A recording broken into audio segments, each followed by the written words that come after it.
Depending, because I like a really toothy edge. What's going on, Barbara? Over 600 or 800.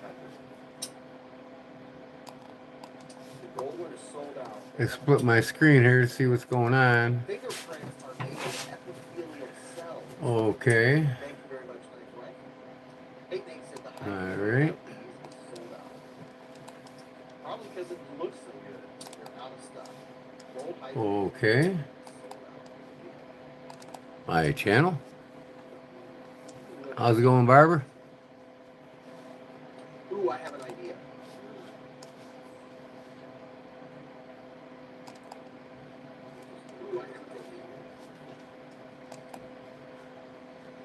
Come on. Okay. What's going on, good people? I gotta turn this camera around.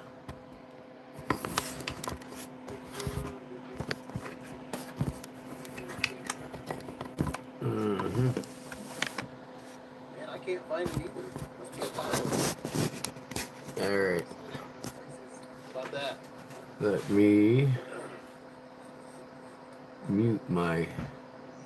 Hey, Nate said he's kind of liking the all black hype now. Okay. So I'm going to give away another ceviche.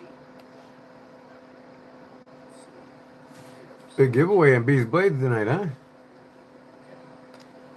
Knife Center has the Tenacious M4 for 118 bucks. Come on, man. Would you cooperate with me? On the edge said, all right, all right. Oh my God. RT Kestrel. Oh, dude. That's probably my Wow. favorite. It is my favorite. Kestrel is just fire. Absolute fire. That knife is so Wow. good. Rainbow said we need more. Hold on. What is going on here? Gary said Blake Bees. Remet knife with the $10 super chat. Man, I'm telling you what. Super Let's chat. go. Super chat. Let's go. I hate slow technology. Just chilling, huh? My favorite. Cool. Everybody's on Bees Blades trying to get a free knife. Oh boy, I about dropped it.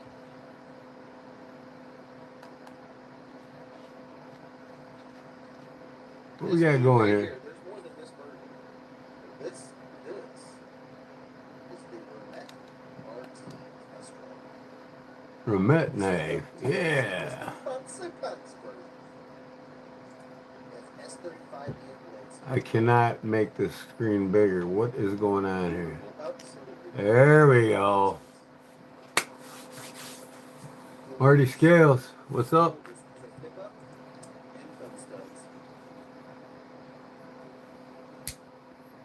Hollow ground blade. Just beautiful. It fits in the hand so nicely. Yeah, it feels so good. Choke up. Generates some loving choil. Rebel Rousers have had the very same one. Tommy Mash Eyes, what's up? My favorite knife is the Sacred Falcon set for Roba. What up, Claude? Gabe said I would stay away from it just for being a frame lock. Dude, frame locks are awesome. Frame locks are very strong. The one thing that, or one of the things that is an advantage to a frame lock is that when your hand is around it, it can't possibly fail because you're squeezing the lock on the lock piece. Cody said, wow, that's a prime clean beauty knife.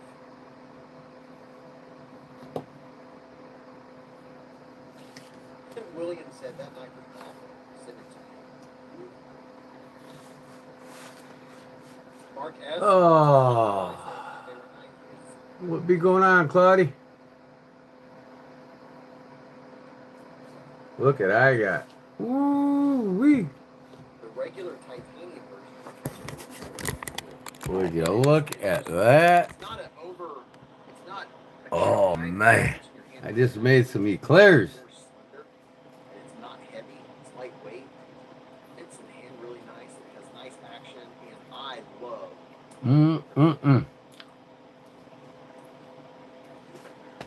Rebel said only crossbar locks are awful. I like crossbar. Oh, Lizzie? Some people don't like it. Well, you know, it's all about preference. But yeah, there's Man, are these do good. not like crossbar locks. I just finished making them. For using in and out of the pocket, when you're using them a lot, it's just easy in and out of the pocket. Wow. Romette says, with the $10 super chat, we are committed to making every knife perfectly, and we are responsible to every customer. There you go. They hold themselves accountable. Jeffrey said, I'm a fan of nested bolster or liner locks. Oh, dude. That's probably my all-time favorite is a nested frame locks or nested line locks. These are bad for me? That's actually Buttery smooth. a dark chocolate, semi-sweet. It's actually the health chocolate. And that dough only has 1 teaspoon of sugar in it. That's Grail material, and you can get it 25% off. How many dollars do you get? And then this is organic flour. Redeem Sauce said, I've just got a Boston Hedgehog button actuated top liner I've ever had to use. Yummy. I feel like I had to smash the heck out of it. Apple cobbler. Cool. Real Steel Exorcist with Jungleware is one of my favorites at TJ.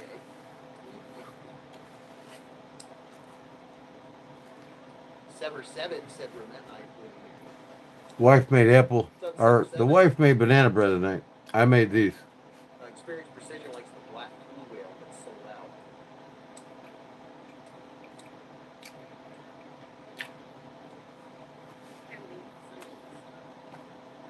What's going on, Charlie?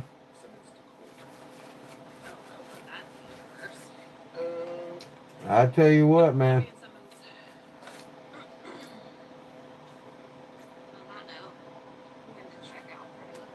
Okay. Mrs. These is going to check out. I'm being summoned by Berkeley, who's been outside for far too long and out of my. He's going woof. And out of my eyesight. Oh man.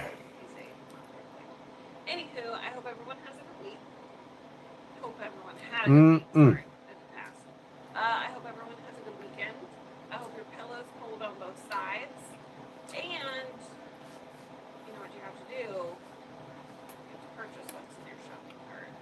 You can't argue Columbus, about Georgia? You can't question it. You just have to do it. You down there for that Hillbilly Fest, are you, Charlie? But we'll talk about it next week. Right? That Elville Hillbilly Fest?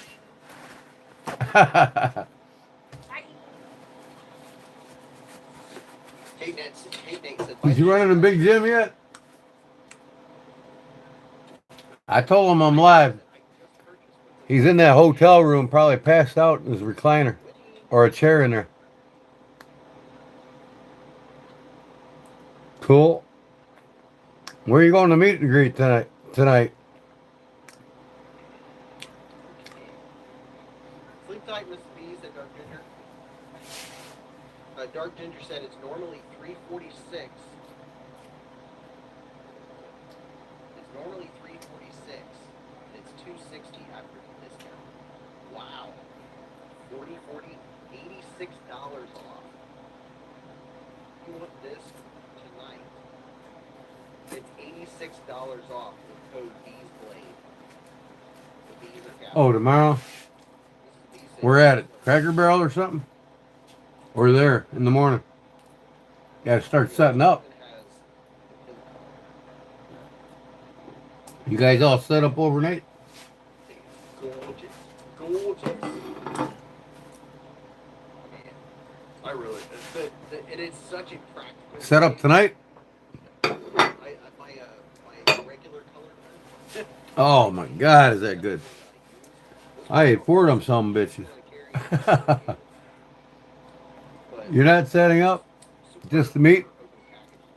The one piece of advice when you're using it is don't hold down right here. Don't hold down on the frame lock. Oh, kitty. What do you want to know, kitty? Don't you cry to me.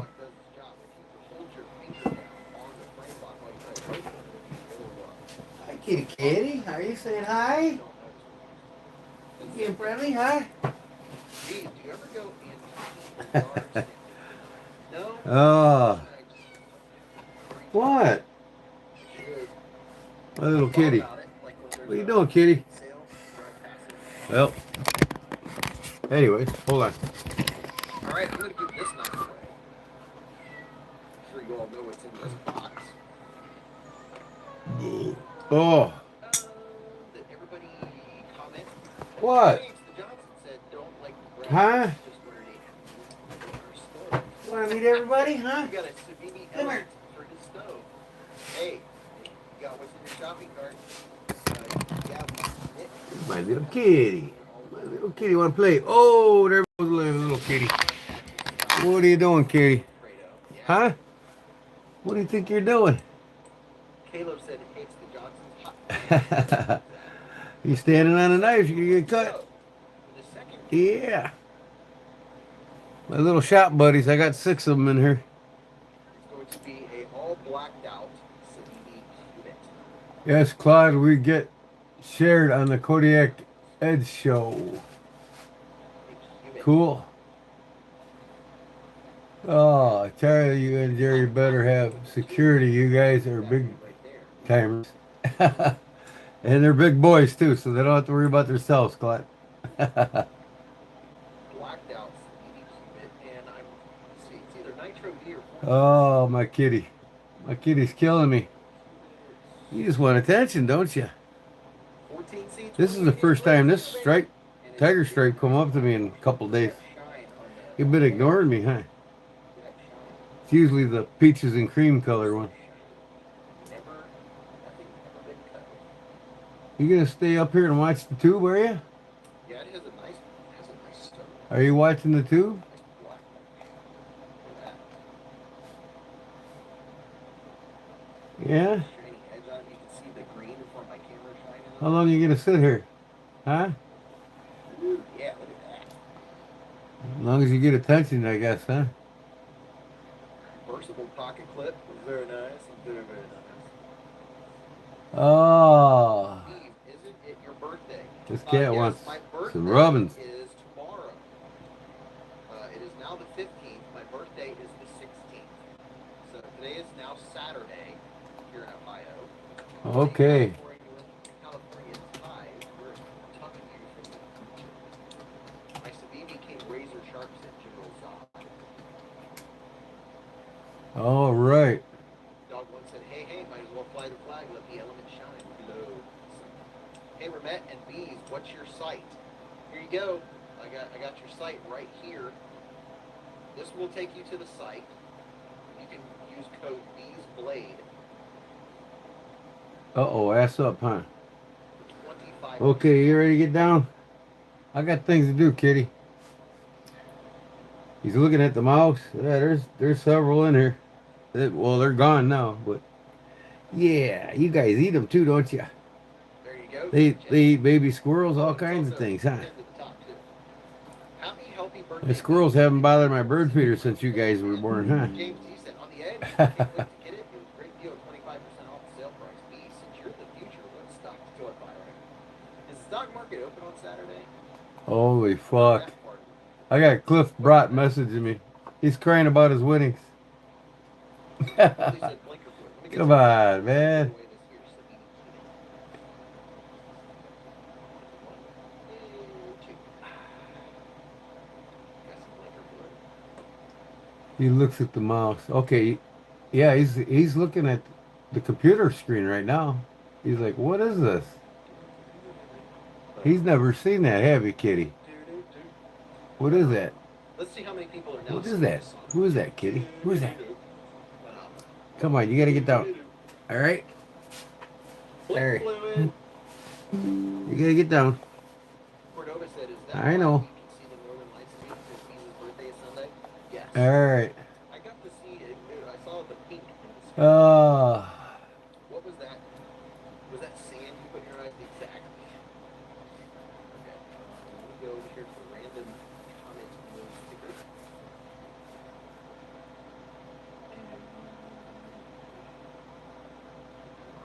Bobtail cats. Go over here and look Yeah. at it. Go Yeah. find the giveaway Hey, get it cut off. What do I gotta? Here we go. Hold on. Comment video.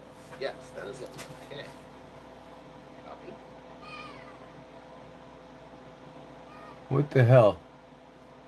Come on, man. Paste. Let's see who's going to win. Get some YouTube comments. All right. Ready and go. Where do you comment at? Well, I commented in here, so. In the lottery. Wow. Dude, it usually happens that way. Ask Ken Faulkner. There's a few people. It happened to me a few years ago. Like, people tend to win in 2s and 3s. Ramet said, thank you very much for your praise of the Ramet knife. Stacy said, hey there, Chef Rocky, Bro Gene. What knife did you win, James Gibson? Oh, yeah. Matthew Capala said, darn you, bees, my I never went on these blades. Blacked out Sabini.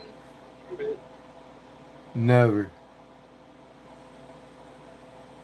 I don't even know if I'm in the drawing or not.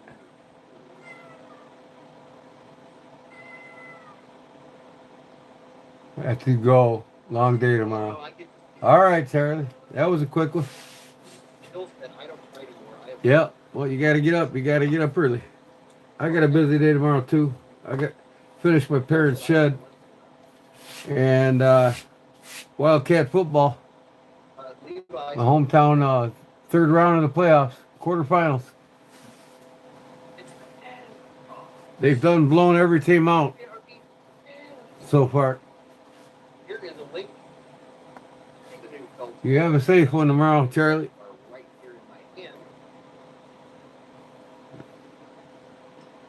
God bless you, brother. Kevin Stanter, 2,800, just won a knife. Kevin Santer, are you still here?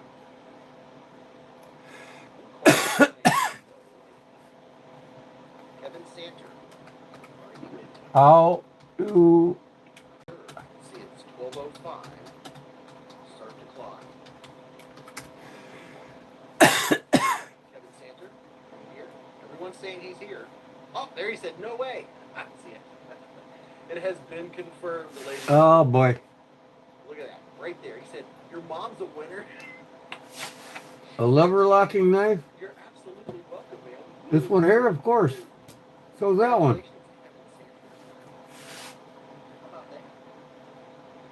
Oh yeah. Congratulations. It was the finest in Germany.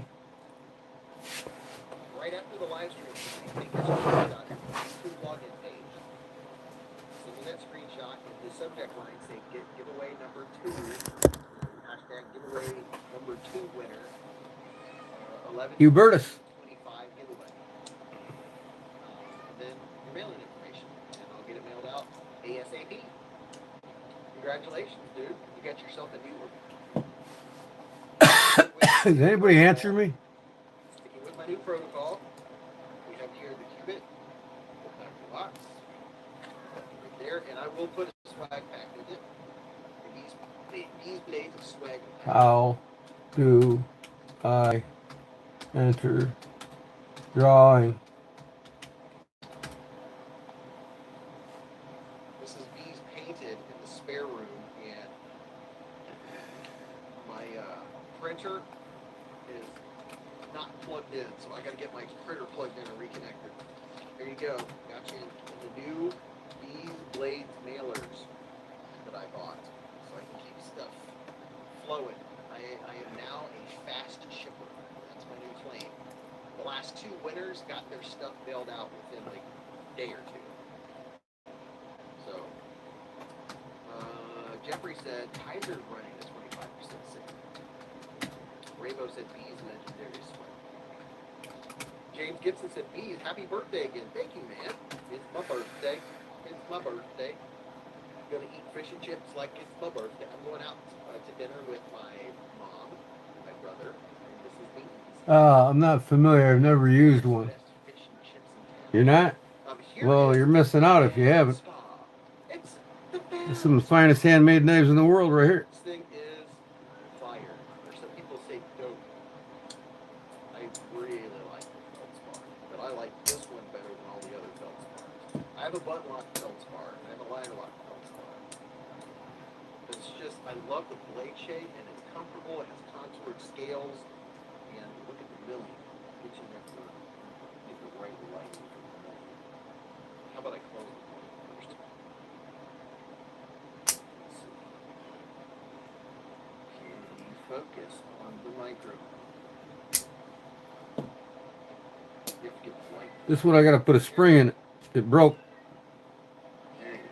There you go, little fella. Yes, they are.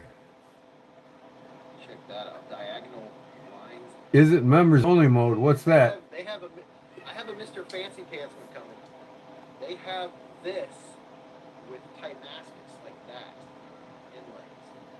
I put a link in the chat where you can see all the different birds that's on there. You can get in, be an early bird. The feldspar. Dog one said, have a good one, please. Thanks for the live. Yeah, man. James Gibson said, it's that special. Well, now aren't we feeling just a little bit superior? Anybody know what show that is? Rainbow said, Bees, I hope you have a wonderful birthday. Deserve it. Thank you. Okay, one more time. Is that the next giveaway? How do I I'll enter? this is a keeper. This is a carrier. I've already carried it.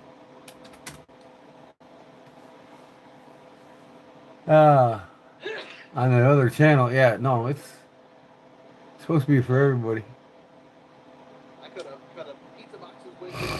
I could have poked holes in the dog's salmon oil or whatever, omega-3 oil. I poke a hole in it and squirt it out on the boat. I do 5 a day. The Granger said I meant SNL. Thank you. Ooh, Cloud Dancer just started a fire outside. Nice. Well, aren't we feeling just a little bit superior? Isn't that special? The pre-sneeze face. Dark Sister, I know. I was like, wait, I don't want to lose it. I don't want to lose it. Nothing worse. Nothing worse. Getting ready to do a big sneeze and it goes away. Great for those bags of mulch, Rainbow said.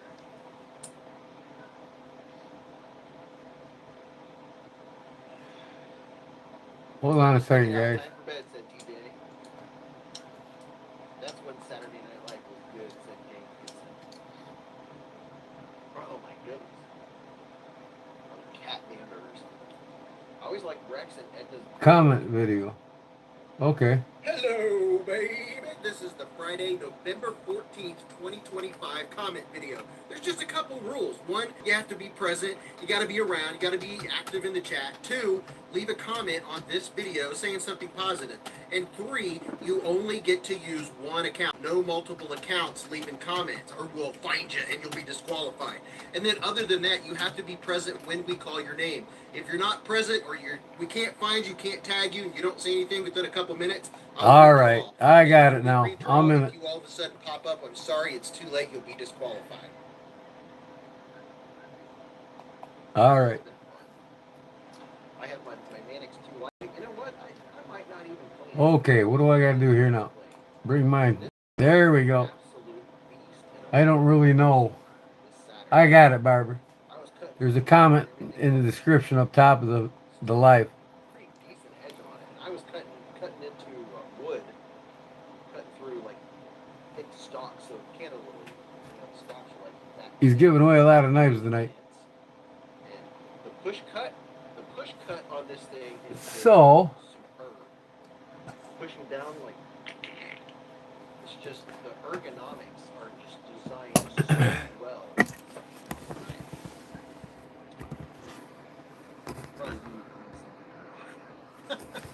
But I kind of was like, yeah, we had a full day. I knocked most of it off. here's what I'm watching. That's good stuff. And look, see, that's the thing is here with when I'm working out in the yard or working in the dirt, right here. Really dirty. Let me see here. Comment video. You gotta click on it right there. Fur.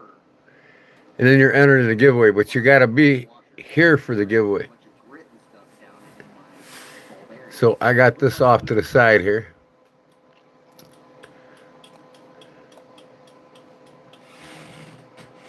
Still really smooth. The knife with the diagonal milling is this one right here. I'm putting a link in the chat. This is the CJRB Tooth Spa top liner lock. Yeah, CRJB. No, CRKT. Anybody want to trade for this? Yeah, it has. Anybody got anything special they want to trade? I can't see the managed tooth ever not being in my top. CRKT crick fossil. Ed's Blade said, is that the CTS BB1? No, this one has S90B. Take care. I'll come back later. Okay, Claude. Go get you something to eat, damn it. I know I made you hungry. What? Hi, kitty. My kitty wants to see me again. Ed's Blade Ah, this man only has Spy 27. I can't have you up here. Spy 27. Where's everybody at? After all of They that, back there sleeping? Or did they leave you?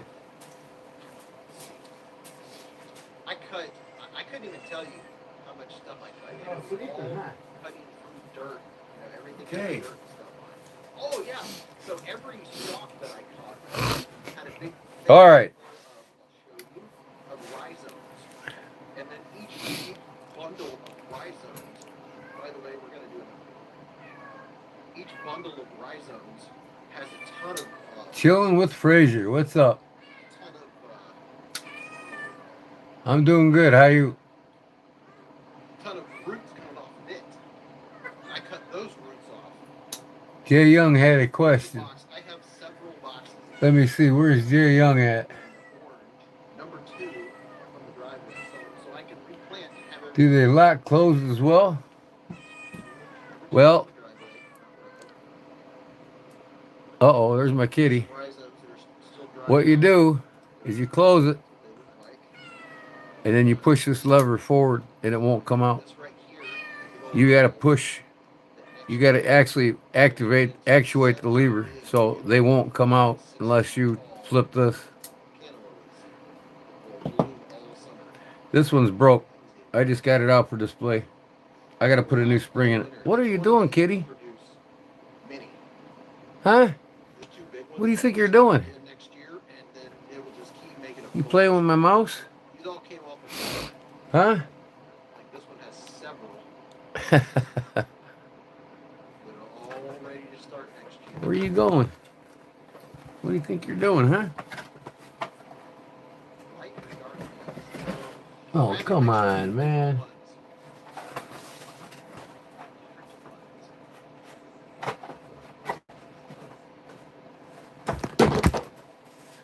Okay, what are you knocking over? Spend the winter in the basement. I've tried not to think about it, but it's so hard not to. You're doing okay. Yeah. You're traumatized. My cat and grandma both He asked me the other day. died this week. Oh, that's terrible. I'm not big on giving my Sorry to hear that, man. I would say I'm Well, just remember this. proud to take care of him. Dying is a process of life. I got one last picture. And when we pass, we go off to a better place. Not too long ago. Here's when everything's winding down. There's my I'm praying for you, brother.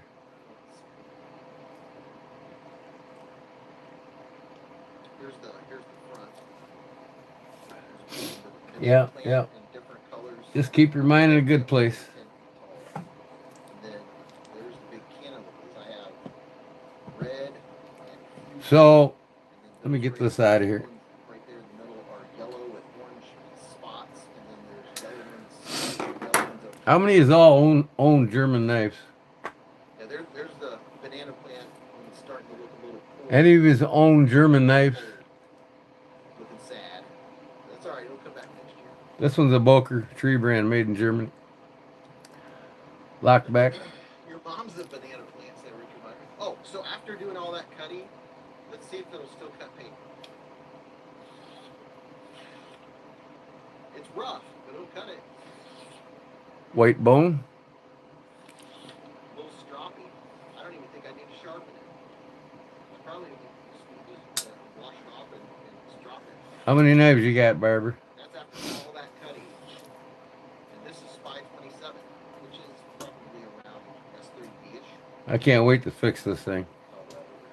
Some good stuff. Yeah, I don't even have to take steel off like this. The K55K. More on this one a little later.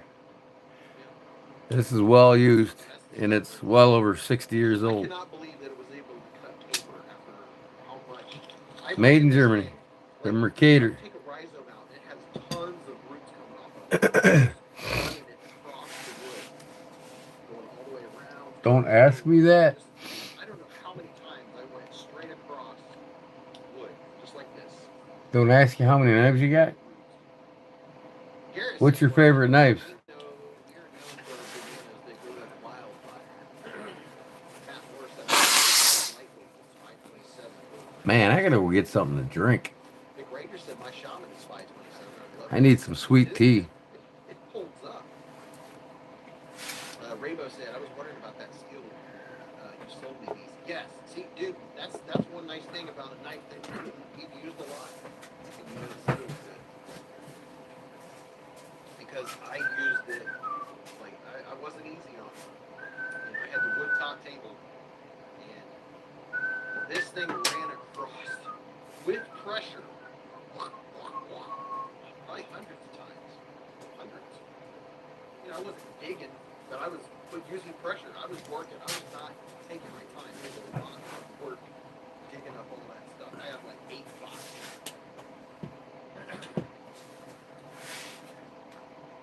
On the edge said, I need to quit drinking alone. Impressive anchorage. It wasn't about the steel, it was about the FRN scales. I hate those. Oh, yeah. You know what though? For working outside stuff, I have no complaints. Yeah, that was my only trepidation about getting this knife was I don't want FRN. That's a sub material. But sure is nice having a lightweight knife. Frazier. And something else about using this in dirty environments and stuff. Who's Frazier? It has full-length backspace. So Chilling with Frazier. extra dirt and work out of it. What's up, Pat City? Welcome back. I feel no grip. I gotta go get something to drink, you guys. I hate to say it, but If this was a knife with, what do you call it? With, oh gosh, I gotta remember. If this was a knife with bearings, the bearings would be full. And always get the normal Mannix too. Yeah, the only go Bears. Yeah. is this one is And Sunday's game is gonna be interesting. it's just considerably heavier. So nobody here so far has any German knives, huh? I'll weigh this and then we'll do another good one. How could you collect knives without having German I'll knives? even account for the extra dirt weight that's packed in the FRN. Let's see how much it weighs. So the FRN version weighs 2.9. Oh, The G10 full unmilled liners, I think it's 4.92 ounces.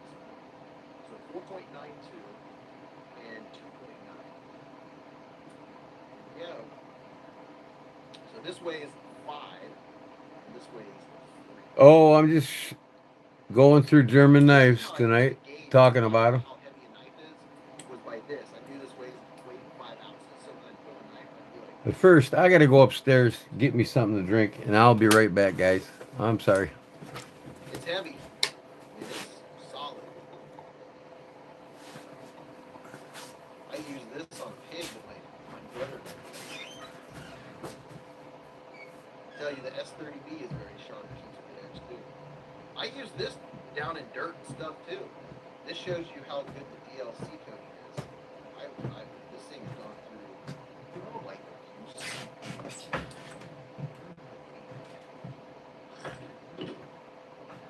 Does anyone want to give me a point for my birthday? Turning 36 on Tuesday. Happy birthday, Vance. Joe won the Spider Manage 2 Lightweight 15B a few months back. It's knife cuts like a laser beam. He's got all of these. Alright, let's see. Big shout out to Sabini for sending knives for giveaway. We have a Sabini knife.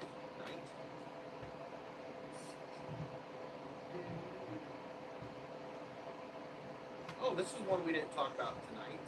Is the Sabini Chevalier. This one is discontinued and it's on sale. Big time sale. On their website.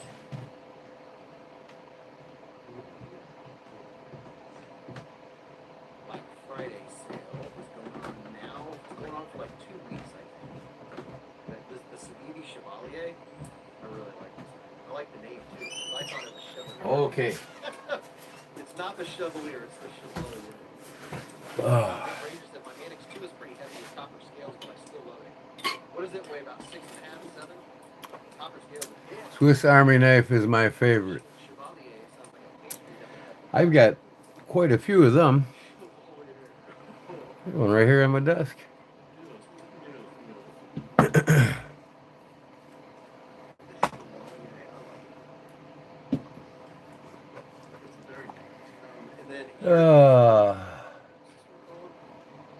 green, blue, the Cybrix, the Simcut Cybrix. I don't even know if we even talked about this.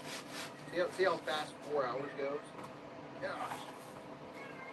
Chevalier, sacred speed. Is that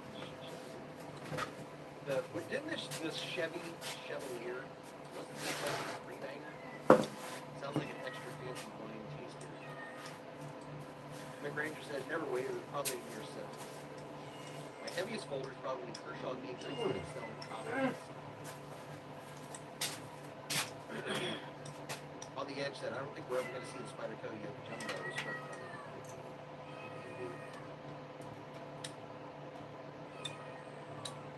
It's the Chevalier. Literally. I thought it was Chevalier, but it is.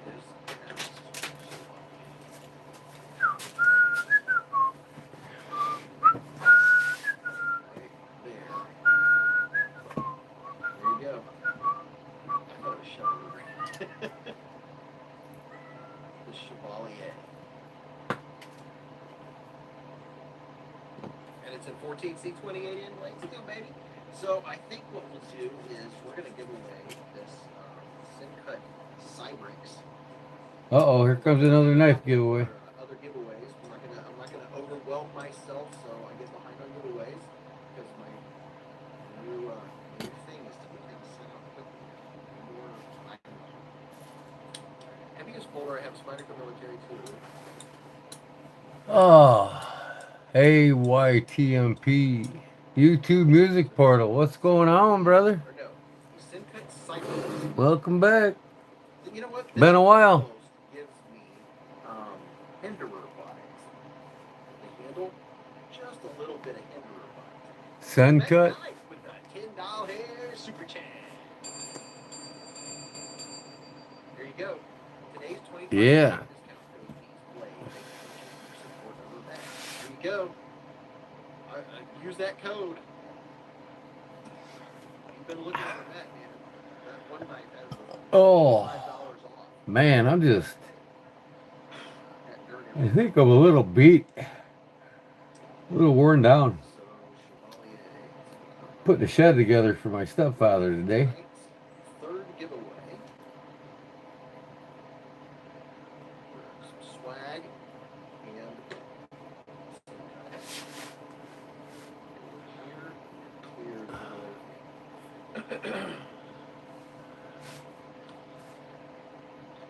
and Iman, what's going on? talking for 4 hours and 15 minutes. Thanks for joining. Giveaway comment video. Did everyone get a chance to comment? chat in case you haven't already. If you already have, you're good to go. There's the comment video. Ramet said you're welcome. It was great having you. I commented. I'm ready. Spin it. Ramet, it's always a This is my gas station by here. Such an For intense 1995. knife company. Come and hang out in the hot. This thing will take your finger out.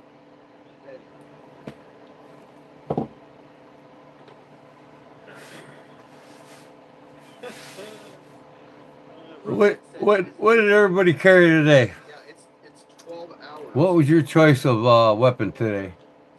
Thank you to Ramet, you guys rock. So, for the Cyrex, which this would be a good push cutter. I do. Let me do a random thing here right now. I don't know about you guys, but I have found one of the most efficient ways for me to cut safely is push cuts. And this one lends itself well to that point, though, right in that chicken. Here we go. They do a good job of chambering the edges. Who's gonna be lucky? This is comfortable. It's reversible pocket grip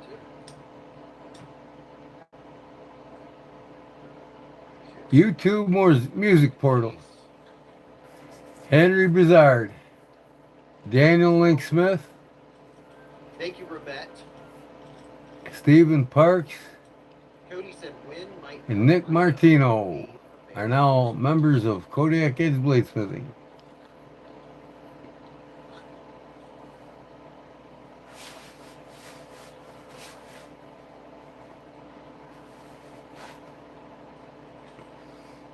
big old 13 by 18 mailer. I have 3 packages here. Win might pick the Okay.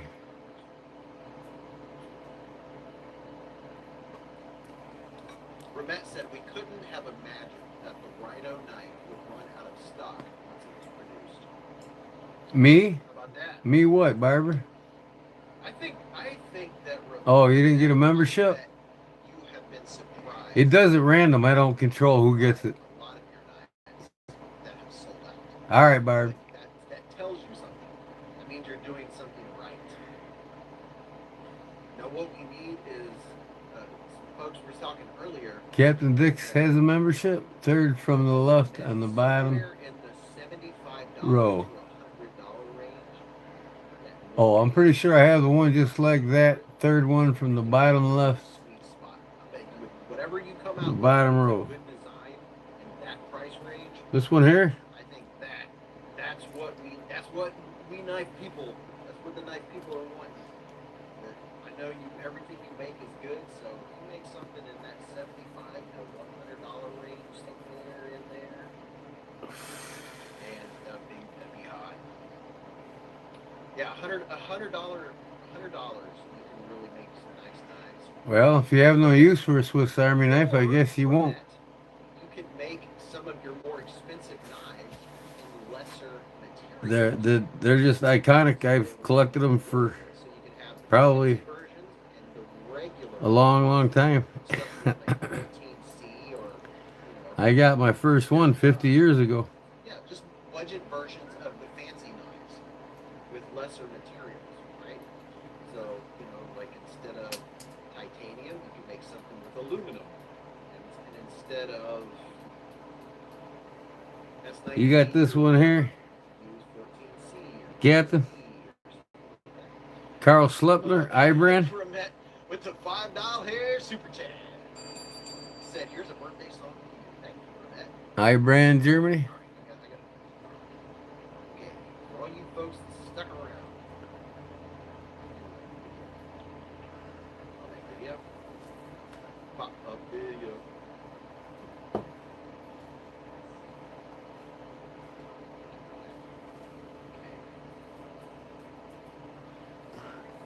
Whew, boy, it's 12:32 a.m. Wow,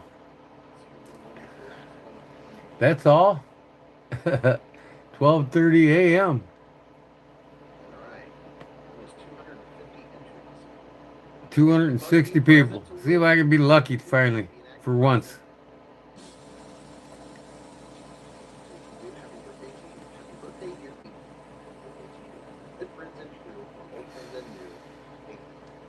Good luck go with you. Good luck go with you. Yeah, that's good. Thank you. I've never heard that part. Budget swordfish. Oh, see? Yeah. Budget versions. I have to check it. Is very similar, if not the same. Kind of like how I said earlier. Yeah, check it. Check it out. Hit 'em. We have the budget version. And that's the market. Cody said, what I've seen and heard, I'll put a roulette up with any other maker. Just as good, but I think better. Couple rousers, maybe I can win this for my birthday. Matt Morris has a blue woodpecker. Favorite good play. There you go. As we say in Orthodox Church, God grant you many years. Rainbow said, listen to bees. Man, this has been fun. And what a green woodpecker had, they were gorgeous. You know? Really do appreciate it. Happy. And big shout out, don't forget, Weeds, BB, and Cynthia.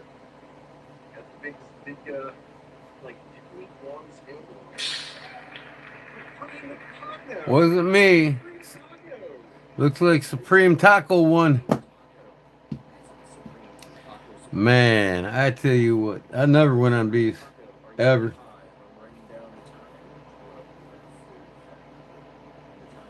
We gave our last giveaway exactly 30 minutes. We're at Supreme Taco. Are you still here or did you crash? I hope he crashed. See Supreme Taco. We'll see. Give a couple minutes. We'll redraw. Are you in here for Supreme Taco? Supreme Taco. Right, Richard Meyer said, now I'm hungry. This is a Boker USA. Taco is a late night staple. It has to be. Matt Shaw. This one's Boker, Germany here.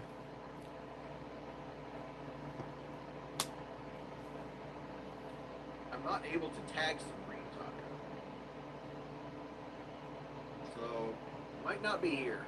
One of 3,000. Supreme Taco lost his tomato and sour cream.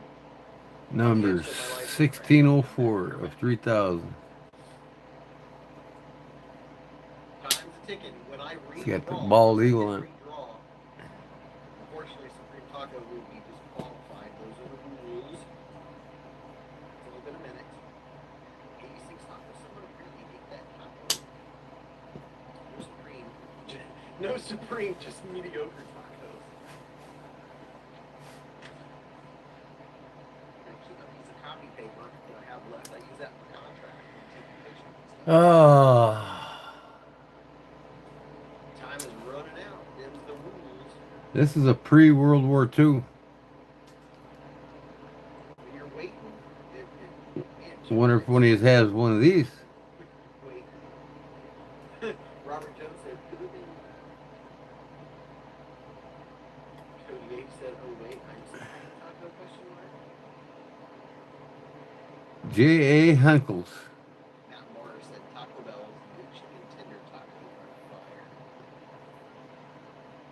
That's about a 1941. 1940, 1941. And let's do a redraw. Pick new winner. Redraw. Taco Supreme wasn't in the house. He didn't win. Ranger said, I'll take it. Yeah, I had Yes, I do have a knife museum. I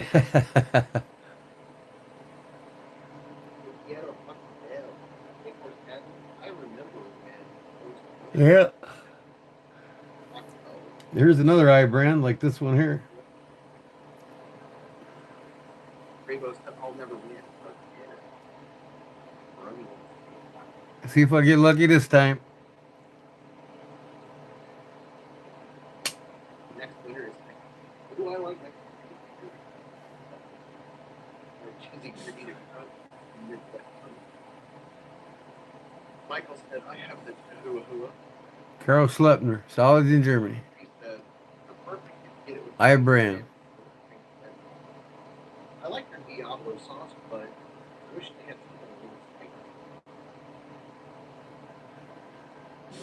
One of my favorites right here.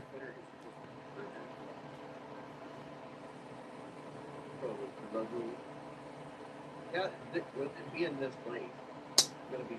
I hope I win too. One of these days. I've been on in his drawings for years and never won.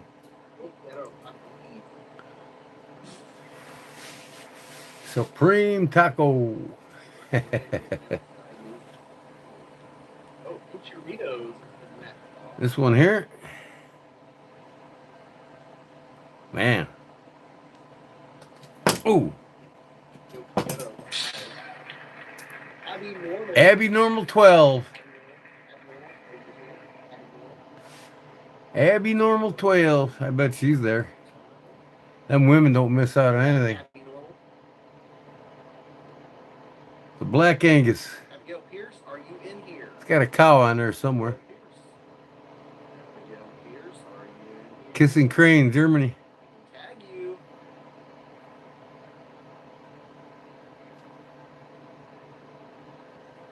Ross-free. Let's see if Abigail did go to bed, did go to sleep, or is. Uh-oh, she might have went to bed. Where you at, Abigail Pierce? Hopefully she's not lagging.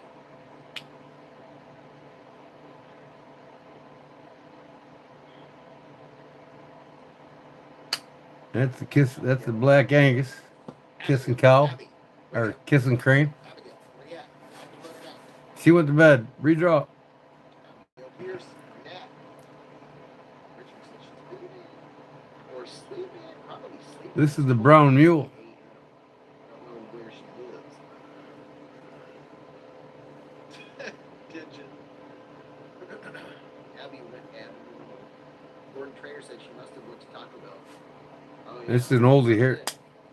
About the 1960s. Is taggable, but she's not saying anything, so she's not reading the chat. If she was reading the chat, she would have seen her name. So that's the second kissing crane. And here's one from the 50s. Look at this thing. So even if you're behind, you still see the current chat. Someone said open in another channel earlier this week. And all This is the Black Mule too. A kissing crane. 4041. Well, Abigail, I'm sorry you're out of time. Those are the rules. That thing looks like it's bent a little bit. It's getting old. Got some patina to her. All right. Now, Okay, redraw. Abigail wasn't there. oh, you're getting it. You got it. 39, 341. You got it. 2 minutes. You got it. What? 41, and I wrote down 39. You got it within 2 minutes. Abigail, you got it. Get in your seat. Oh. I don't see no Abigail. Hey, you got it. Abigail. Congratulations. Where? Congratulations, Abigail. You got it. And I hit the redraw button early. Congratulations. You know what to do. You heard me say, send me a screenshot right after we log off. Send me a screenshot and log in. I don't see her name. Whatever. Do you have a favorite in that selection? Yeah, this one right here. So far, this is my favorite.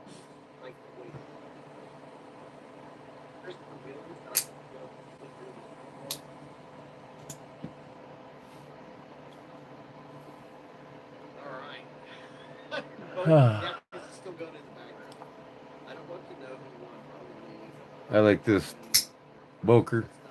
Kalishnikov too. Who will it stop on now? Well, it doesn't matter. Abigail, you won. She must be behind in the chat.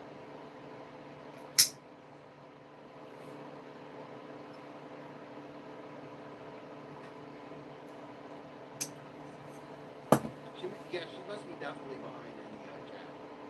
That's why she didn't. I like these a lot too, but I gotta get a new one. This is an old one. He said, have a great They came black, and they got them in different colors now. For tonight. It's pushing There's 1 o'clock in the morning. the I lock have right there.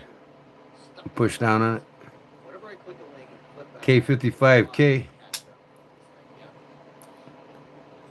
It's the All German right. Mercator. Gail, email me. Mercator, Germany. Thanks for all the happy birthday wishes. Thanks for hanging out. And this was a fun live stream. More on this later. We've gone for 4.5 hours just like that. She said it herself. Was she really going to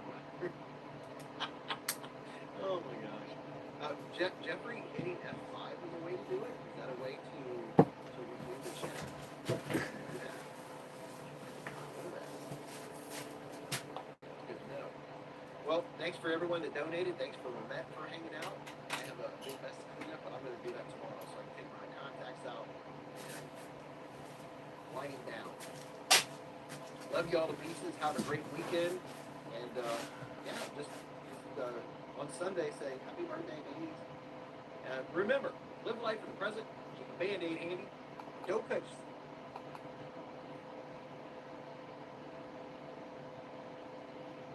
Well, that's the end of that. Okay.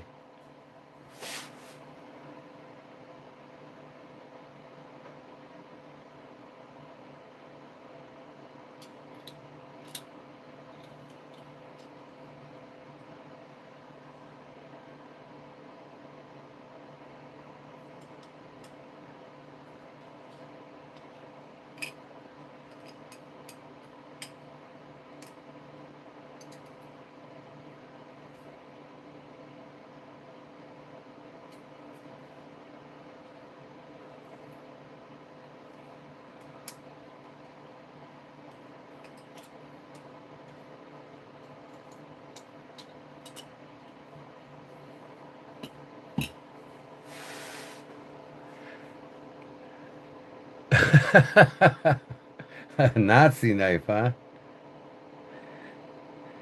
Uh, German swastika.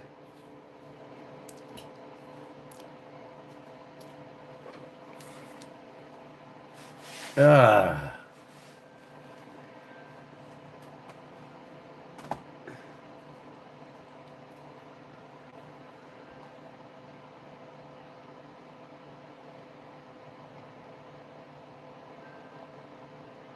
Yeah. I get cheap ones every once in a while. I think they're cool, so I grab them.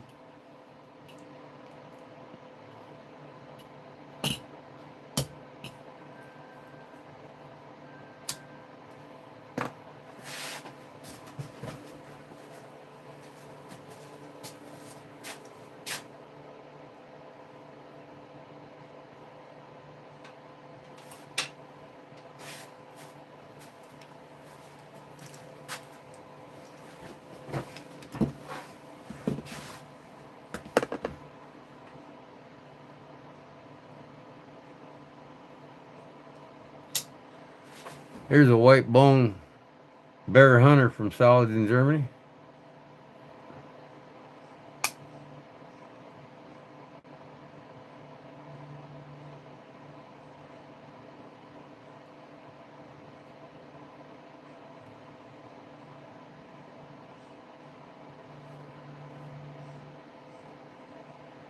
Hi, Terrence. What's up? Uh,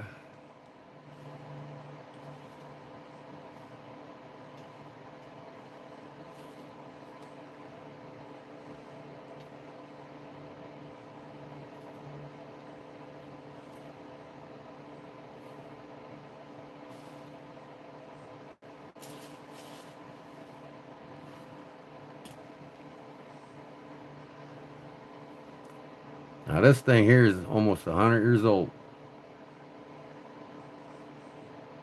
From Saladin, Germany. A cheese and wine knife.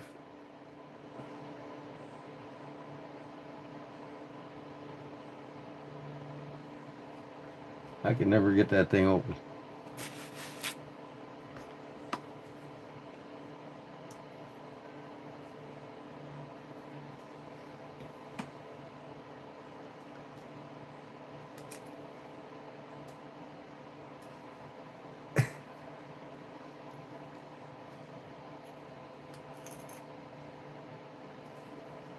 There we go. That's an oldie. Quite an oldie. Almost 100 years old.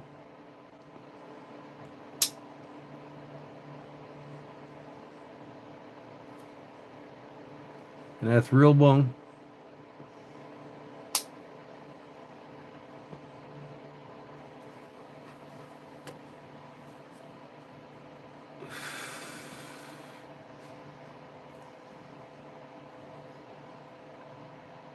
Another Boker USA.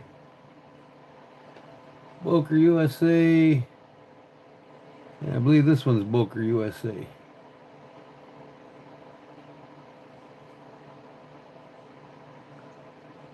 Yeah. I got a few Boker USAs. That one, that one. You like the opal knives? Yeah, me too.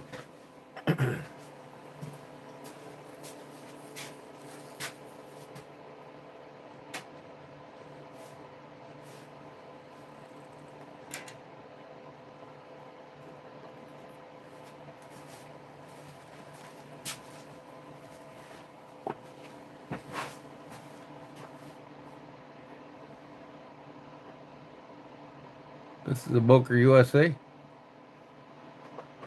One of many.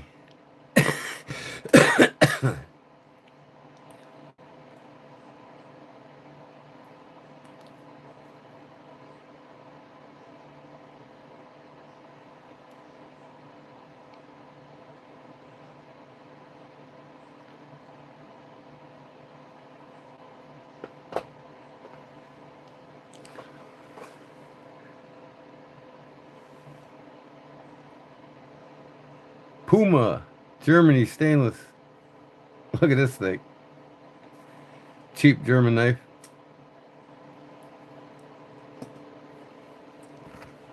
What we got here? This is solid in Germany here. Boker, Germany. This is a big one.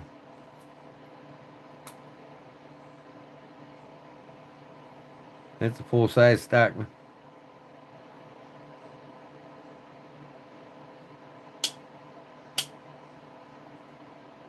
It's 50 years old.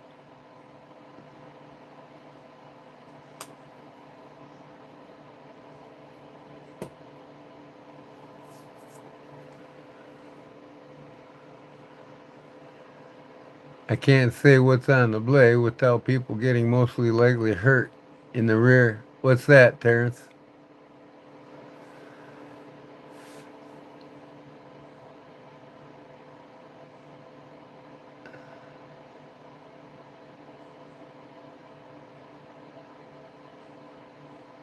Oh, you can say what you want, bro. Tell us what it says.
Here's my white lightning moonshine knife.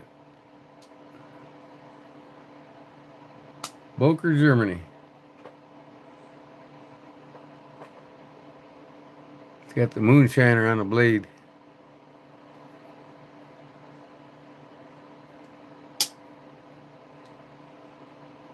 And it's got the law looking for the moonshiners on the other blade.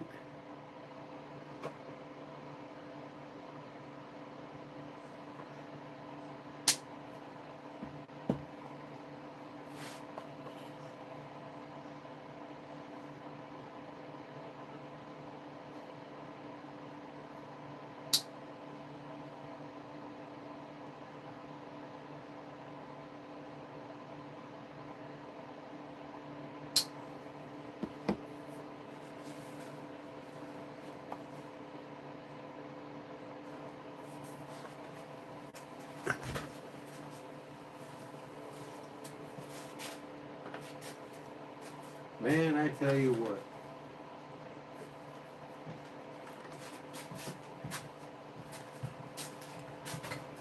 I'm missing a knife here, and it's upsetting me.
Oh my God.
Okay. I don't know where the hell I put my opening knife. And it's really making me mad.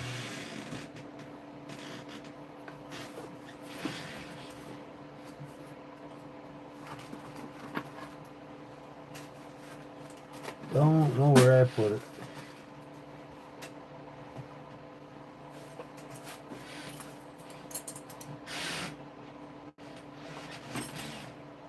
Don't know where I put it.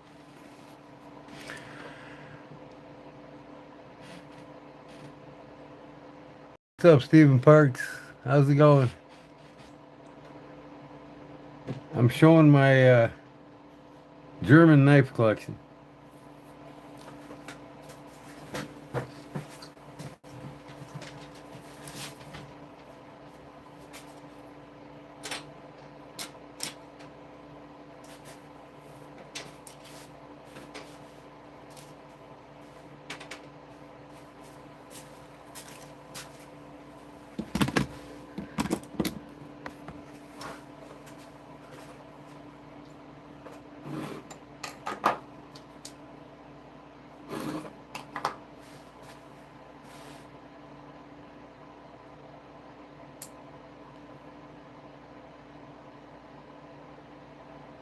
Little salad in Germany. Look at that thing. Look how that blade curves down. That's funny.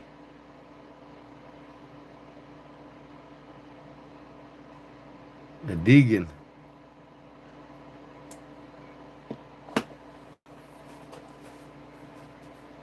Oh,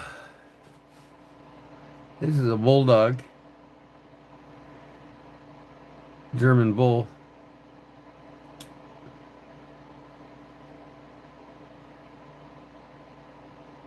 German stainless. Handmade. Doctor's knife. It's a doctor's knife.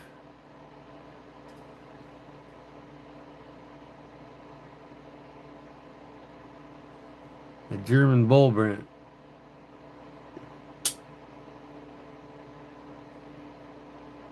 It's for crushing pills. That's why it's flat. And the longer blades for cutting.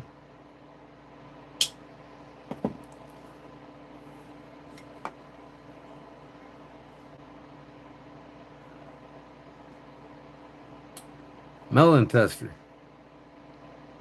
Raspberry, Germany. White bone. It's a biggie.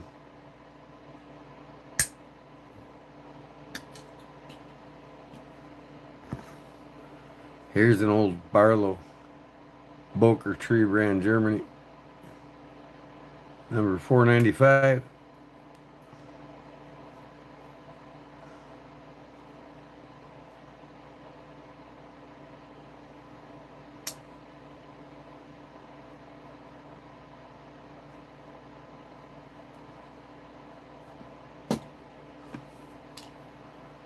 Kiss and Crane.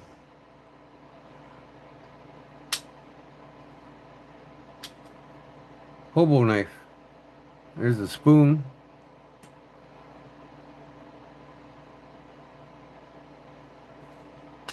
There's the knife.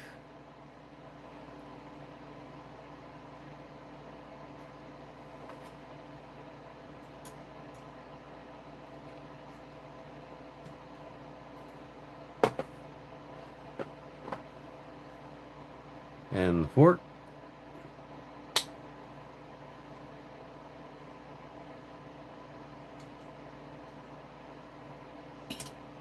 And the knife.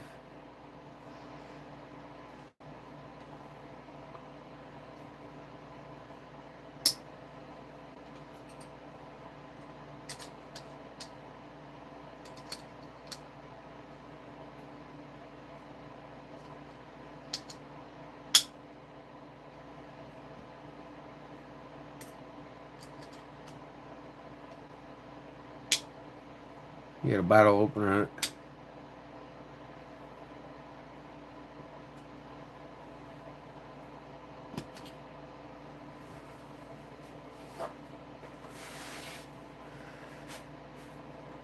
German knives are really cool.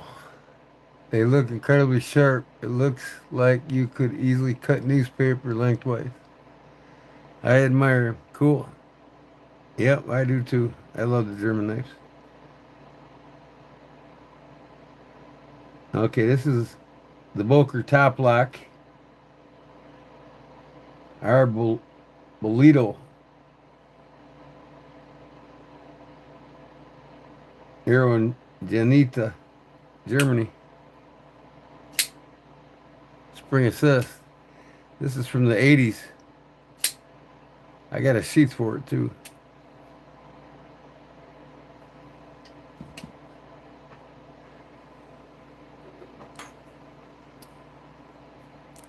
The Boker Mermaid. Boker Magnum. Very colorful. It's called the Rainbow. It's got a mermaid. Her tail's the flipper tap.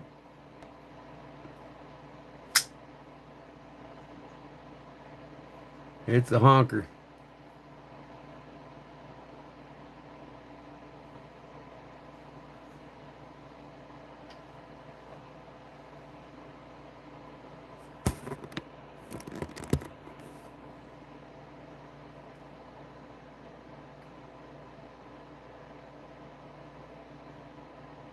You had one when you was a Boy Scout.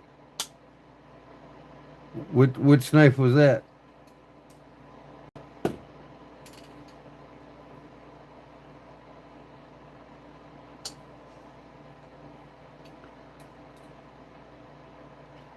Good night, everyone. Have a great night. 100%. You betcha.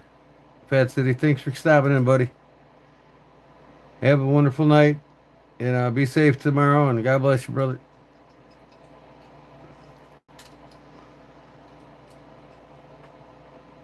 So, I'm going to put all these away.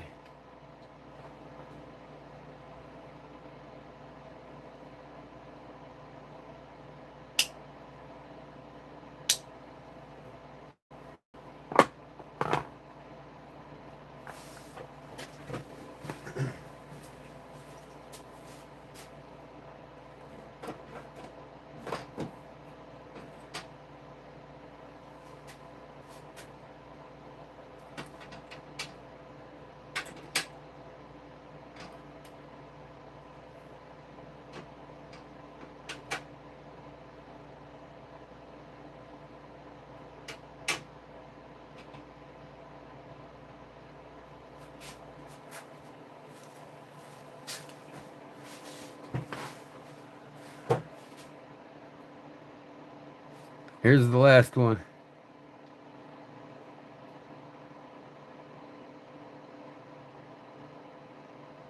Handmade 3-bladed side buster. Or actually what would be called a farmhand over there in Germany. Bulldog Brent. There's 2 blades. Here's the third.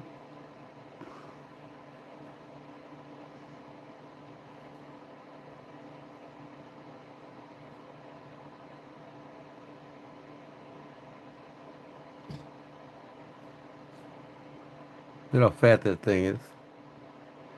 And it's bone. 4 liners in it.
That's bone and turquoise. Made in Germany.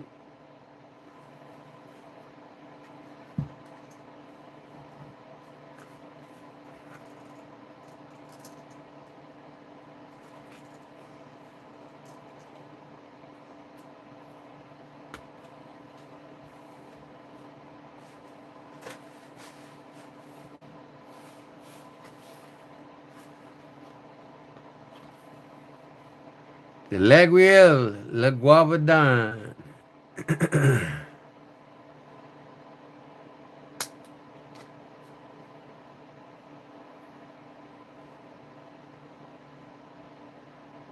Now we're going to France. In the town of Laguiole. This is called the La Guavadan. See, it's got the wolf, the gray wolf. It's a gray wolf sanctuary, gray wolf preservation where they preserved the gray wolf in France.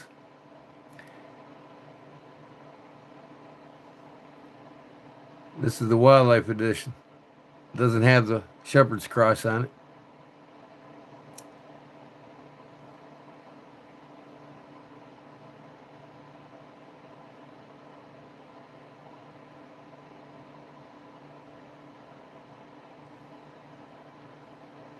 Bridget Bordeaux. She owns the Guavadan Sanctuary. Bridget Bordeaux was a famous actress from France who was an actress in the United States in the 50s and 60s. Her and Marilyn Monroe are two hottest women on television. And this knife's in honor of her in Laguiole.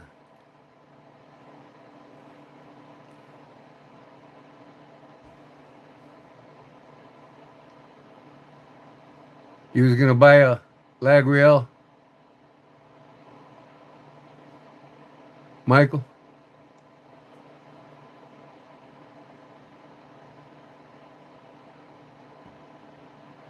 No falcon, I haven't, unless it's Amish.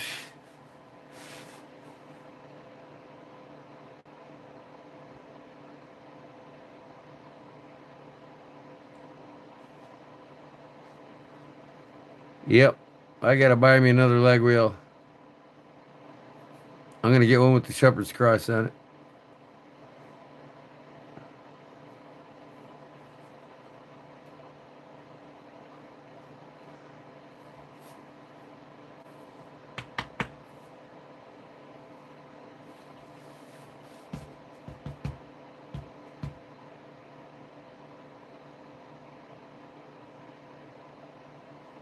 What's that, Falcon Den?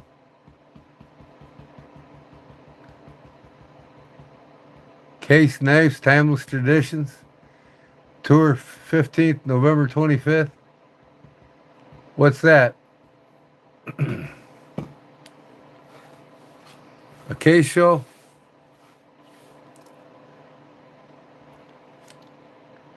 The only time I like to go see a Case Knives is at a gun show or a gun and knife show where they sell the case knives that were made good back in the day.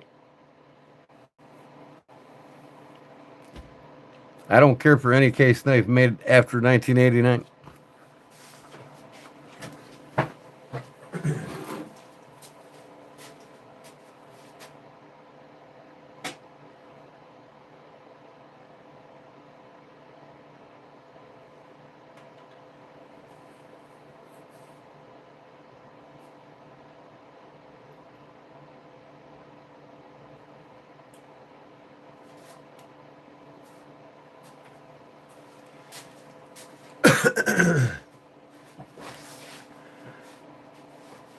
I've got very few case knives. I probably got about 30 of them. And half of them I want to get rid of. But I got a good dozen that are well made, older ones, much older. This is a pre 1955 approximately 1952 to 1954 stiletto from Italy. This is when they were handmade. 1955s, they started making them by machine, but they made them up by hand. They made them by hand up until 1954. So this is probably a 53, 54, somewhere around there. And how you tell is in 1955, when they made them by machine, they switched to the bolster twist to unlock the butterfly. So 1954 and older, you have to manually unlock the blade by hand. You got to pull up on the butterfly.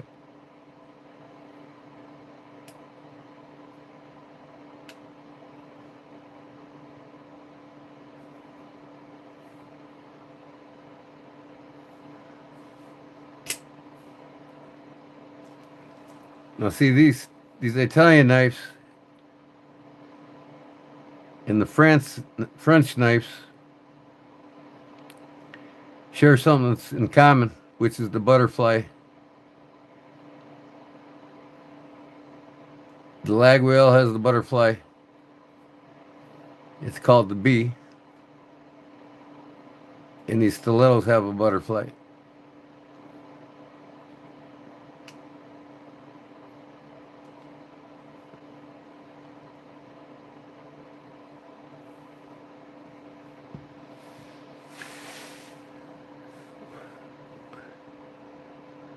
Le Mans, Dalton, Ohio, Kilden Road. What's that, an Amish knife show?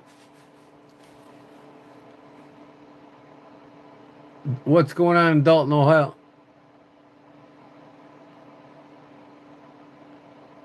Oh, the Case Knives Tour? Okay.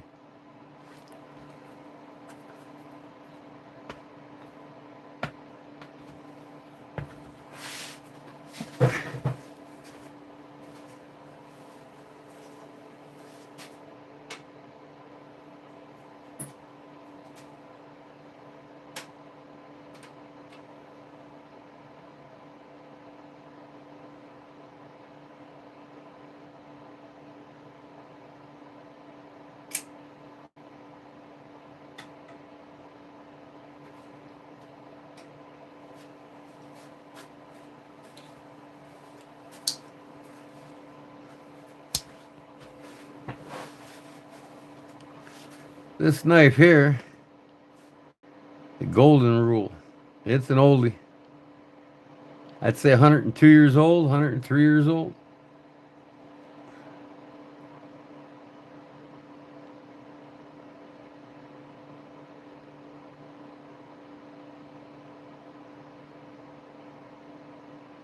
HSB and Company, Chicago. I collect Chicago knives. And this one's most likely made by Camillus. Hibbert, Spencer, and Bartlett and Company. They had 3 or 4 different knife companies make their knives. Because what Hibbert, Spencer, and Bartlett was a hardware and here's a little hand mirror from them. No telling how old this is. Probably from the 40s, 50s. Because in 1954 they stopped selling knives and advertisements because they sold out their chain branch that they started in 1852. In 1852, hardware for hardware, Hibbard trademark. Hibbard, Spencer, and Bartlett. Bartlett was the third partner they brought on. That was actually a janitor up until 1945. And they made him a third partner. He was the cleaning man for them before that. But in I think it was 1852, their building burnt down in downtown Chicago, the Chicago fire. So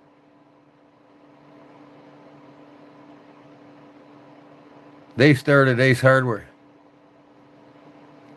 Hibbert, Spencer, and Bartlett are the founders of Ace Hardware. And by 1954, I think they sold out to who owns them now. So this one here is about 102 years old. No. Older than that. 1902.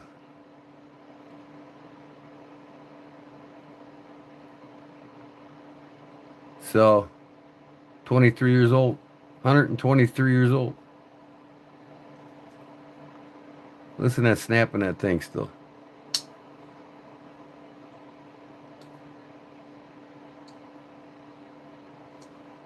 I'm pretty sure this is a Camillus by the Swedge in the way it's made. King Cutter made a lot of knives for him too.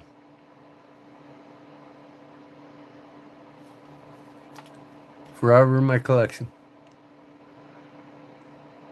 Yeah, some nice knives from Lion Steel. That's cool.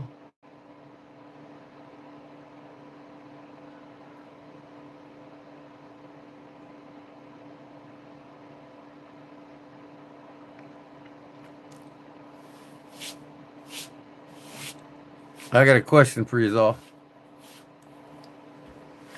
What's one of the oldest pocket knives in America that's been in the hands of just about every American?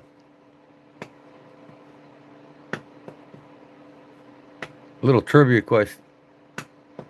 What pocket folding knife hit America in 1750? And by the late 50s, it was in everybody's hands. Every American owned one of these pocket knives. Nope, not Swiss. I will tell you,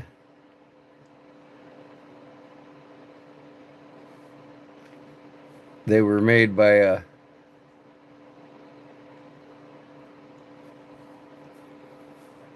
over in England. Old timer's knife. What this one does? Or you mean an old timer looks like this one? Because this one was made way before the old timers were even in existence.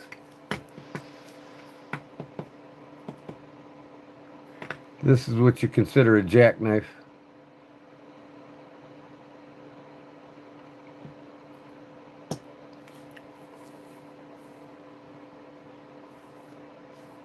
Well, anyways, by the 1750s, every American owned a Barlow knife.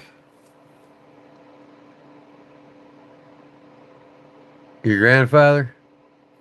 How old is your grandfather now? OG?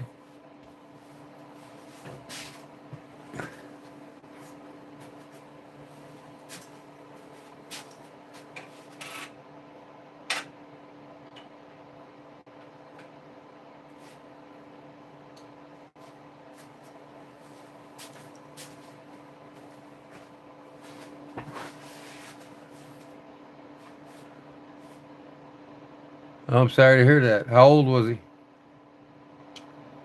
when he passed away? This is my knives. This is my lock back. And this is my Barlow.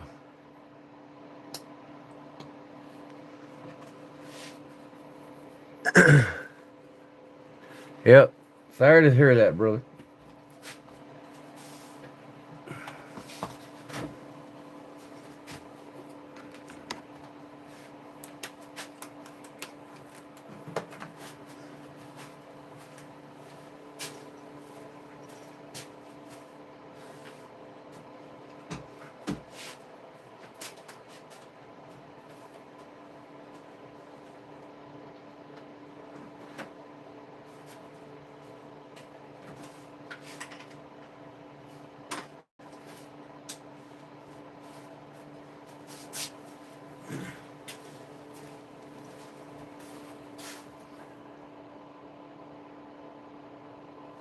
In the 70s? Yeah. Well, that diabetes, bad news. My wife's a type 1 diabetic. Uh,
yep. So if you ever need a custom knife made or modified, just get a hold of me. Email me anytime. I'll be happy to make you a custom knife, one of a kind.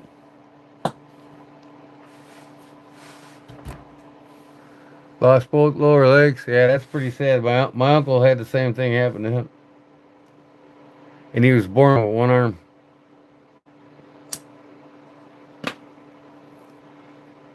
Lost both his legs, and then he passed. It got that bad. He just, back then they didn't take care of themselves as well as they do today. It wasn't a common practice to, I guess.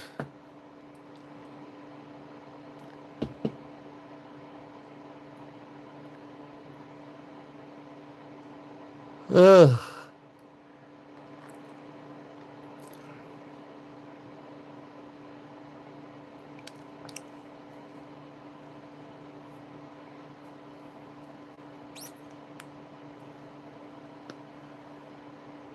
Falcon asked me if they made razor blades. Was you talking about Hibbert, Spencer, and Bartlett?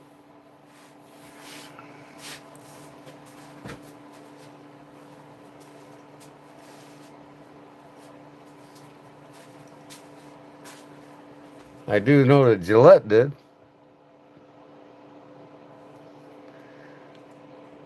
And this pack of razor blades right here,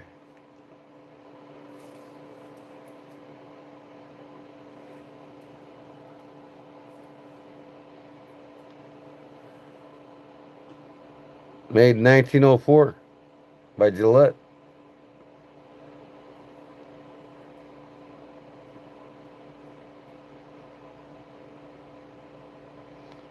Made in USA.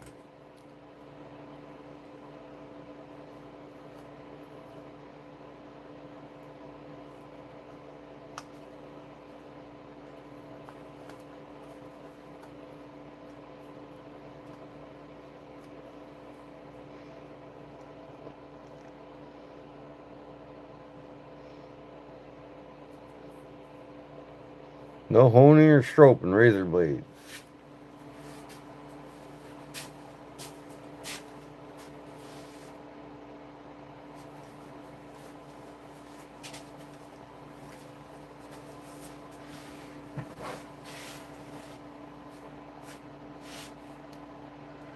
Mad Dog 2020. Holy shit. Yeah, he didn't take care of himself then.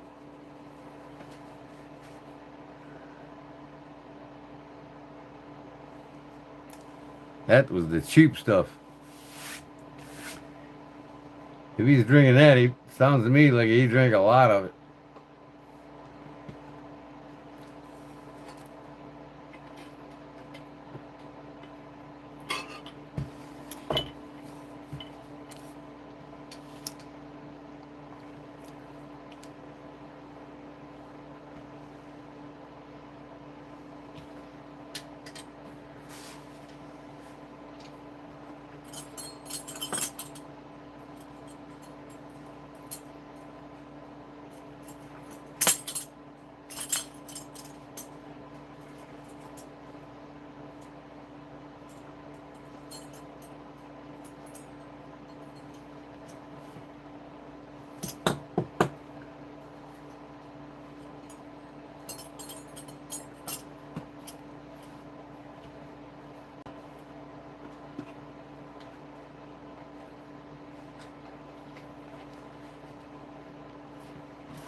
Here's a Gentleman's Knife by Robert Kloss. I showed you a couple of his German knives here I had on display. Considered a gentleman's knife. Back in the day, these were gentleman's knives. Gentleman's Folders by Robert Kloss. Carl Schleppner, all of them. I'm looking for them.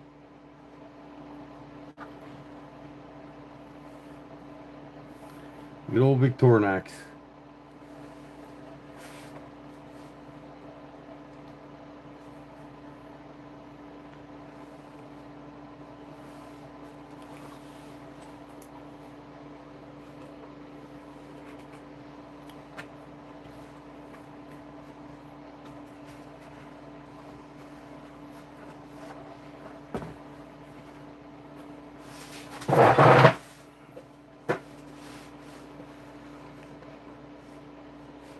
That beautiful or what? Looks like ram's horn.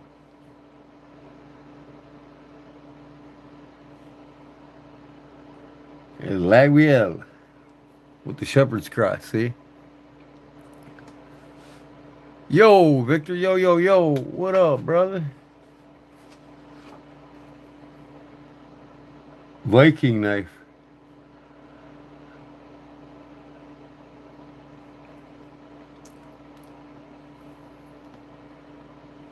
Find from Alemannic field of tombs near Weingarten, Germany. The simple folding knife stems from the 6th century, not 16th, 6th century. Swiss Army knife of the Roman era.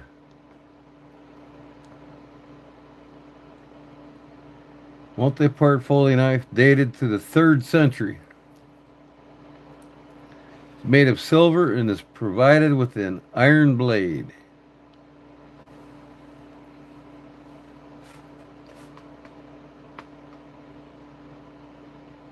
Was thinking of Sheck, maybe. Heck, I don't know.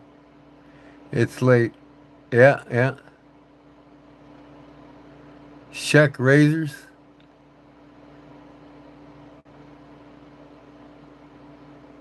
Yeah. Schleppner and Sheck, they're two different companies by far. Schleck made razor blades, yeah.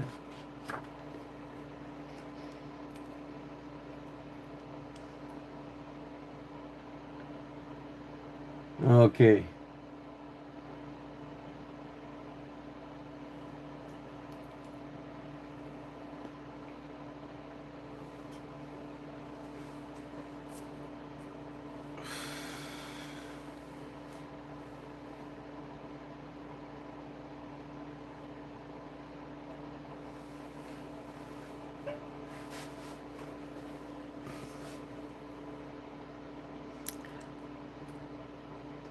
Sheffield's supremacy of the world market was based on groundbreaking innovations and the commitment to enterprising entrepreneurs.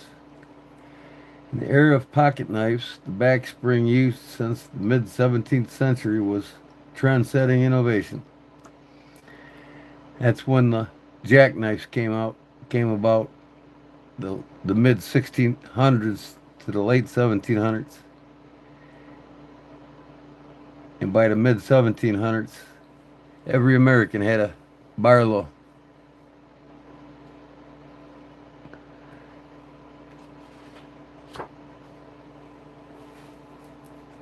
Joseph Rogers and Sons. Granted, 1682. The famous brand sign of Joseph Rogers and Sons was bound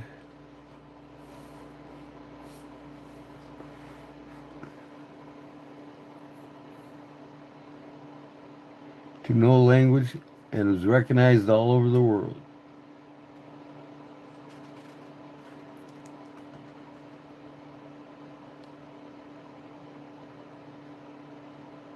Several hundred workers were doing their job, making knives in Sheffield, England.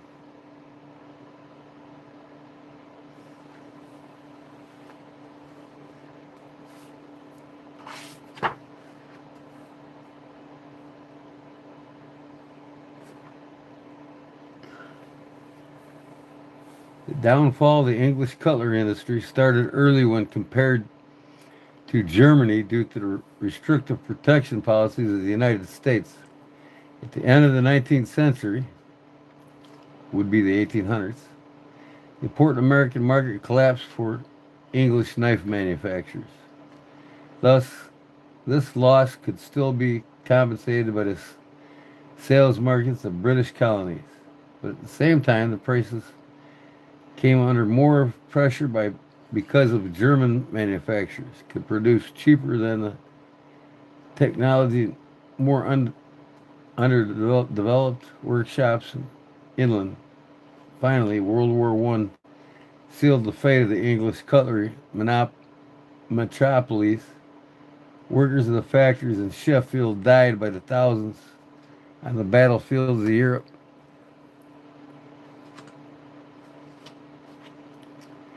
In Sheffield, not much is left of the glorious fame of pocket knife production. Three of the most resounding names of former times: Joseph Rogers, George Washington, and George Eberson. George Washington is and Sons lately after he made the knives for Jim Bowie. And when Jim Bowie died at the Alamo, they found a George Washington knife on him that he killed and slayed a lot of people with. And it was a chef-style looking knife. And then later on, by 1750s, George Washington was the one who invented what is considered the Bowie knife of today in America. So the Bowie knife that we all grown to love, he started the trend, started making them in England. And shipped them by the thousands to the United States, which formed the version of what is considered the Bowie knife in America, with the cross guard handle and a clip point blade.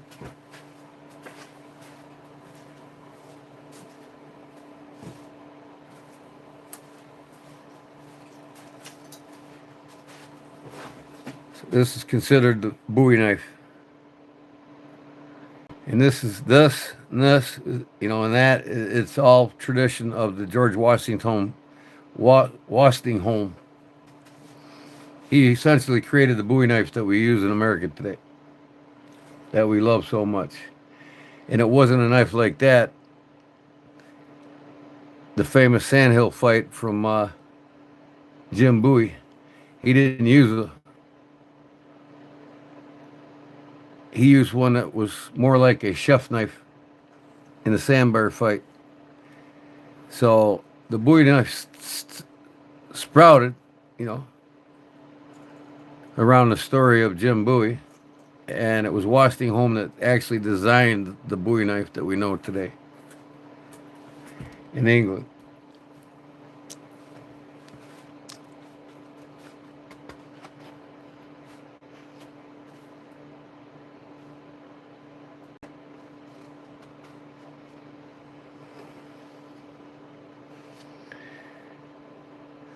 Glance into the grinding workshop in Scheffler Femur Museum, bulk holster cotton in Germany.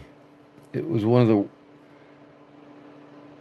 what the workplace of the grinder looked like in the 19th century, in the 1800s. That's what they made their blades on right there.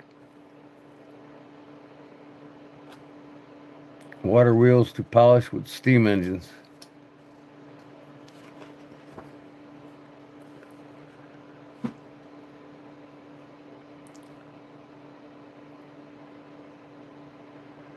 Uh,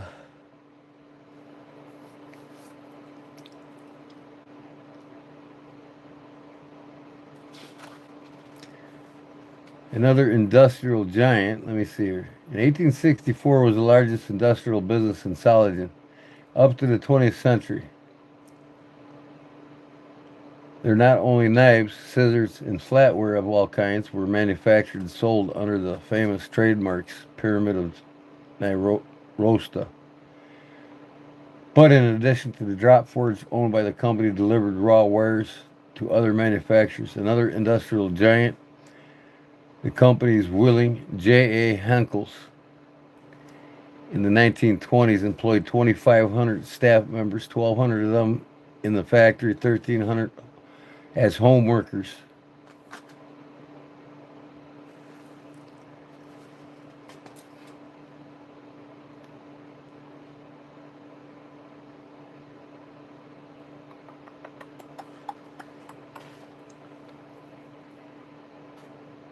So, is everybody falling asleep here or what?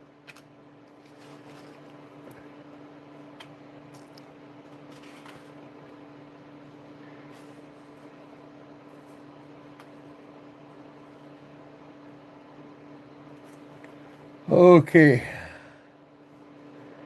Sheffield Company, Joseph Mappin and Sons, United States in 1840. He had already accumulated 20 years of professional experience within the United States. He was prominent in setting up the Northfield Knife Company, founded in 1858.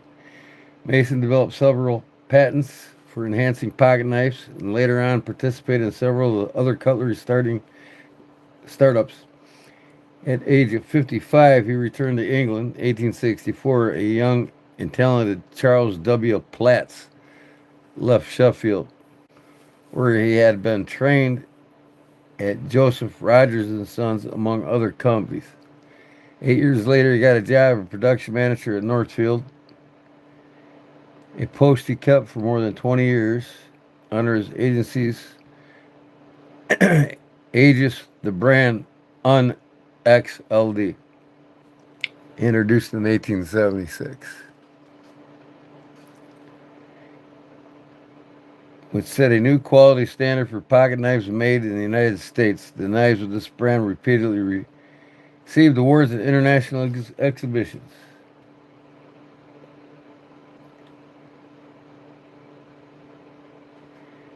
Charles W. Platts had 5 sons who all found employment in the cutlery industry after Intermezzo and Cattaraugus Cutlery. He, together with his sons, in 1896 founded C. Platts and Sons Cutlery Company in Gowanda, New York. There, the Platts production pocket knives, especially the Case brothers. Shortly thereafter, when the rooms became too small, the family business moved to Elder, Pennsylvania. Factory building in Gowanda was sold in 1897 to a young aspiring company, which too soon became noteworthy, Schatt and Morgan.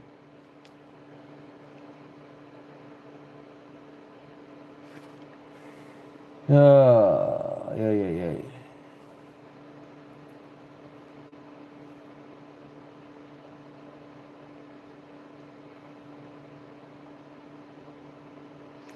Okay, so you got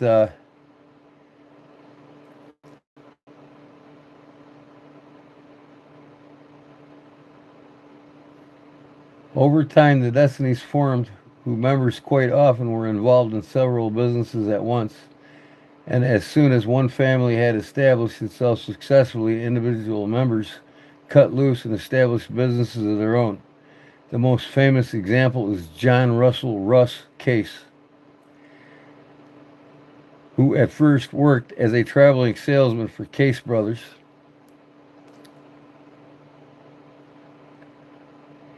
The company of his three uncles,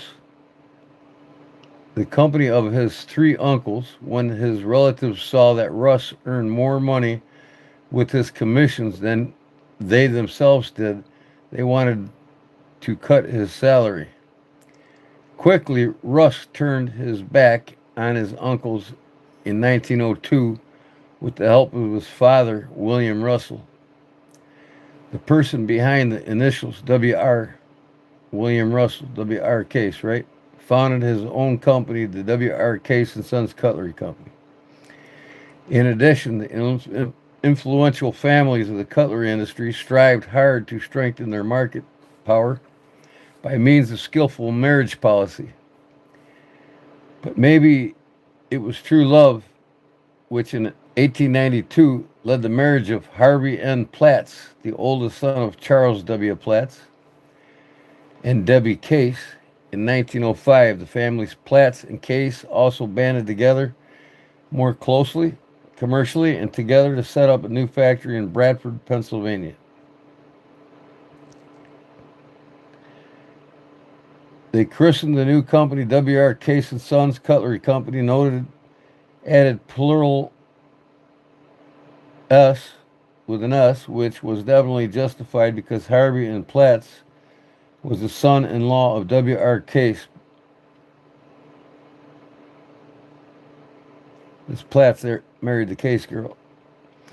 Both managers, related by marriage, complemented on another in an optimal way. The sales talent of Russ provided for a constant flow of orders, while Harvey, with his know-how in technical production, took care of manufacturer's flawless operations.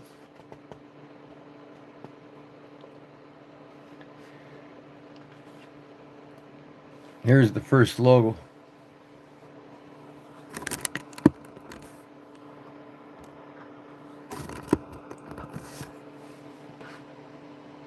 First logo of R.W. Case and Sons quite often is jokingly called Father, Son, and Holy Job because it shows 3 generations. At the right, company founder Russ Case. At the left, Father W.R. Case, and in the center, grandfather Job Case, who, by the way, did not make a single knife during his entire life. Remarkable is the year on top of Job's portrait. Established 1847, clever marketing strategist Russ Case gave his business, which was founded in 1902 from scratch, a 55-year-old history of simply declaring his father's year of birth to be the founding year of the company.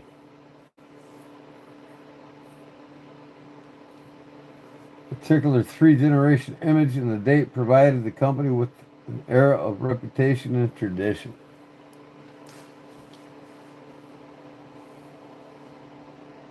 Around the turn of the century, American pocket knife manufacturers were geographically concentrated into 2 states. The Case brothers, up in 1905, W.R. Case and Sons as well, were located in Little Valley, New York, as were Cattaraugus Cutlery, 1886 to 1903, and Brown Brothers, 1890-1902. See, the Brown Brothers' father married a Case girl.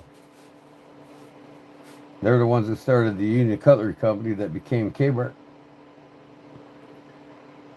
To name just a few well-known companies in nearby Guyana, Shat, Morgan produced since 1897 about 100 kilometers south of Little Valley. A lot of companies had settled down in Pennsylvania. Tribune alone, 5 manufacturers existed at the time. Later, the region around Tittawet and Bradford was called the Magic Circle of Cutlery.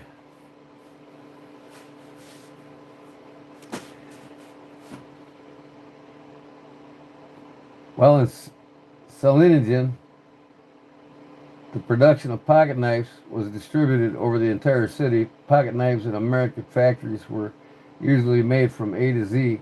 The factory of Shat and Morgan, for example, around 1900, was divided into 6 departments.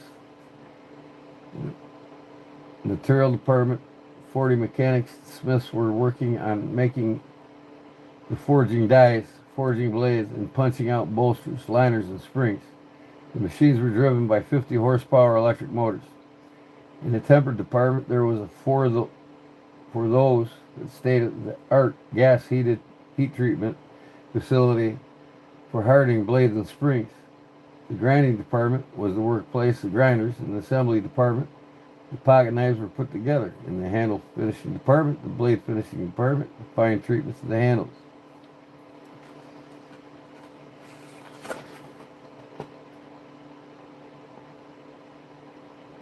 Then it goes on talking about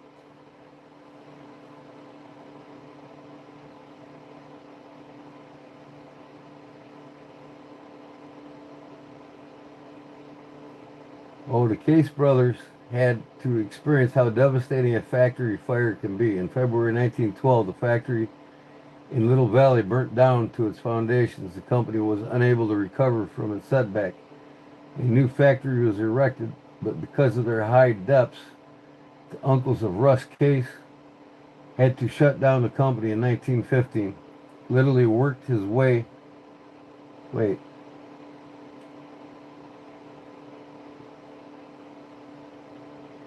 In the 20th century, the true cutlery giants such as Imperial and Camillus were created in the United States. The one number to emphasize the fact that in 1940, Imperial produced more than 100,000 knives daily. Like the great names from Sheffield, the American industrial giants from the past are now only present with their trademarks, mostly decorating cheap imported wares from China, distributing elsewhere. It was a German from the Palatine at the beginning of the 20th century laid the foundation for the cutlery empire Camillus, which closed down in 2007. Adolf Castor came to New York as a 14-year-old boy in 1870. Literally worked his way from the bottom to the top, the hardware store of his uncles. From the cow chains in the cellar of the knives, topmost floor, 6 years later, he founded his own company, which specialized in trading with cutlery imported from England and Germany. Adolf Castor and his young brothers constructed a widely branching trade network from their office in New York. Nathan, the older brother, dealt with buying the wares of Selenogen, but during the 1890s, the rigid protectionism of the U.S. government deprived the company of its basis for business, thus forcing Castor to look for an inland production possibility. He found them in a small town called Camillus in the state of New York in 1894. Charles E. Sherwood had founded a manufactory there, producing a small assortment of pocket knives with the help of 20 workers, many of them Sheffield. Castor, the businessman, realized the potential of the small manufacturing and bought it in 1902. This was the hour of birth for Camillus Cutlery Company.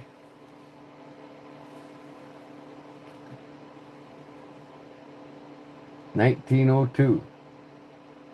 That was the birth of the Camillus Cutlery Company.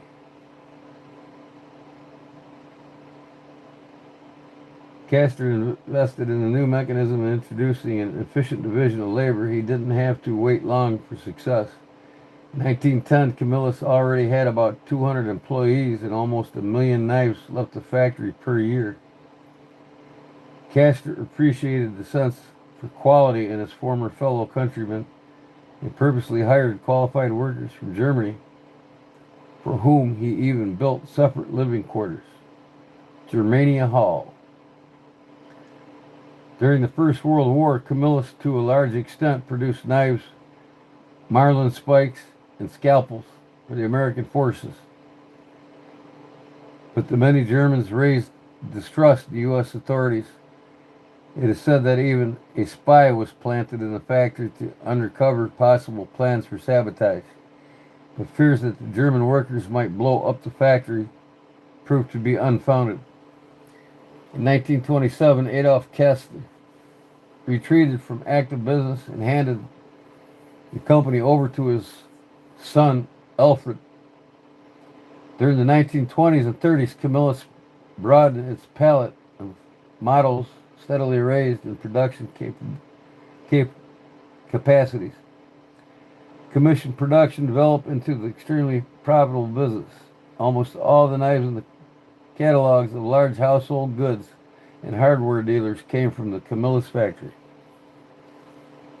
Good evening, Greenwater Station. How's it going? During World War II, Camillus once again received a huge orders from the U.S. military. Almost 700 employees worked in shifts all around the clock. An estimated 15 million knives were delivered to the armed forces between 1942 and 1945. From knives for electricians, foldable machetes for pilots, up to various combat knives. After the war, Camillus continued to push its expansion. Companies were bought, new brands established. The Vietnam War once again brought military orders for Camillus. Good evening, Greenwater. Good evening.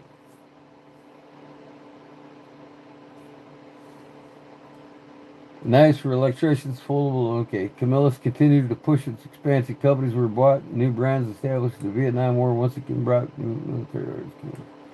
But a few decades later, decreasing demand, management errors, and the cheap competition from Asia scaled the downfall of the long established.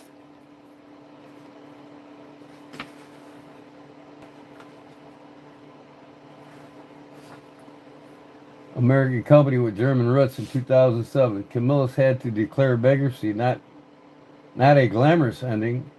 Imperial Charade had ended the same way 3 years earlier. Pocket knives for collectors. Today, there are only a handful of manufacturers among American knife producers who still make their pocket knives the traditional way. It is exceptionally due to the collecting passion of many Americans that such pocket knives still exist. The historical interest in the classic of American pocket knife tradition of the collecting passion linked to it started in the 1960s. Soon thereafter, the first collectors club was founded and the first pocket knife guides published. That's fascinating. No pocket knives guides until after the 60s. I was born in 65. The first collectors clubs were founded and the first pocket knives guides published. Today there is at least one collector club in each of the states, whose members meet regularly to talk shop about their latest acquisitions. Local knife shows where enthusiasts and dealers meet, also quite popular.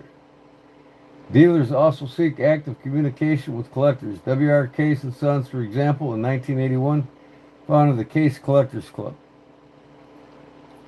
whose members received a magazine and special offers. On a global scale, the communicative exchange among collectors takes place in the internet.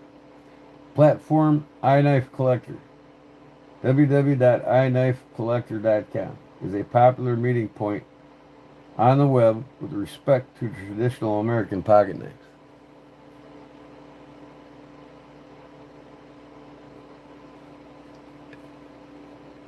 Look at this comment. Holber of chopping diddle.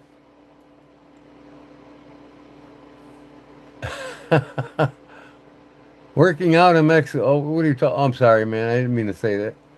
Working out in Mexico in an area where there are some awesome craftsmanships. Does Mexico have a flagship blade? A flagship blade? I don't know what you're talking about, really. Oh, I'm sorry.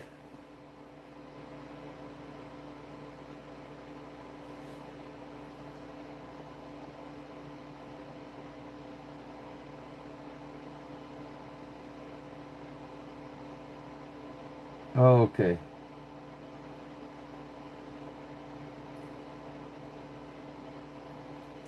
Besides market leader's Case, which after several changes of ownership, now part of the Zippo corporate group, the manufacturer Queen Cutlery, founded in 1922 by former employees of Schatt and Morgan in Titusville, Pennsylvania, was also able to survive at difficult times back in the family's ownership since 2012.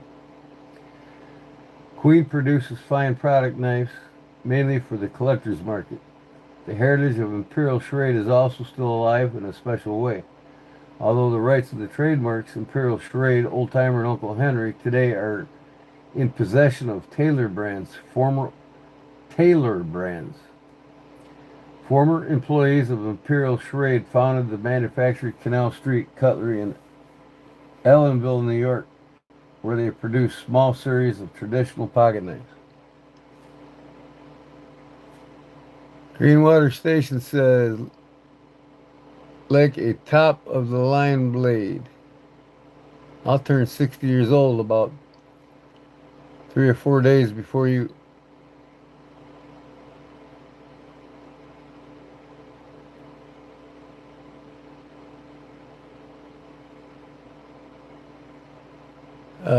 Let me see. Well, yeah, I'll be 60 December 7th.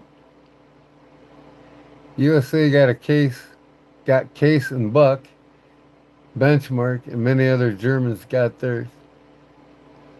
Yeah, but Case and Buck ain't really top of the line anymore. I mean, Buck is. I mean, Buck's still head of the game.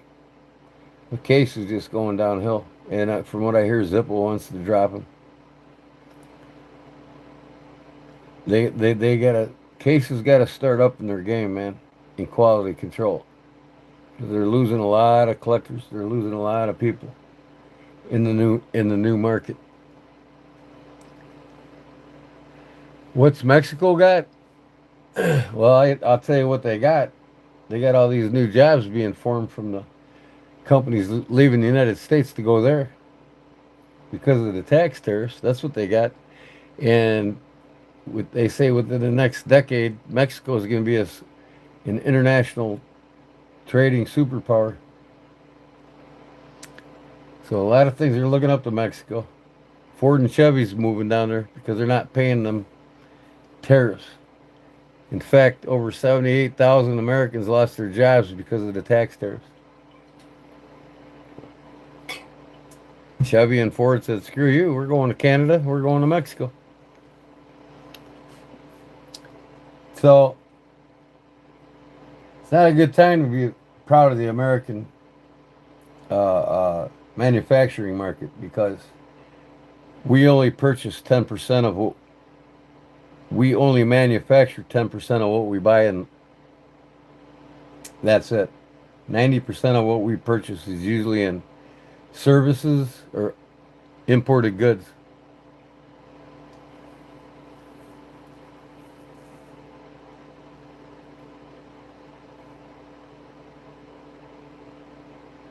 Potential of the collector's market is proven as still fresh success story of companies the Great Eastern Cutlery, GEC, that was founded in 2006 when almost nobody in the knife industry would have given even the slightest hint of chance for a new producer of traditional pocket knives.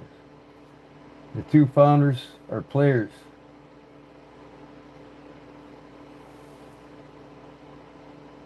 Bill Howard had been chief designer of Queen Cutlery before, and Ken Daniels stems from a family working in the knife trade for generations. GEC assured itself the rights to two legendary historical brands, Northfield UnXLD and Titouette Cutlery.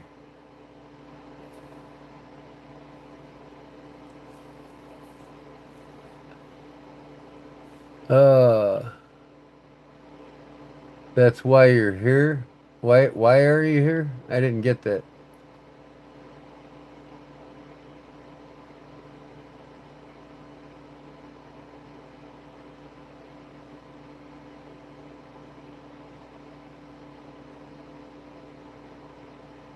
Why are you here?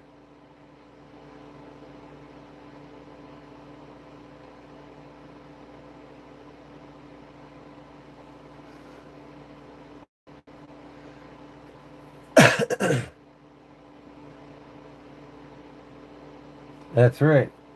That's why you were there in Mexico. And that female president that's taking the reins. I mean, she's getting she's doing a lot of business with China. Take everything we're losing from China is going there. You're not going to be seeing a bunch of immigrants flood into this country anymore. That's for sure. Because their industry and their markets are coming back while ours are disintegrating because of bonehead leaders.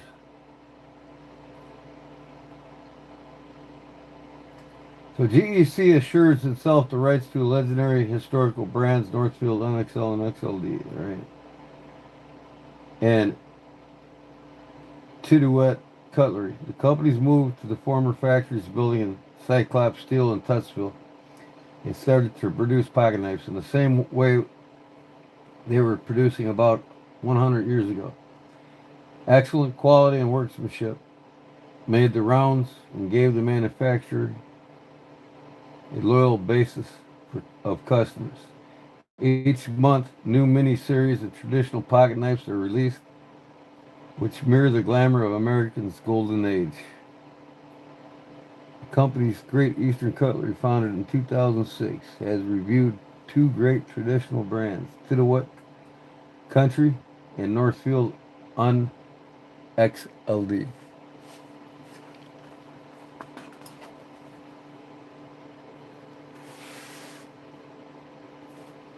That's right. That's why I was in skilled labor my whole career as a union carpenter, millwright carpenter. In fact, it's skilled labor in this country that created this country. This country wasn't built on cheap labor and unskilled workers. It was built on union labor. Okay. A bit of pocket knife science for y'all. Hey, Leon, what's going on, brother?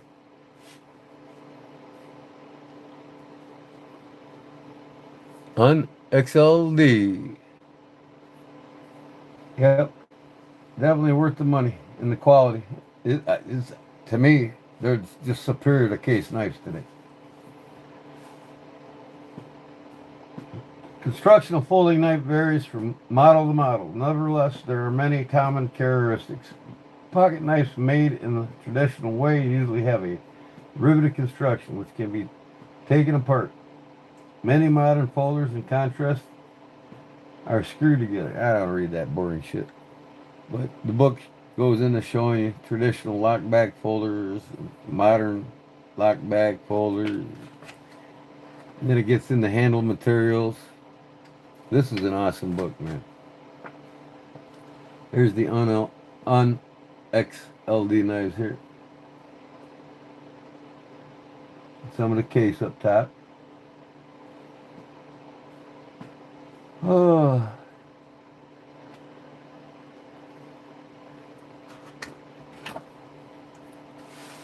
You can get this book on Amazon if anybody wants to check it out. It'll tell you just about everything about the pocket knife.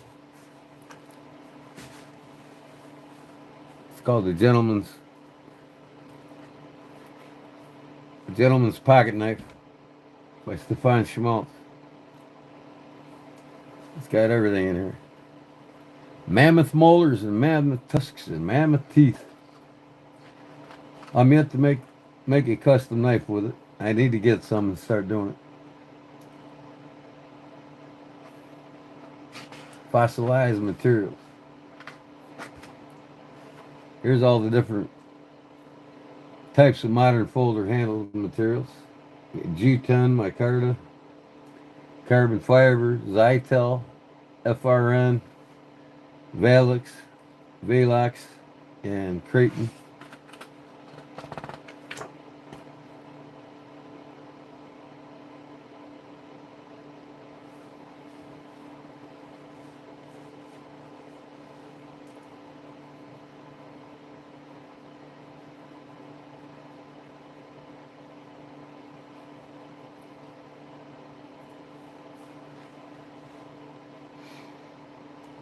You got a tweezer in your hand.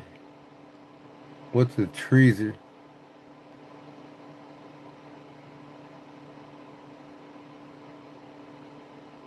Fat City, he got tired and said goodbye tonight. He was here tonight in my life for about an hour and a half.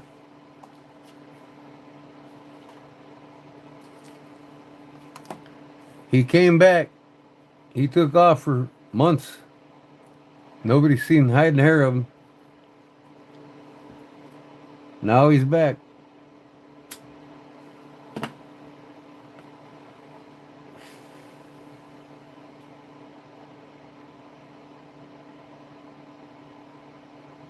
Zytel? Yeah, some manufacturers around the world still use it.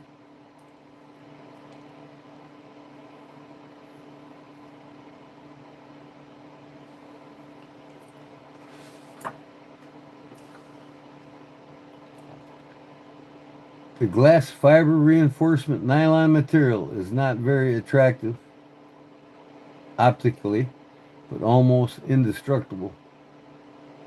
I've got a few Zytel knives here.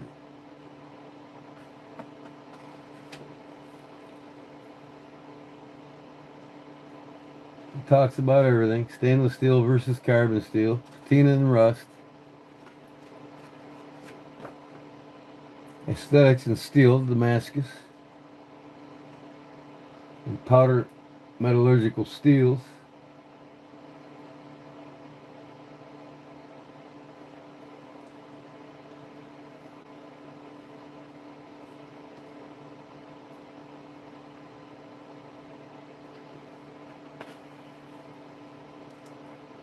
Hardness and measurements according to the Rockwell testing. And different patterns of Damascus here.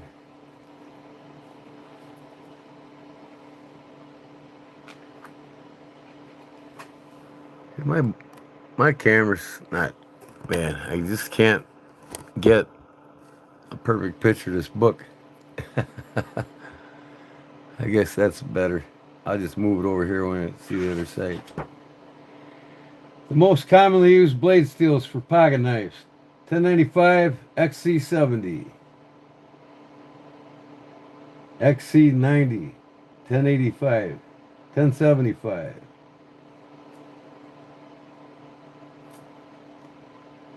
And you got 1.4116. The German material number relates to the blade steel commonly used in Saladin's cutlery industry. A lot of them steels are used on the, a lot of that steel is used on the Victorinox.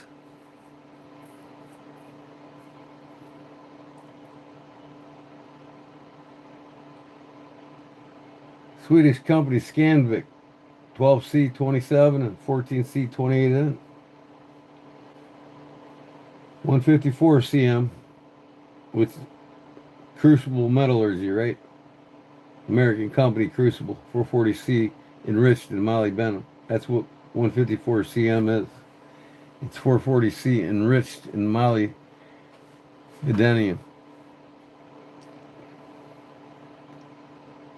420 steel today can only be seen with very cheap pocket knives. If only the designation stainless steel is questioned, its use 420 or 440A because it is very soft. Its edges retentions leave a lot to be desired. This is different to 420 HC. HC stands for high carbon content, which has a good hardness with the cordability, good heat treatment. And that's what Buck switched to from 440C for their Buck 110s and most of their knives thereafter, outdoor use knives. 440C, while the variants A through B of the 440 series can totally only be found on the lower price segments. 440C is used for high quality pocket knives. If 440 is given as the only destination, usually 440A is the used steel. So the lower you go down, 440, then there's 440A, and then there's 440B, and then 440C. 440C is the highest grade of the 440 steels. So the higher the grade, the better the steel. That's why the Buck 110s were first made with 440C. HCR 13 MOV. can be found in knives produced in China. ATS 34. American knife maker Bob Loveless made this steel. Produced by Hitachi. Popular with the knife scene. ATS 34 is chemically identical to 154 cm. No, I don't get into making Damascus. I don't care for it, and I probably never will. I like using high carbon steels. I make mostly working knives. You know what I mean? I'm not really into this crucible metallurgy or the powder steels of today. It doesn't, you know, I'm just as happy with something with S30V or S35EN than I am with any other steel out there. ZDP 189. Hitachi Incorporation, Japanese knife maker. Katsumi Kitano distinguishes itself by its high carbon and chromium content. Blades of the ZDP 189 are extremely wear resistant. And they can harden up to an impressive value of 67 HRC.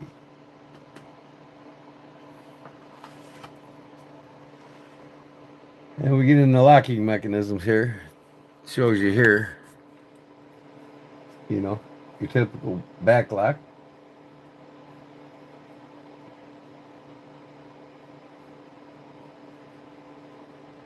That's more like a mid lock though.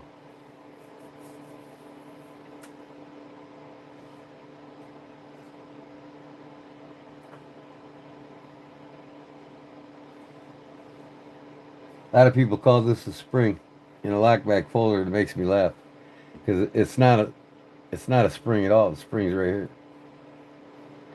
It's basically your locking lever. It locks the blade in place under tension of the spring. That's the spring, not that. Don't ever call that the spring, people. On a buck 110, that's not the spring.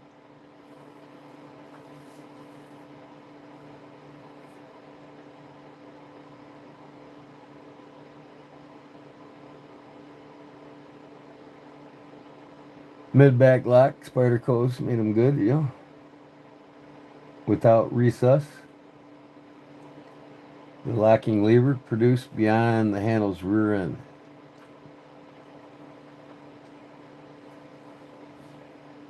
Protruding, the so-called trigger can also be used as well as with gloves.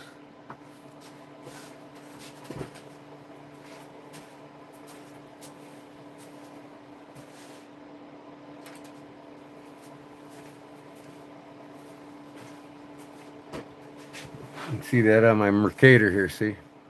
German Mercator. Right there. That's the lock. Protruding, the so-called trigger lock. Push down on it, and like I said, it's great for use with gloves.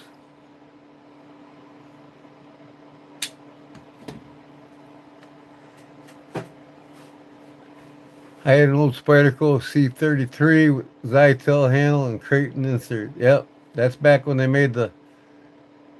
used the same material to make the pocket clip, integrated into the handle material.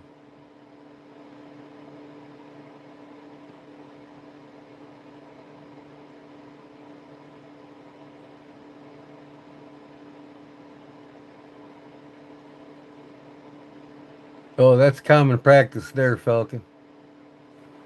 Most of the Pakistan factories, they all wear flip-flops. It's hot there. I would too. But I would have leather over the top of them if I was pounding steel or running a forge, that's for sure. But these people, man, they've been burnt so many times, they don't care. Frame lock, right? Your liner lock, your button lock. He explains it. A lot of people get some of these locks confused. Then you got the viral block on the open L. The twist lock, they call it. Viral block twist lock. I own just about every one of the open L knives. ABC is the blade shape. Drop point blade, pen blade, clip point blade, spear point blade, blah, blah, blah.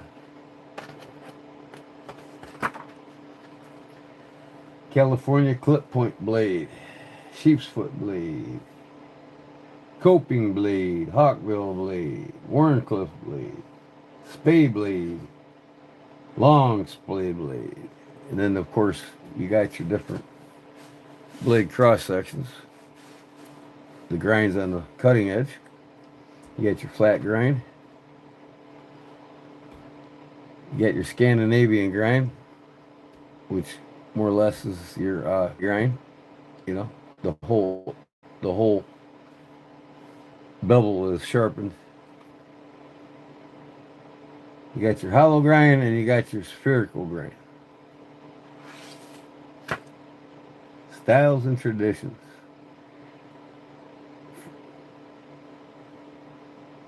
From France, you got the Opinel and the Laguiole. Two icons. French traditional icons.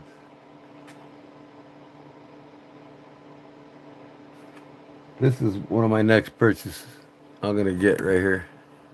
I'm sorry I didn't move the book.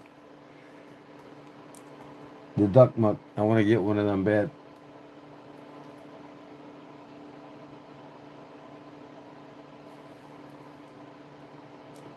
Be on the lookout for a duck muck, everybody.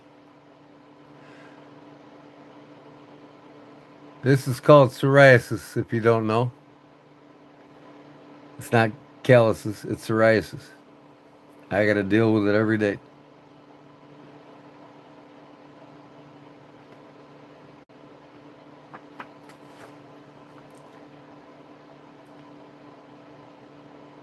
Cotrex de France, the Laguiole.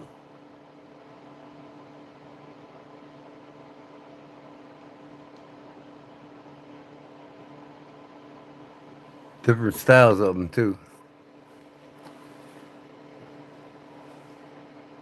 And the names for them: the Roquefort, Langres, Pradel, Saint Martin, Vendetta, Guaux, Tono, Elysian, Yatagan, Erlac, and Boscu. The Boscu is what everybody knows the most.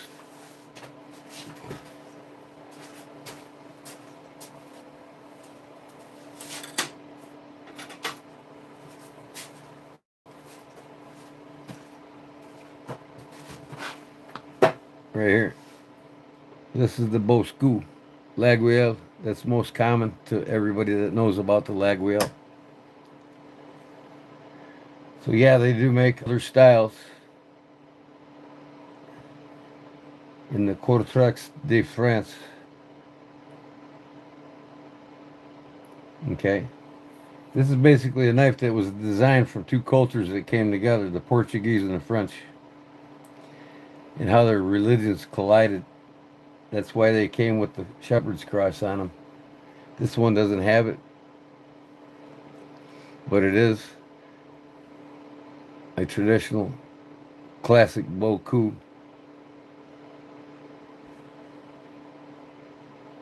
When you close these blades, you do not want that blade to come down on its own. The reason behind that is there's no kick. The tang here is flush with the blade with no tick on it. It's the tick that hits the lever spring and keeps the blade from touching the spring. This one touches the spring, so when you close it, you got to bring it down gingerly, or you will dull in the blade. Just so you know. Rapala fillet knives now, made in Estonia. What, the J Martinis? Because J Martini factory still makes them, right? They're cheap here, 27 to 47 bucks, depending on which model you got. But the Estonian ones, I don't know. I haven't looked into them. I, them ain't made by J Martini, are they? Because most of the people here in the states, you know, they only get the J Martini ones. That's most sold in the states.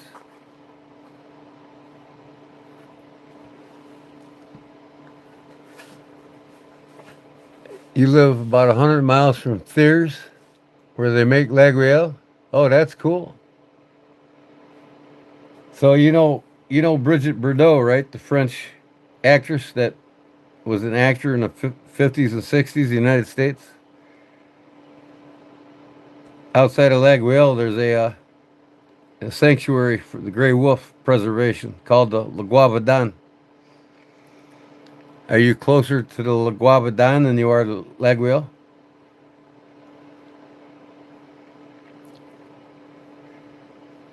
By the way, people would call this a butterfly or a bee. Always be the bee. But the spring mechanism here, where this comes down and locks in place in front of the bolster, it's called a butterfly locking spring. And that's present on the Italian stilettos too, the butterfly locking mechanism. So you are closer to La Guavadan. So this knife was in honor of Bridget Bardot, the famous actress from France.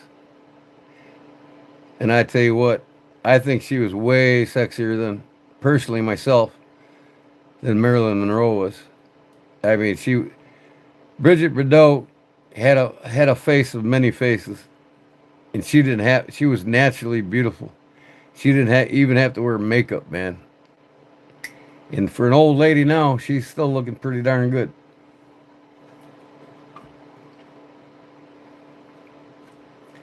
So yeah, this is a knife that came together with two cultures in France. You know, the Portuguese and the French.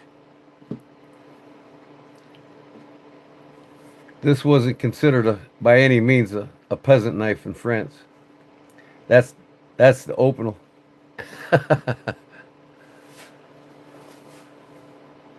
You said, "Oh yeah, you remember her, huh?" I remember when I was a kid when I watched her. Man, she was hot. I mean, I had a crush on that thing. I wanted to go to France.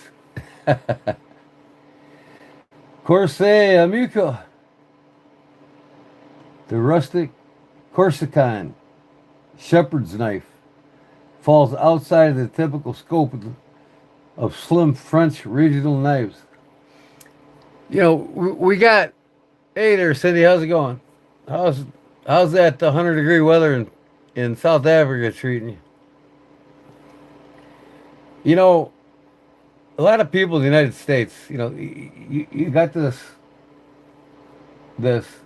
Yeah, on YouTube, you got this knife community, right? And you see all these modern knife folder guys. There's a lot more pages for it. The internet, YouTube's filled in the knife community of modern folders. And they got all these weird ass looking knives being designed constantly. Same concepts over and over again. And they're just so boring, man. I mean, I'm really bored with modern folders of the YouTubers and the community within its own community. I'm really bored with it. I mean, there's a few of them that I like, like Cold Steel, and I like some Spider Co's, and but other than that, I mean, they have no idea of the quality and the craftsmanship in what's out there around the world when it comes to cutlery. They're just stuck on this facade of Chris Reeves knives, and and Benchmade and all these hot numbers. And, it's just like, to me, I would rather pay $250 for this lag wheel right here than I would buy a Spyderco, a Benchmade, anything with powder metallurgy steels on it, blah, blah, blah, blah, blah. You know, and it just, they just, these kids don't have any concept of history on knives. You know what I mean? So they don't care. They like the flashy, hey, look what I got. I got one more knife than you got. I got one now with Magna Cut. Wow. I'm the shit. You know what I mean? It's like the shit's getting old on YouTube, man. I don't even watch these modern knife channels anymore. I used to like them and watch them, and I really think the people in these channels, in them channels, are they're their own type of people, really. But it's what they love, not what I love. But I'm just saying, there's so many more modern folders that are made solely the traditional way over 100, 200 years, still even being made today by some of these fine makers around the world. I could care less about American knife manufacturers in comparison to a lot of these foreign ones. I'm part Finnish myself. I got Finnish blood in me. And I love making puukko knives. I love the Scandinavian grind knife. You know, I got relatives that lived in France for 40, 50 years. And I just love the Italian knives and the French knives. You know? Yeah, but see, each one of these now, the B, the B, the B, the B, to be or not to be is the question. People call these things butterflies. That's not what the name, they're not butterflies. The name butterfly came along because that's what the locking mechanism is. It's not really a lock. It's just it's a semi-lock, right? But it's called a butterfly mechanism, not a butterfly. They're bees.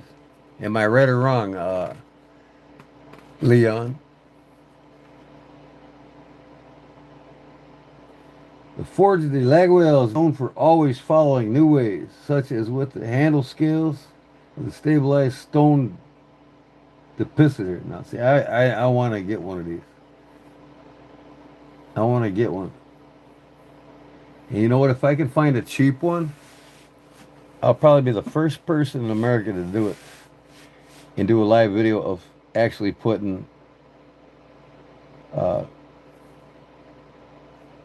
rescaling a Laguel and doing it with molar tusk, or a fossil material. I want to do it myself and video it. Yes, you're damn right. Yep, and here's another fact about the Laguel. There's different carving patterns in all the knives. And Laguel is known for having workers within cities, meaning that they have workers that work for the company, in Laguel, outside of Laguel. They work out of their own home shops. And there's 7 different carvers that carve 7 different styles of these lever springs. So you can typically order a Laguel based on the carver. If you know the carver's name, you can say, "Hey, I want a Laguel, carved by such so and so," and you can order the knife carved by him. A lot of people don't know that either. But yeah, Laguel's got a lot of subsidiary workers in other cities that make components of the knives, and and whatnot. But it's fascinating. I've got a video in my playlist if you guys want to watch it on the making of this knife, and it shows how how they're produced, and how they subcontract out some work to other cities. Vintage folders last longer. My Benchmade was 350. Meanwhile, that Boker was 20 back in the 70s. Now the Boker goes for 400. You know why it's so expensive now? It's because of the quality.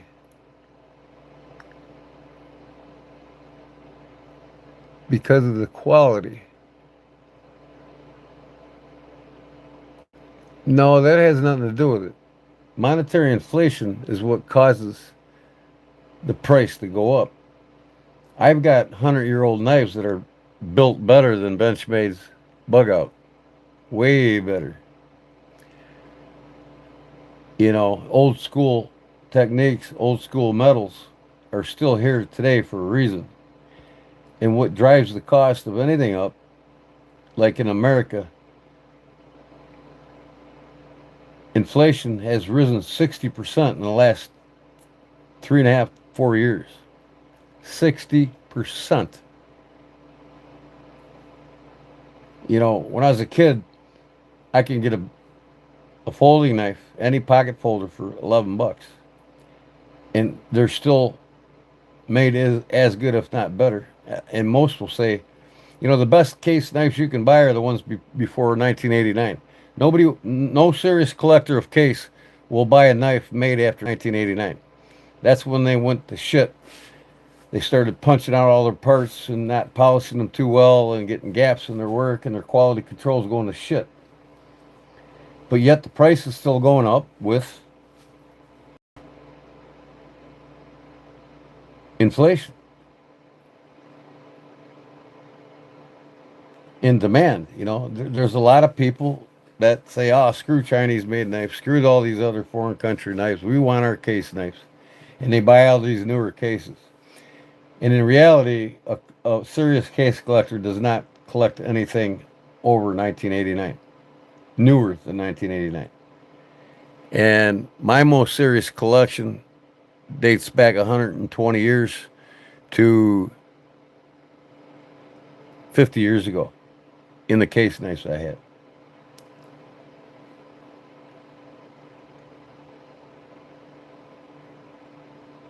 Vintage folders do last longer. Yeah, exactly.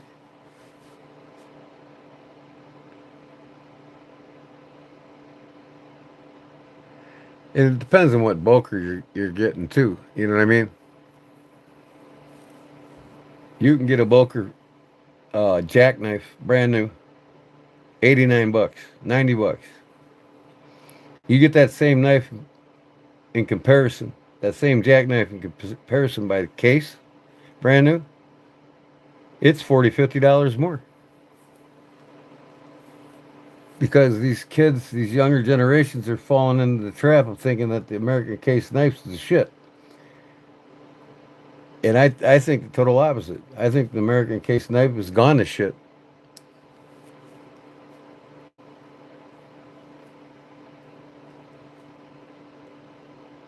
Oh yeah, I mean I got 1965, 1967, 1970, 1975 buck 110s, and they work as good, if not better, now as the 2025s.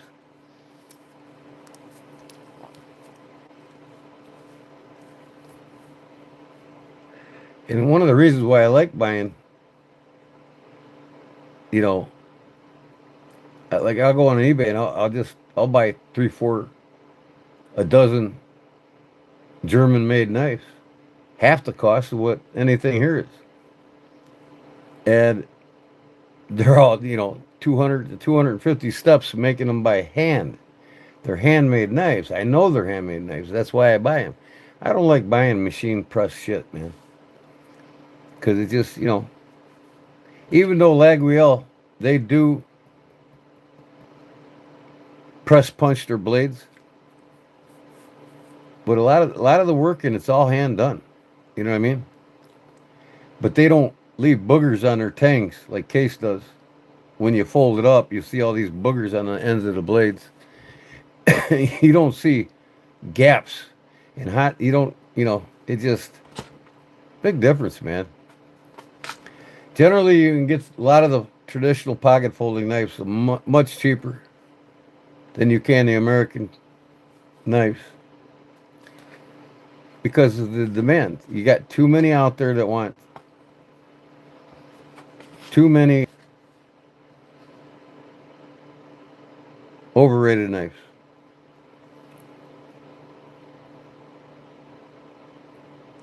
Here's a Sears Knife Company by Claude Desborn.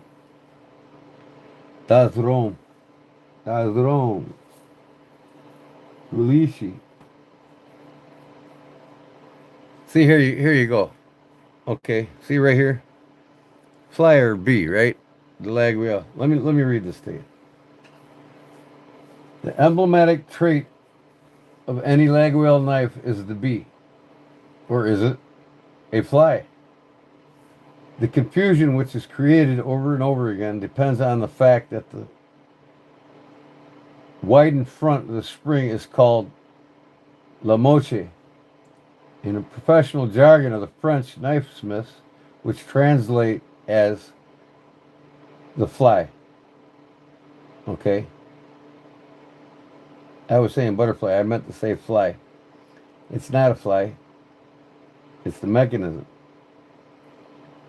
This is a technical expression and it doesn't have anything to do with the insect.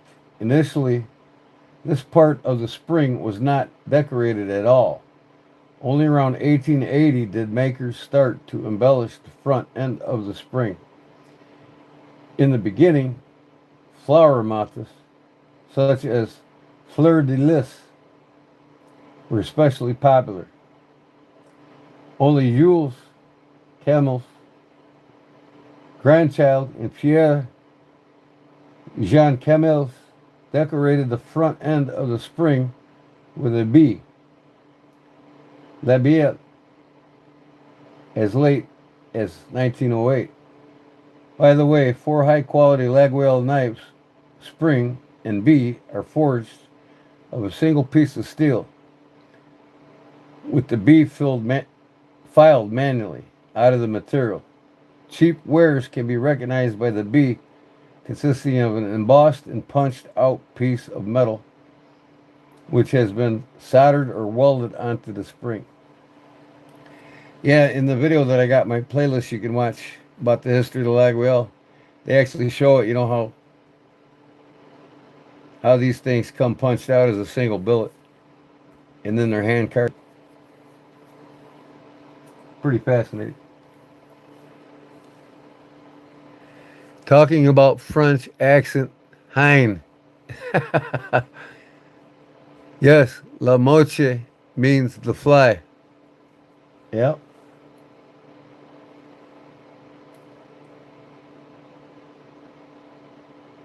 La moche, in the professional jargon of the French knife smiths, which translates as the fly. But that's the mechanism. The name of the mechanism, the fly.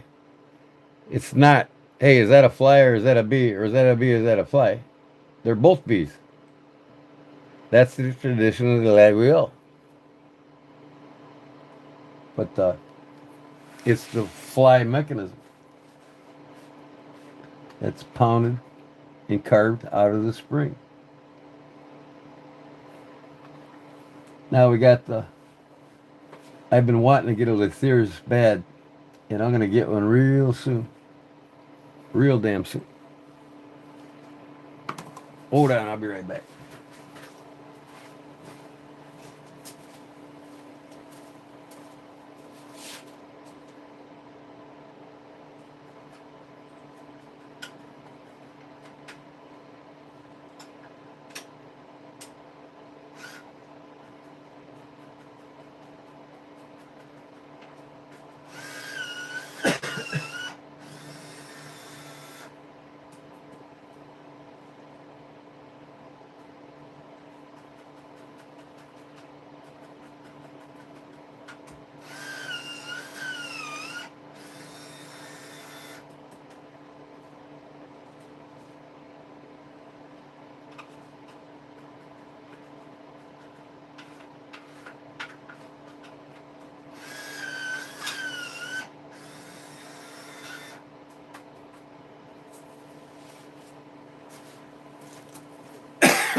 Yeah, I mean, I just think these things are works of art, man.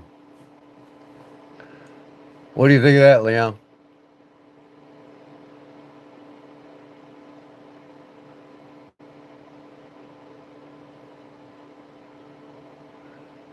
Frey, Jagas, Dormes, Vos. Dormes, Vos.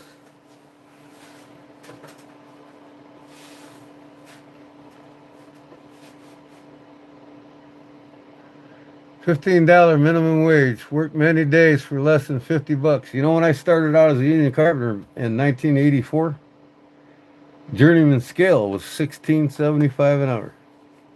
But that $16.75 an hour, you can buy a car brand new for $2,800, and it costs you 75 cents a gallon of gas to get around it while punching that 4-barrel carb, right?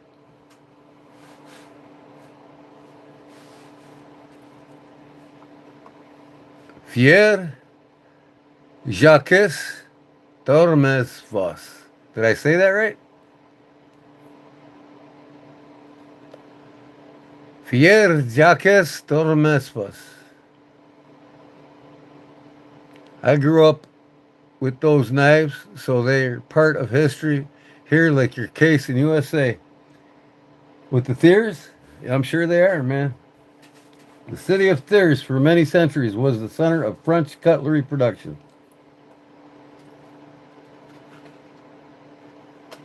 Let's continue to read this, though.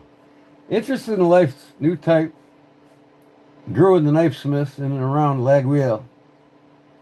Were unable to serve the increasing demand, the powerful competition from Thiers stepped into the breach.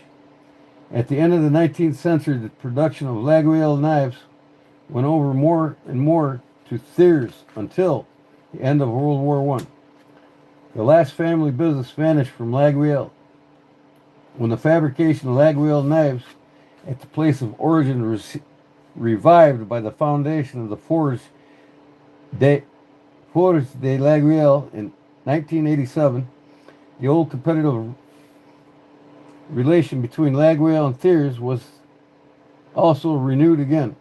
The same strong rivalry exists between the Forge de Laguiole and the manufacturer Laguiole in Arabic, located in neighboring Espalion. In focus, there is always the question of authenticity in the famous knife can a Laguiole knife produce outside Laguiole, also called such, since Laguiole had missed the opportunity in the past to legally protect design of the name and knife. Legal clarification issues is not be expected, but in the Thiers as well as Espalion Laguiole knives have been manufactured since the 19th century. Laguiole has to live with the fact that companies such as Fontenelle, Patard, Robert David, and Laguiole and Arabic continue this tradition in the best manner. The real danger comes from the outside away. Poor quality knives in Laguiole style, which are mass-produced in Pakistan, India, China, and have flooded the market for years, already damaged the reputation of all serious Laguiole manufacturers in France. Yeah, I mean, there's something else, ain't it? I mean, I enjoy reading about it more and more every chance I get.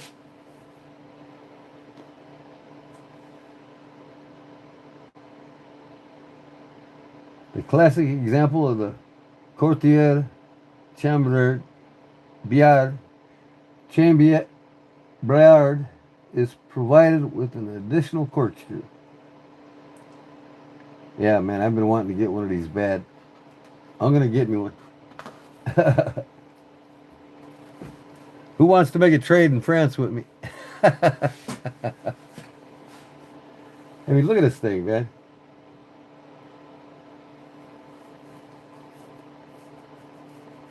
Many classic regional knives look back in long history, but in recent years, two new knife models have been created in various areas of France. Since they don't yet have a patina of time-honored things, They're called neo-regional. These new creations are usually only made by single knife maker or small family business, which means they're probably never get the same as the Laguiole. But they nevertheless have an original appeal because each of these knives has a history which has to be uncovered.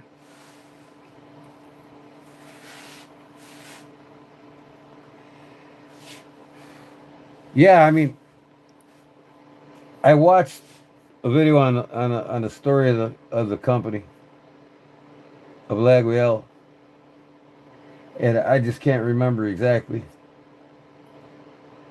But Laguiole became a synonym for knives produced there. For a long time, there was a representative knife with the name Thiers. This changed in 1993, and this year is the first time the Confiere de Cortou met at Thiers, a small group of knife makers enthusiasts who decided to honor their city with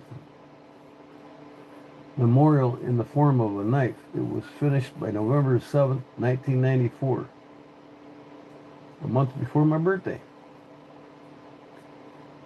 But I was born in 65. So. The Thiers was introduced to the public.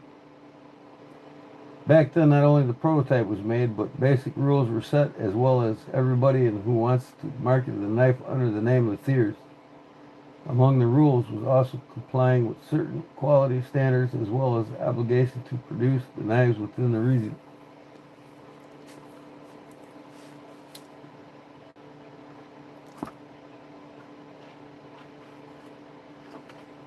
So here's the different knives here.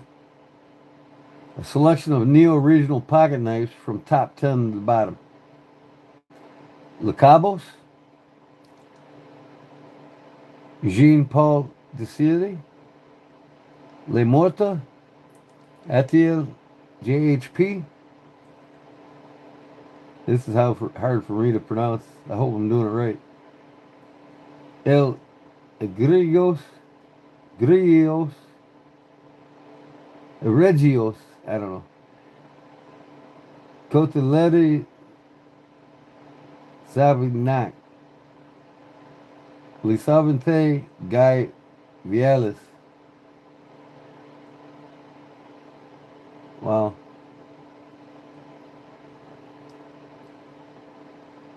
Jean-Claude Laforte. Les Niños. Cotier Domingo. Les Negocios.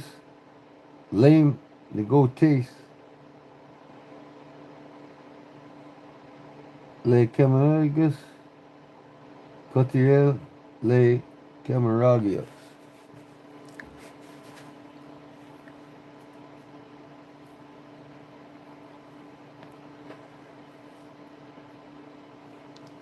Did you know the story about the brand?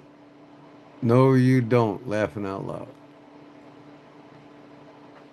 I did at one time know the story, and I just cannot remember it. I got to go back and watch that. The video's in my playlist on my page. I'm going to go back and watch it again. I didn't pay attention, I guess. But I'm just fascinated by the knife and the brand and how it came about and everything else. Here's a lot of good knife makers coming out of Maniago.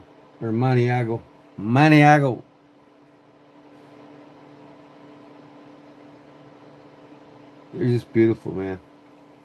Got some beautiful knife makers. Schiaparelli, Maniago. Italy's regional knives here.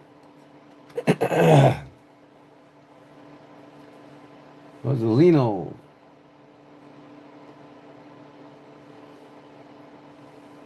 Wow, that's beautiful. So are these, man. I've always wanted one with that back like that. Calabrese.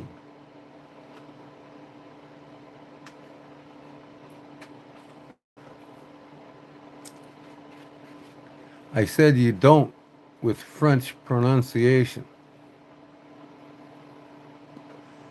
Oh, I got you. Hey, Big Jim is in the house. What's up, brother? You laying down in your hotel room bed? Columbus, Georgia. Very nice. I like knives. Very, very nice knives. Very tired. We'll check in ASAP. Check my what you totin' just dropped. Love you, man. I love you too, brother. You be safe, man. Don't work too hard and don't stumble up on anything.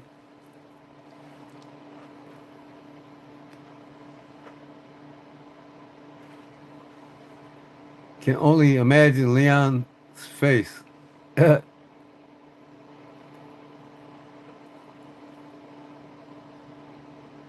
No, I don't with French pronunciation. That's for damn sure. Always wanted to parlez-vous français? Always wanted to speak French, but my brother took it in college. He can speak it somewhat, but not fluently. He could pick up conversation. He don't practice with it though, man. You lose it. But my cousin, she's lived over there for 48 years, and she only knew English when she went there in the 70s. Now she can speak 5 different languages: French, Italian, Spanish, uh, English, and some other language she speaks. I don't know what it is. Okay, here we go, guys. Typical German. Where's my German knife? Did I put it back? That's the one I got. But that's what mine looked like when it was new. 50, 60 years ago.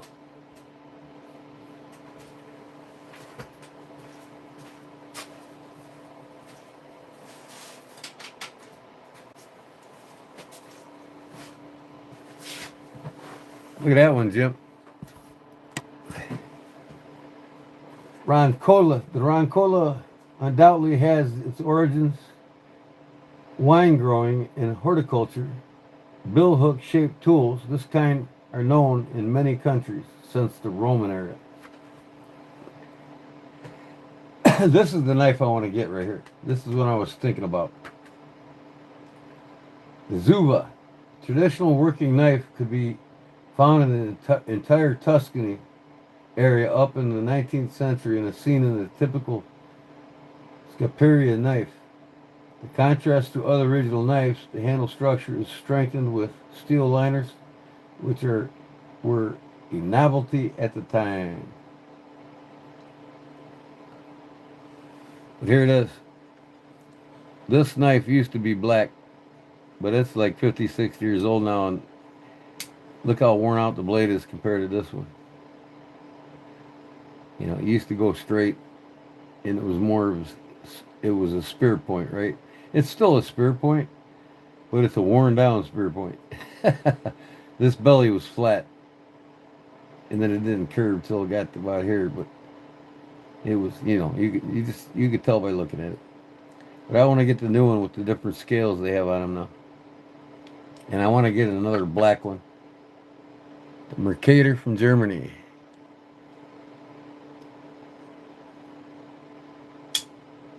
These are sweet knives, man. I mean, they're thin, they're slim.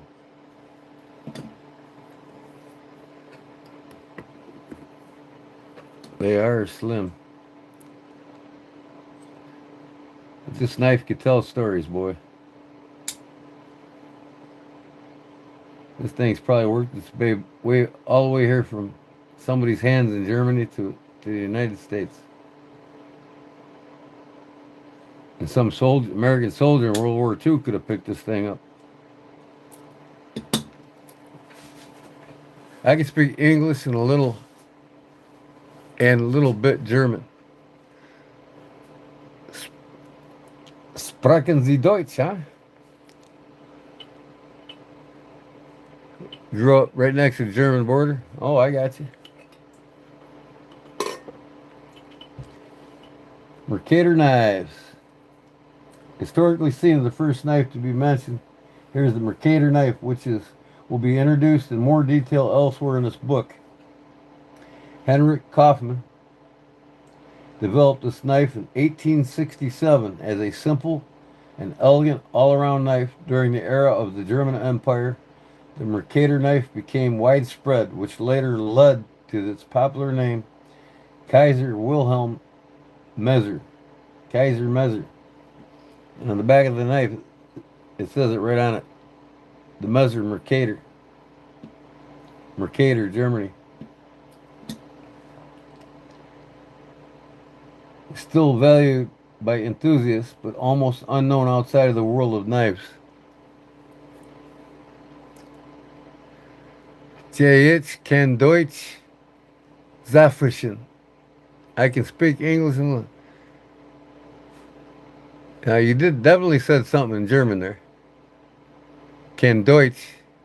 You can speak German. Sprechen a little bit. The best of life, Homestead. What's up, brother? Welcome back. Going over knives from around the world. There's more to collecting knives than just American market knives that everybody's used to here. Yeah, that's that. And then we flip the page here.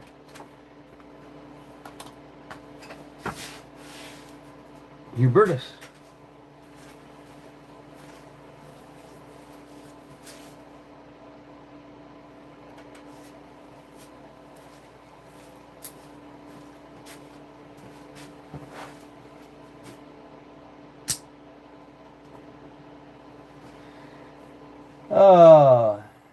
Expression of Amsterdam must mention, which means the marketable product must have already existed at the time. Among many ingenious automatic knives with sliders, push buttons, levers, and other kinds of triggers, in German, one mechanism became established and is still in use, especially by the company Hubertus. These pocket knives, known as a Springer, that's what this is. The Springer, see the spring in there? Pulls up that pin that releases the blade from its spring. And these were full body springs. So you got the back frame part that turns into a spring that goes like this towards the blade, and that's what shoots it out when you pull up on this pin. There's a hole in the tang, it releases it.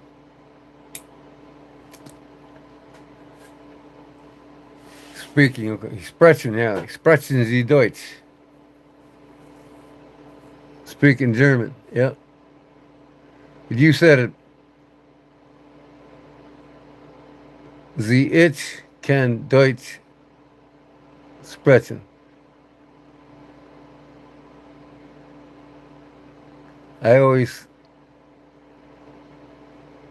I guess sprechen Sie Deutsch would mean, do you speak German? And you said, say, ich kann Deutsch sprechen. Sprechen. Sprechen Sie Deutsch, or Deutsch sprechen. You can speak German. Okay. That's what you'd say back if I said sprechen Sie Deutsch.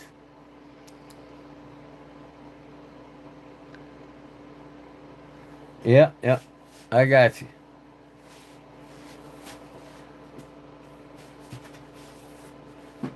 Now, what do they say? You know, in America, we say toast, we say cheers, or bottoms up. You know what I mean? And in other countries, they say skole or trost. Is German? Do the Germans say trost when they want to bottoms up drink the beer? Is it Trost or is it Nostrovia? That's Norwegian, ain't it? Nostrovia is Norwegian, I think. I think the Germans say Trost, don't they?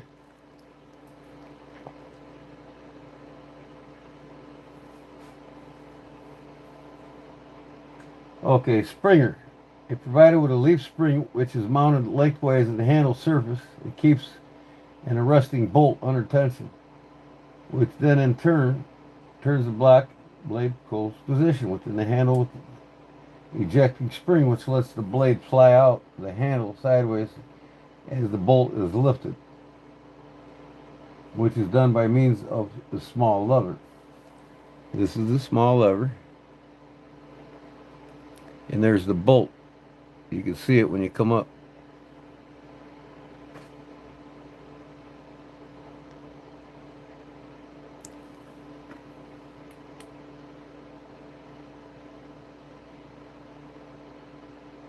Cool.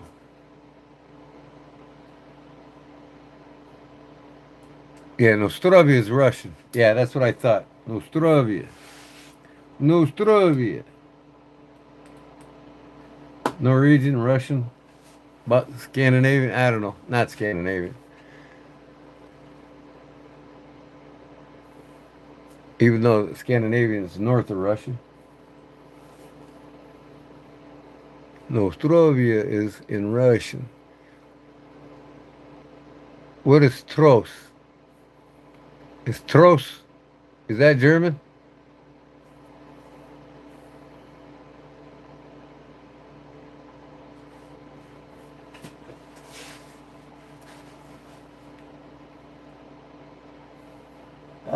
Front of the lever, this activator, the lever lock. It's open position, the blade arrested the bolt. In order to close the knife, the bolt has to be lifted by means of the lever, and the blade can be pressed into the handle against the resistance of the ejection spring until the locking bolt latches again. Jumping mechanism is sometimes wrongly attributed to the American inventor of businessman George Schrade, who applied for several patents regarding the automatic knives in the years before and after 1900. Fact is, we are unable to retrace who invented this special mechanism or who used it first. Apparently, it was never patented. And in any case, many renowned producers of cutlery and Salinogen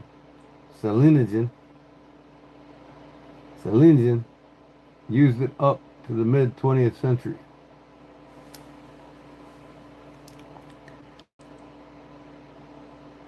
A la tienne. A la tienne is in French. In Spanish, they say salute. So you're thinking French, they say salute.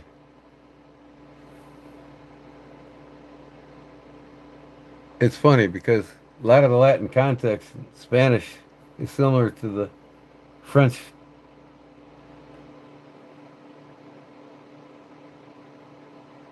context.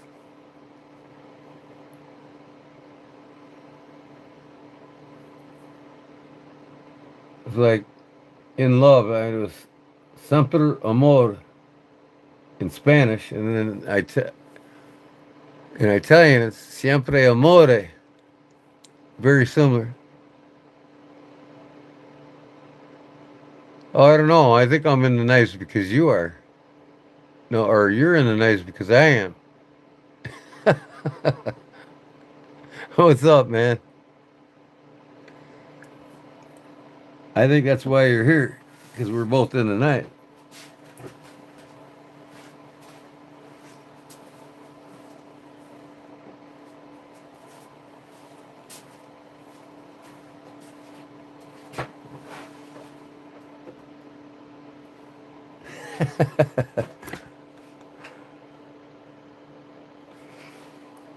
Oh.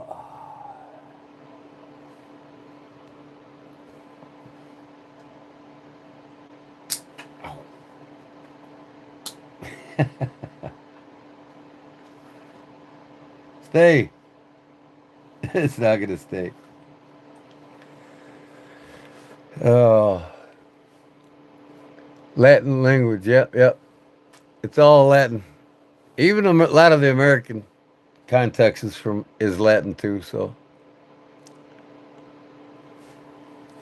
Okay, now we're going to get into one of my other favorites. Carl Schleppner. Hammer Forge, Salingen, Germany, I-brand.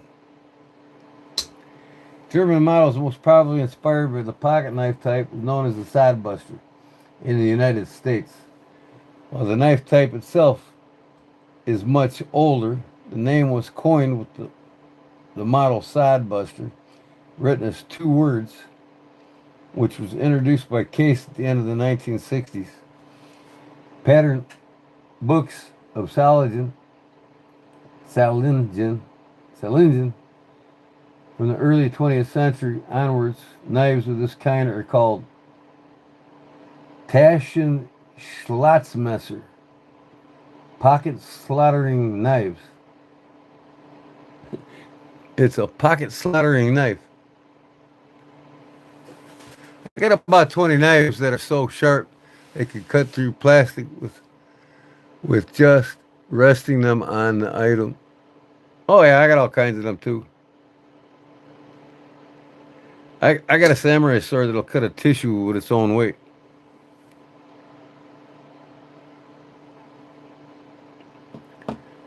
Uh,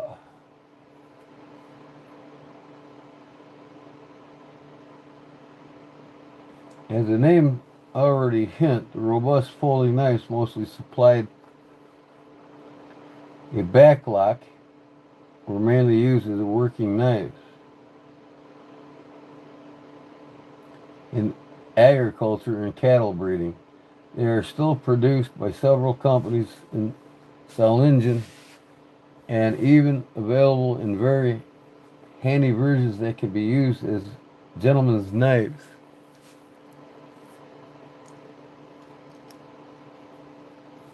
The American expression sodbuster, by the way, is based on the deprecative expression for those American settlers who purchased land after the Homestead Act of 1862 because the land outside of the already settled area was wild prairie. The farmers had to laboriously break open to bust the turf sod in order to gain access useful for agriculture.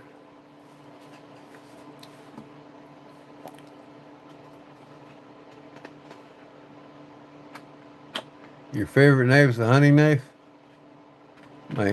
My hunting knife is the sharpest knife I own. Exactly. My favorite knife is my hunting knife, and it is razor sharp every time I go out in the field. And for over 300 years, mountain men and bushmen, not bushcrafters, see, bushcrafters are somebody that thinks they're a bushman.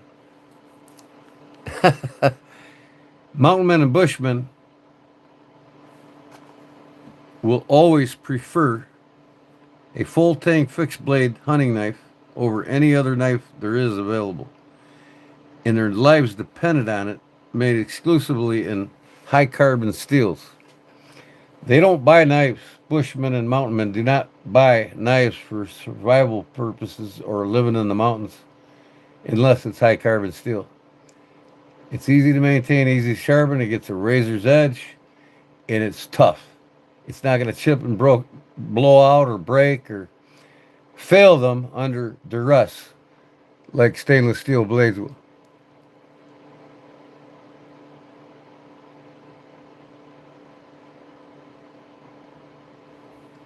Oh yeah, you're gonna make a sodbuster soon? I love making them, man. They're fun. I think I'm doing a sway back. Yeah, I want to do a sway back too. I haven't done one of them yet. I've done a lot of Barlows and other. And a doctor knife. I started a doctor knife for a fellow, and he got on my nerves, so I quit. And I actually have another doctor knife started that I haven't finished for myself.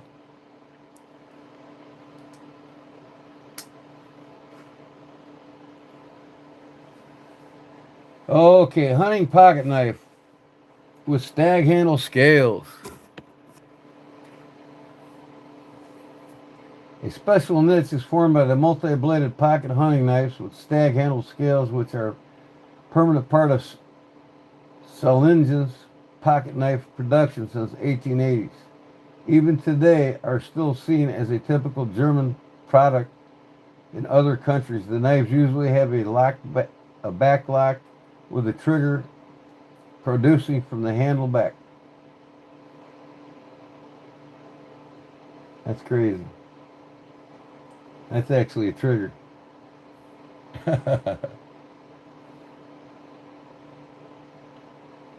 Maybe not. I don't know. I gotta read up on it. Additional function parts such as a saw, skinner, gut hook, corkscrew, and bottle opener complement the main blade. Such knives are still popular among hunters and are often by a Saarländischen company, Diefenthal, Hubertus, Linder, and Puma in many versions. The smaller versions of the knife type with one or two blades are also very well as fine gentlemen's folders. Hunter's Advantage, where's that at?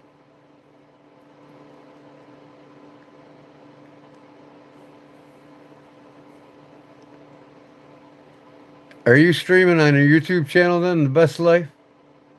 Homestead? When you do when you do make a knife? I gotta get over there and check it out if you do.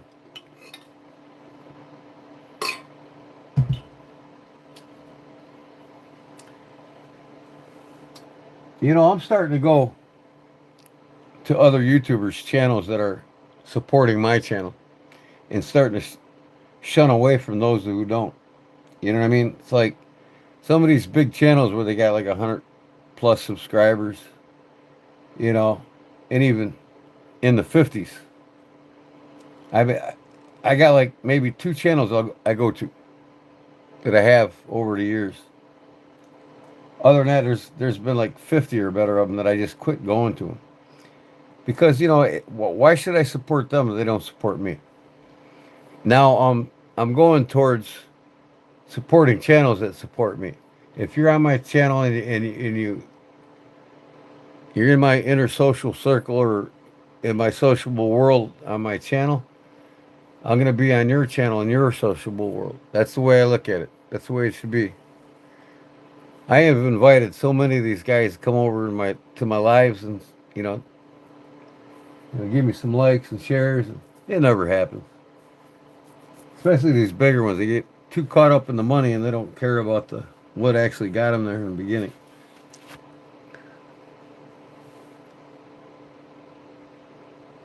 You only get knives from mossy oak, so you're just basically a beginner knife collector.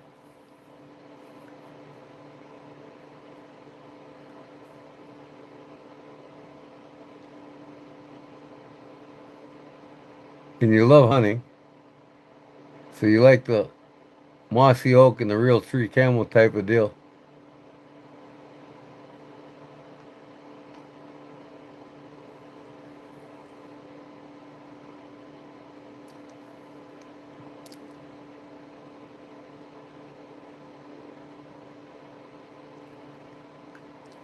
And so, Joel Miller, you're just basically telling me that you're not really a collector of knives. You just like the knives that you love to have as tools or implements that you need for your outdoor activities. And that's basically what knives are anyways. And if you don't get rid of them, I guess you consider yourself a collector. If you got 20, 30 that you never get rid of and you continue to get more, you're still considered a collector, but not a collector of many knives. Just you're setting what you like and love, and and and you're fine with that because that's what you're comfortable with, and that's what you love to use, and that's what feels best in your hands, and that's why you buy it.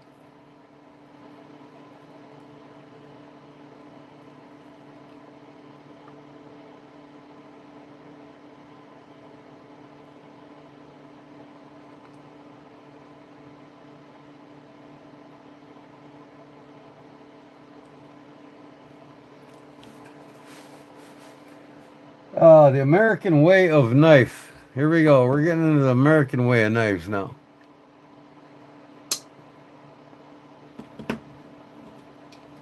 These are probably now 2 of my favorite folders of all time. And I love this knife too, but I gotta get a new one. I'm gonna update it, upgrade it.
Okay.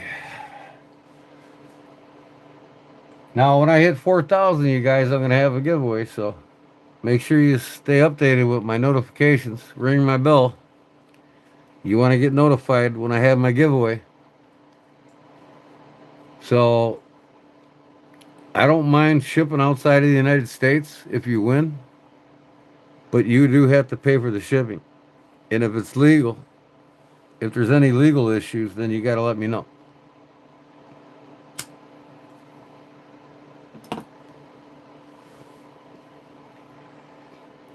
Because I do know I wanted to send a knife to my cousin in France, and she said there's a big problem with customs, not even to send it. It's a big hassle and this and that. And so I actually ended up hand carving her a spoon and fork for her restaurant business that she owned in France.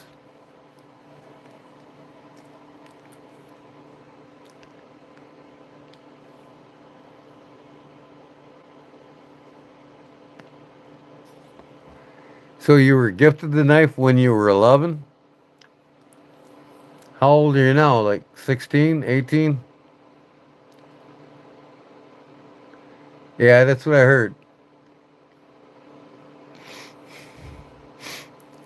I've got a fellow from Canada that wins things from me all the time, and he's got a contact that lives by him in the States, just below him, and he takes the products up to him when he wins them from me. Is there a big problem mailing knives to France from the States? Is it a trade agreement, or what's the problem with it, really? I don't 100% understand it. You're 26?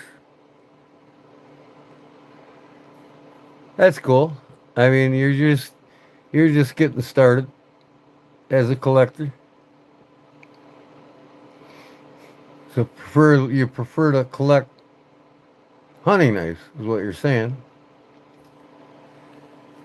Is you got a big passion for hunting.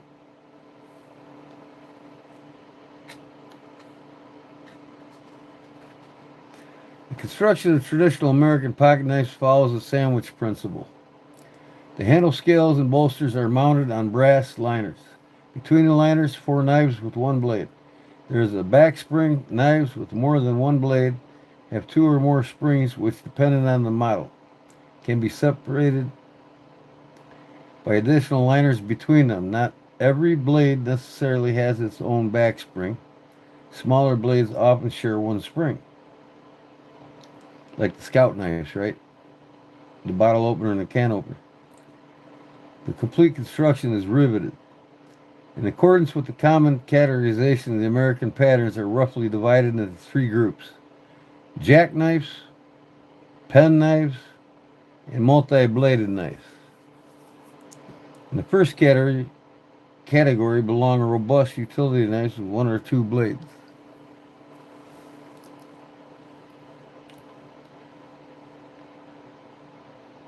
Usually the blades are attached at the same end of the handle, but there are also patterns such as the 2-bladed sunfish, which the blades on both ends of the handle. The second group encompasses pocket knives of smaller format with different handle shapes and blade combinations.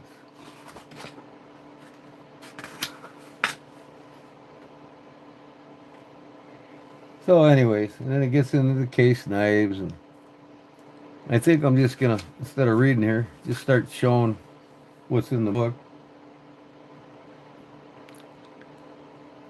William Russell Case.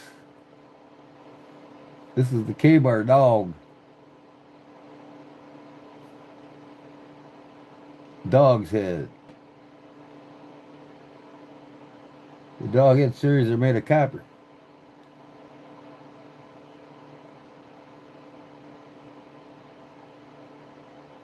The Frederick Orblitz and the other spectrum of the Great Eastern Cutlery. On XL. D. That's a, looks like an elephant toe.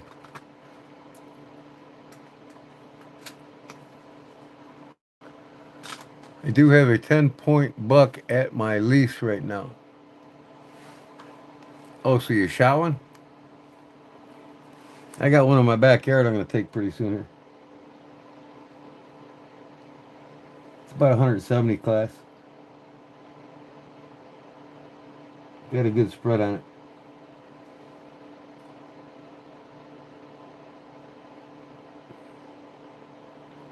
All the different case folders here. Case timestamps, numbering system. Traditional knives, preservation of the proven. Le Cartier. Boker. I want to get that knife bad, man. That is one badass scout folding knife, man. Thick liners, marlin spike, corkscrew. It's got everything. Here it is. Here, look at this. Comes with a lanyard on it, a lanyard chain, and a beautiful leather pouch for it. That thing is beautiful. Beautiful as beautiful as beautiful. I'm gonna get me this knife. They still make them new.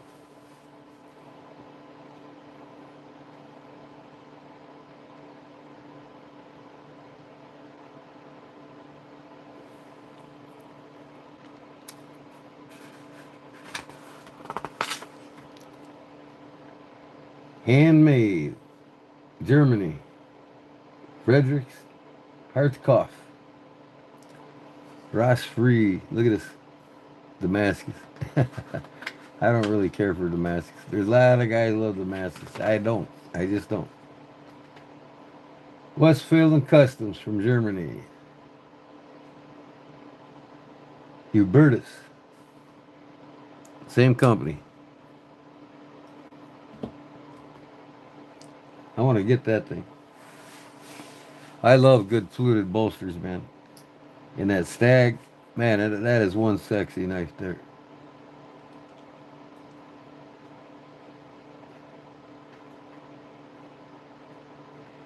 I never mounted one of my deer I've ever shot in my lifetime. And I've shot lots of deer. I don't care to hunt them for trophies. I'd rather shoot them for meat. And as I've gotten older, I've just resorted to one deer a year. I don't care to get multiple deers because I harvest a lot of different animals, and if I got multiple deers, I wouldn't have any. I'd have to buy more and more freezers for it, and I just don't have time for it anymore.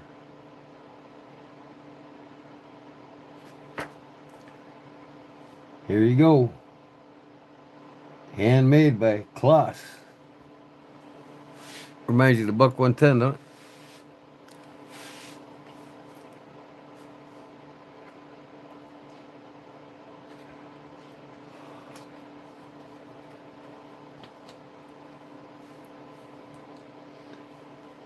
Linder, Iltis, Germany.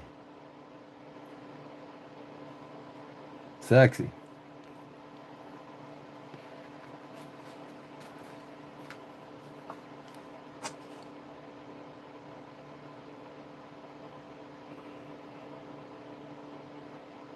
That's my favorite knife that I own. What's your favorite knife?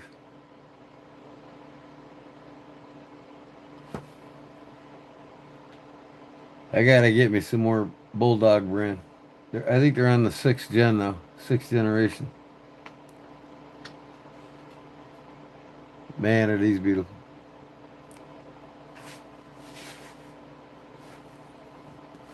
Like Jim Parker.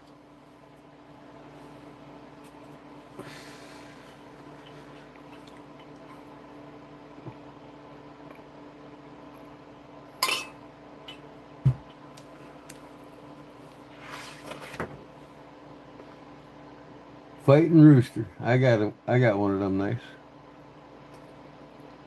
Sexy.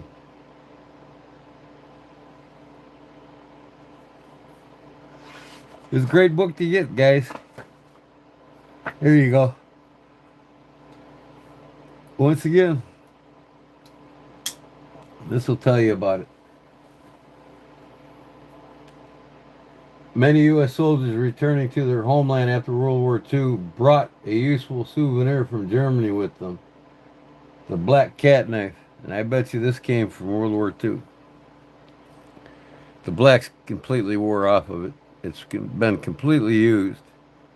If this thing could tell a story, I would almost be certain this came from as a souvenir from World War II. A lot of them made it here. Hey there, YouTube Music Portal. What up, brother?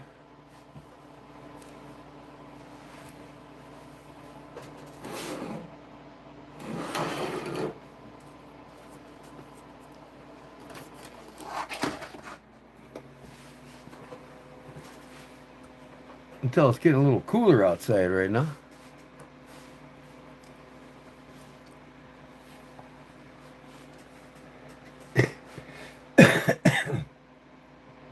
The black cat knife. This was what they called the knife because jumping cat was engraved into the black metal handle. Well, it's not black anymore. It's well used, man.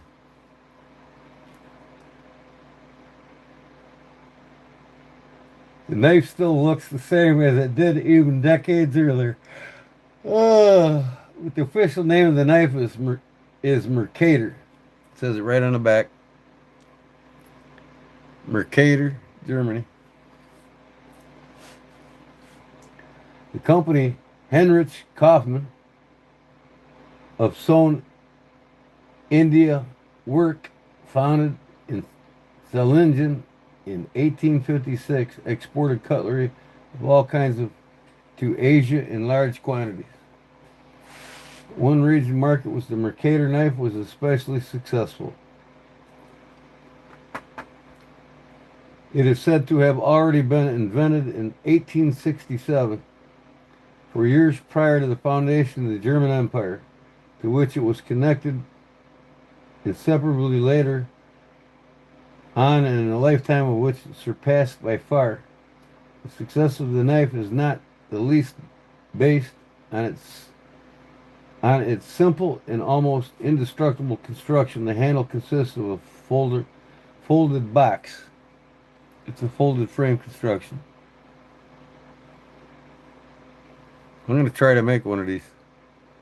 Folded frame construction.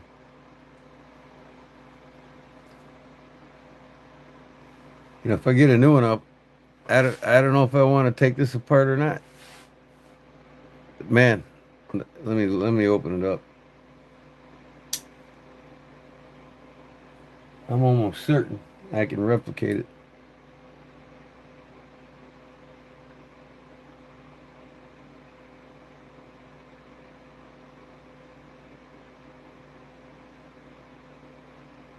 He's trying to see how the spring works.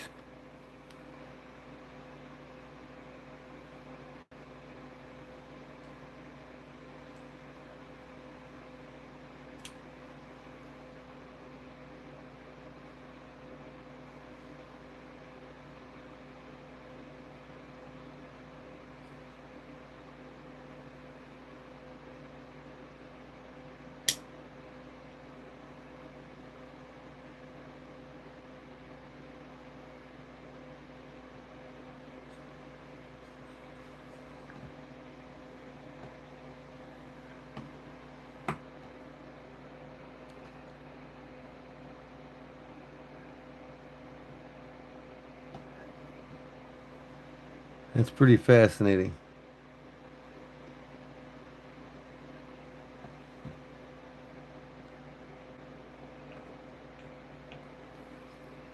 I might take this apart just to see how I can replicate it. Even though it probably came from World War II.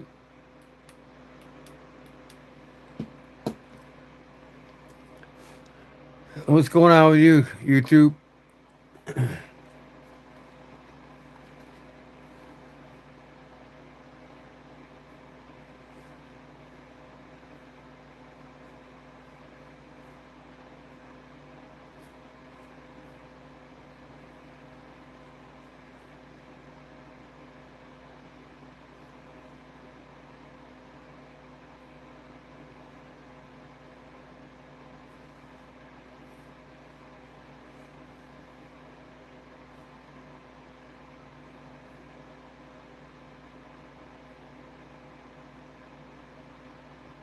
Huh.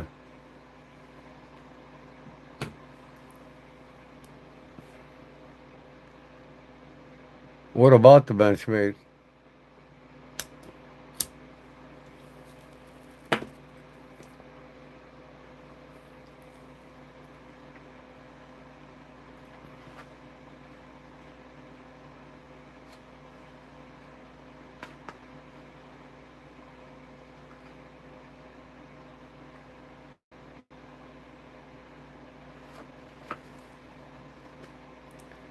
Puma.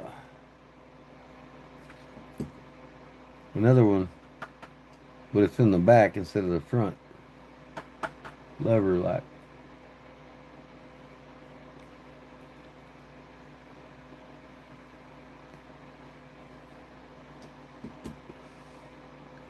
Made in Germany.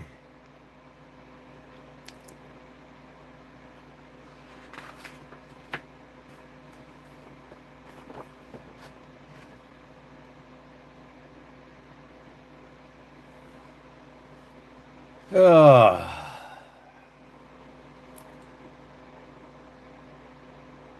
this one's made in France here. Look at that carvings on that. Isn't that beautiful?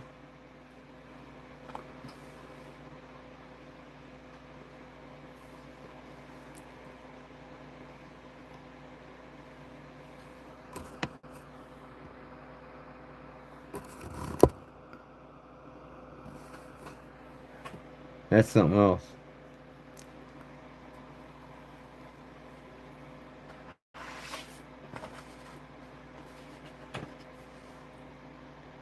Another French knife. The La Veronis. Cool.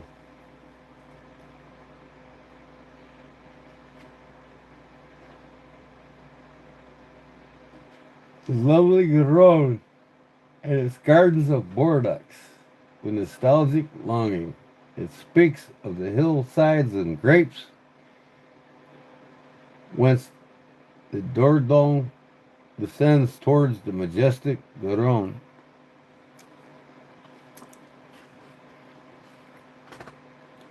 Another French knife. La Theaters. That's the one I want to get right there, man. That thing is just a thing of beauty.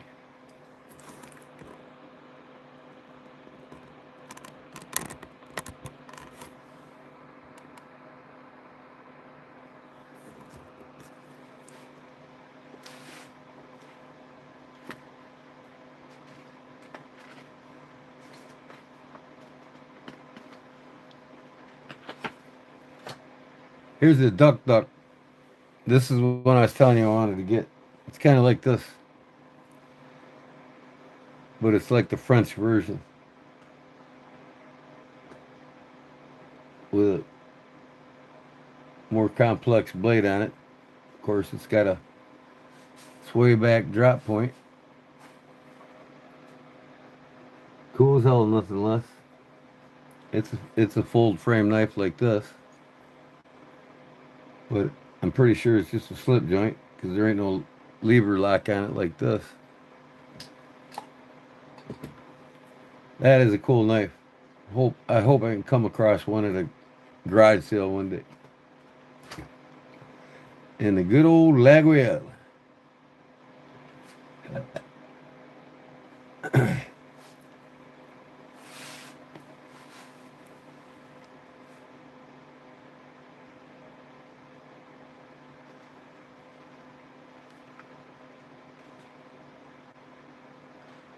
Yep, that's a peasant knife. It's like the openal, huh? It might be a peasant knife, but to me, I think it's cool shit.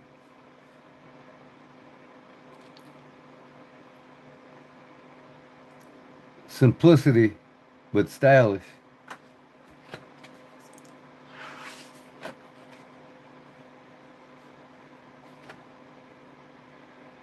Laguel and Arabic.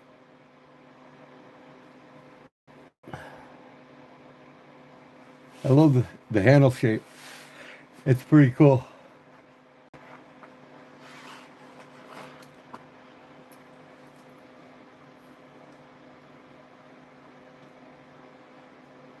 The simple original shape of the Laguel.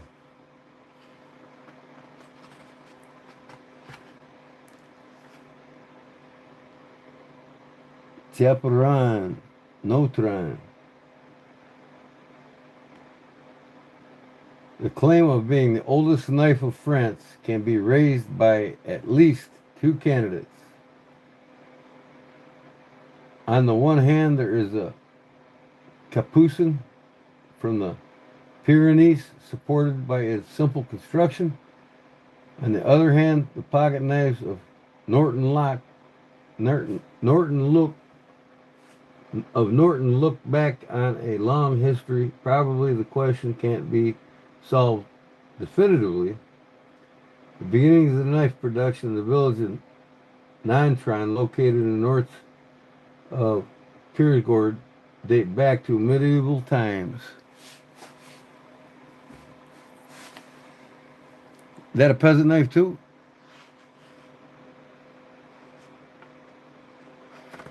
It's got the looks of the open L.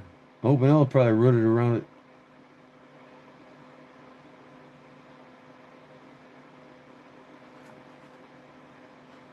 Chaparran Norton.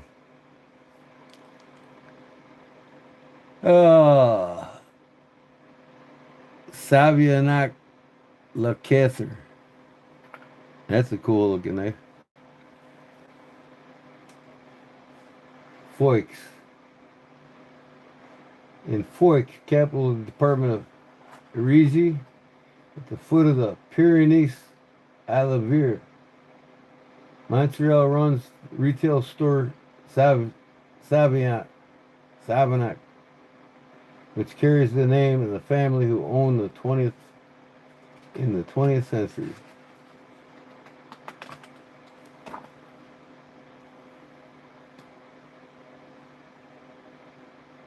Well, it's got a long tradition.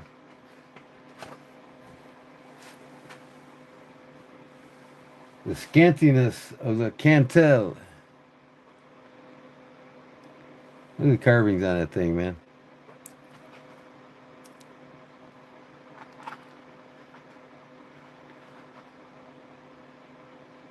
There's Isard, founded in 1884.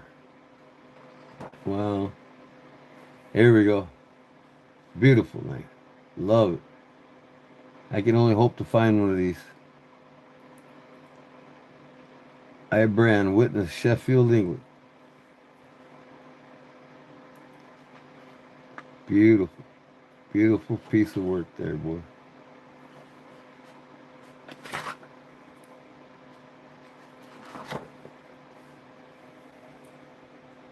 Italy.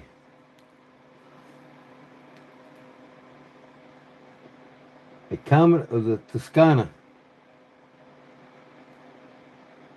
Manufacturing Canaz was founded in the mid-1950s by brothers Luigi and Enrico Consigli and their friend Marcello Azzini in Scapier. The company name is put together from the first letters of both family names. Cool.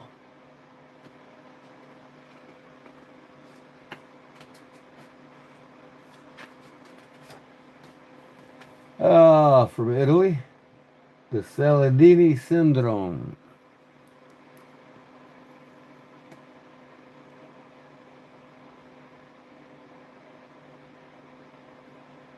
Laladini, Scapier,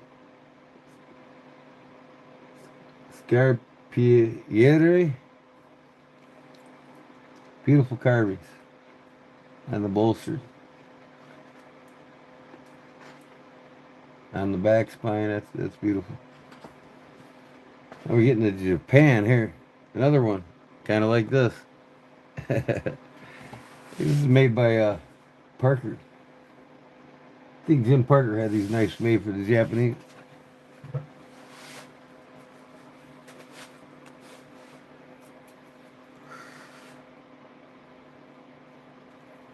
My Italian's better than my French one. Yeah, I know. Pronunciation in French is a lot more difficult, at least for me anyway. But one of my best friends is Mexican, so the Mexicans and Italians in the Latin context a little easier for me to speak. The Higa no Kami. The classic Nippon folder. The Asphalt Cowboys, Japan. That's funny looking. The Stockman is an icon of American pocket knife culture. It appeared towards the end of the 19th century. It served generations of farmers and cattle breeders as an everyday tool that could even be used for castrating bull calves in an emergency. It was a utility that wasn't treated gingerly.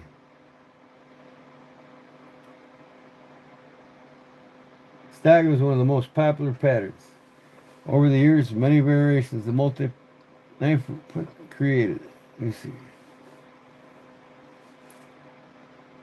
Like every cat's knife, the Stockman is made in Japan, which also explains the choice blade steel. Hidden behind the name XT80 is the proven Japanese steel AUS 8. Its high finishing standards lifts the knife well above average. Cool.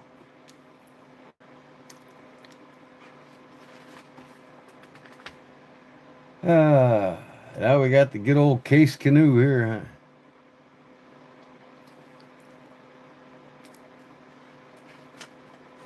Beautiful. They're beautiful to look at, but they're not made well. Stamped steel, gone wrong. All the new ones, anyway. Here you go, on XLD, United States. Northfield on XLD. Beautiful.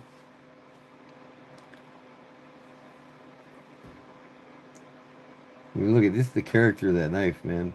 How it tapers down towards the pen blade.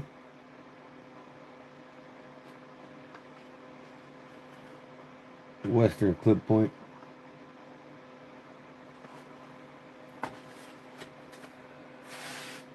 Tennisville, PA. SM. Queen Cutlery.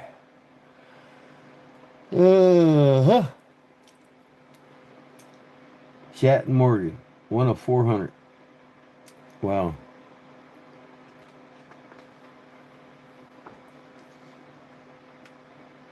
The Coca-Cola bottle handle. American Queens, Queen City.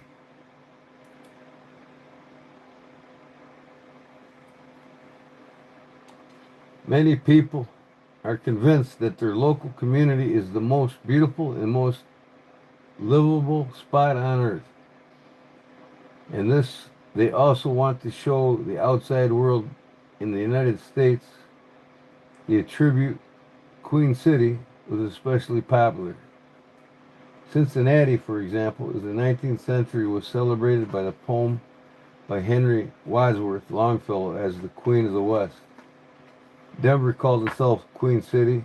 of the plains. Fort Worth became popular as Queen City for the prairie.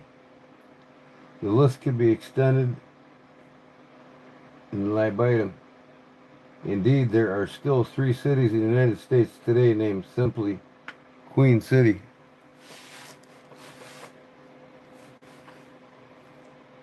Cool.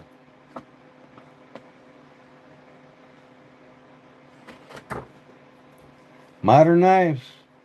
CRKT. I want to get this Puko folder. It's coming up.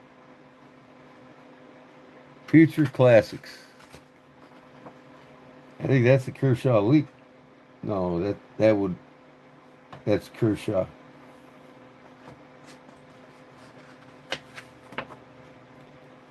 I think this is cool from Belgium.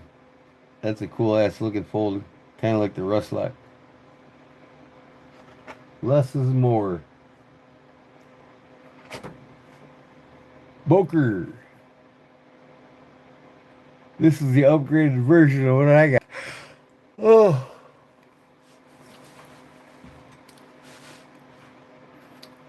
Getting tired, folks.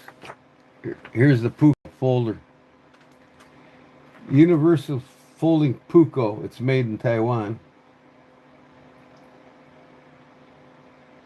Whoever goes hunting and fishing in the far north of Europe usually takes a fixed blade. The famous Puko.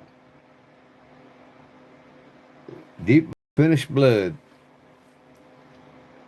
It's seen in the embodiment of the Nordic knife, whose suitability for us has been proven for centuries. Because of this, some Nordic manufacturers have ignored the market for folders for a long time and discovered it only with a delay. Interested here are the different approaches. The Swedish company Sundo, for example, makes pocket knives on their own and uses materials typically for the region, such as curly birch and reindeer antlers. Well, that's your typical Puko, yep. The folders of the Norwegian company Hele too stay close to tradition. Finnish neighbor Martini, in turn, acts more shirt sleeve by importing folding knives from China, which don't have any reference to the region. The company Brissa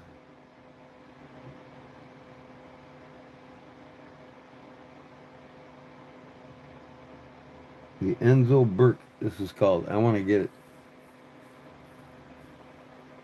I'd like to get every knife in his book.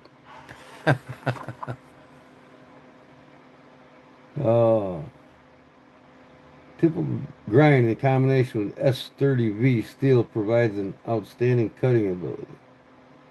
Scales are made of resistant G10 carbon fiber laminate. Pretty cool. This one's from France. Actilum T3. It's got X50 CR MOV 15N for blade steel.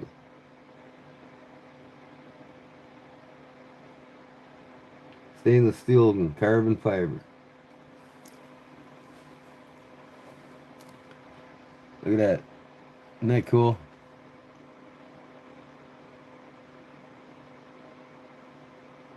That is cool as shit.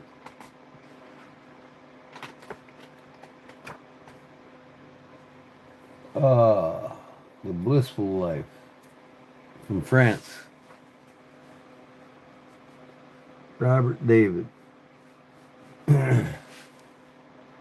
That's cool. If that ain't a gentleman's knife, I don't know what it is.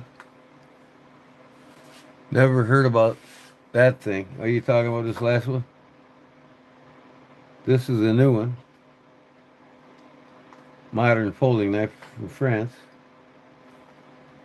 Might want to look it up.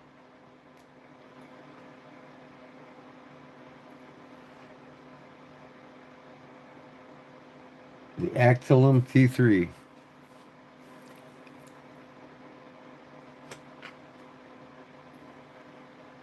The blissful life.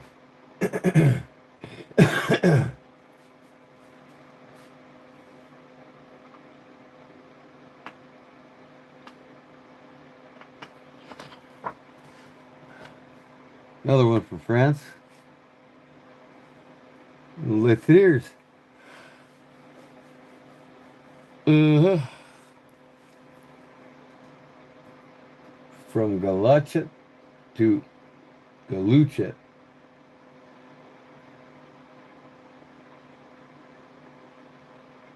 From Galachet to Galuchet. I don't know. This is beautiful here, man. That's Monsieur Birch.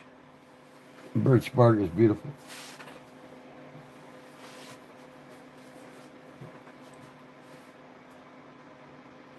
I'm yet to do a puka with birch burl or a birch bark.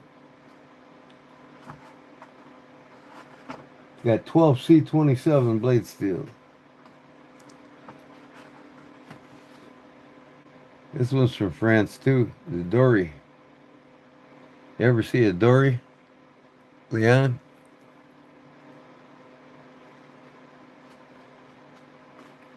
Pretty cool. Blade steel is 12C27. I think I said that already, didn't I? Here's one from France.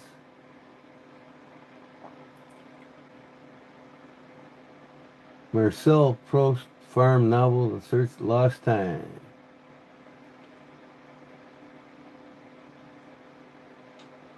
Some French people use their own knives in a restaurant.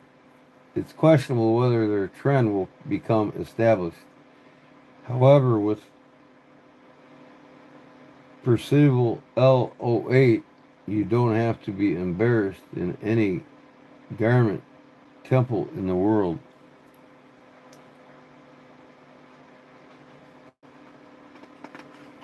Hit the sack, Barbara? Yeah, I'll get there too. I'm going to get through this book real quick and call it myself.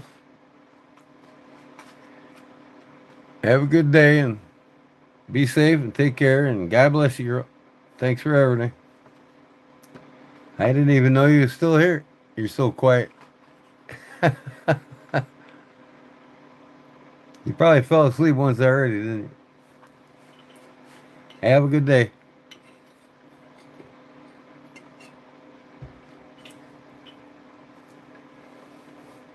This one's 19C27.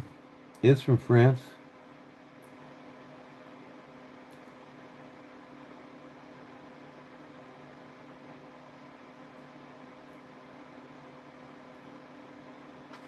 A knife for the Grande Nation. I use my own knife at restaurants, at least if it's not too big of one. Oh, I do too. I always use my knives at restaurants. Always. You need typical Italian or French sheath, right?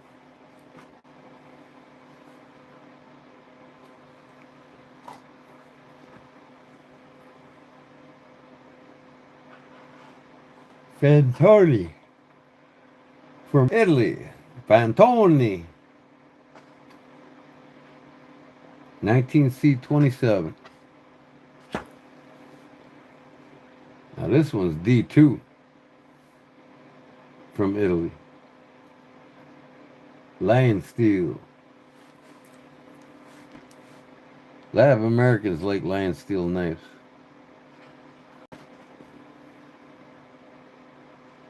Masserin Cancelli.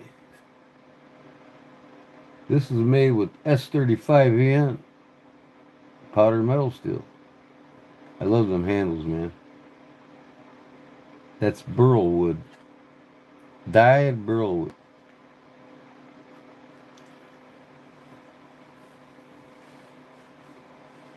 This one's from Italy. Gent Viper. It has 9690 CO steel.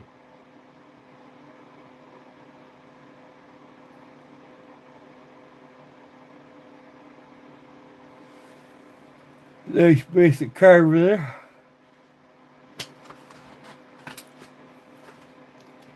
Here's one from Japan.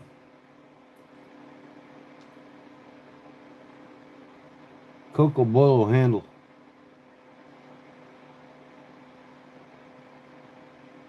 The steel is Sumanagashi. No numbers, just Sumanagashi.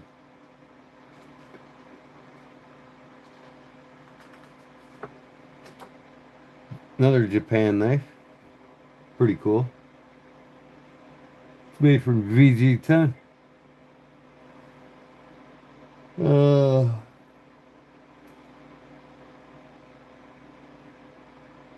Mokai. It's the Mokai.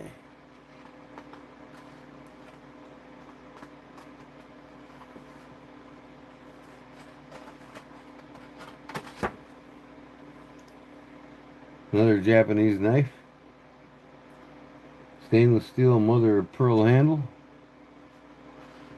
VG10 blade steel.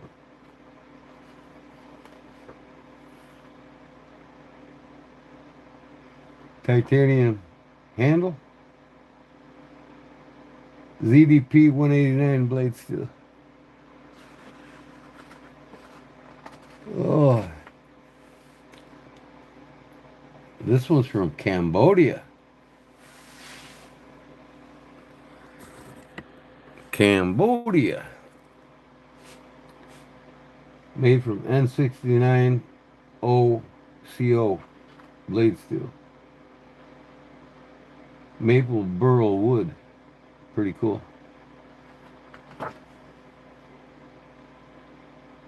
Okay. Another Japanese knife. Cherry wood handle. Made from XT70 steel.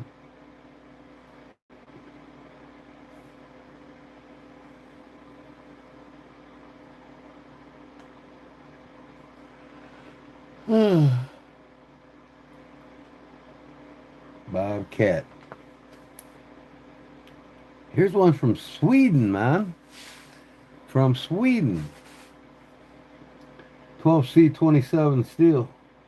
Stainless steel handle. Cool.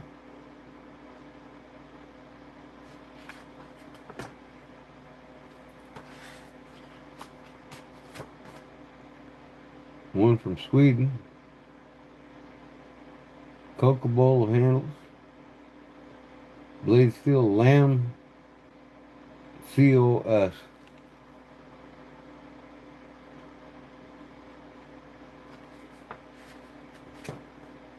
Another one from Sweden. Oh, handle materials. Masseur birch. Like the Puko knives. Masseur birch.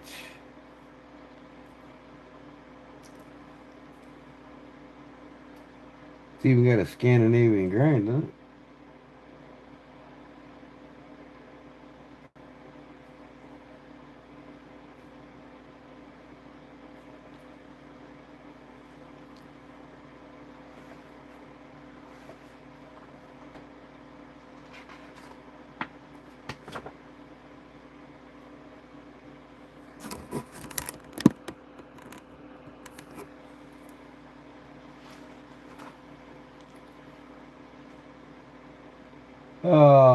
Switzerland.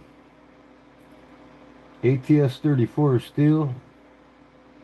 Titanium carbon fiber handle.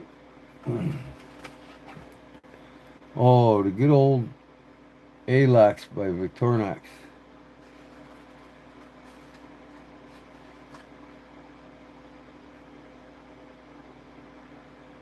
Blade steel is 1.4110 German steel. Handle material is aluminum.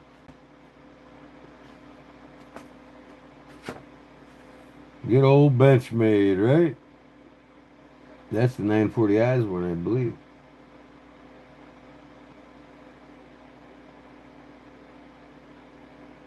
The 482.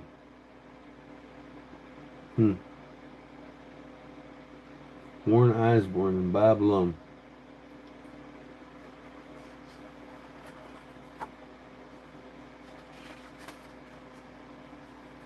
S30V blade steel. Here's a Canadian design. This is a hard one to find, man. I've been looking for it. Blade steel is Akuto Plus. Titanium handle. And from what I'm recalling, I think this is a $700 knife.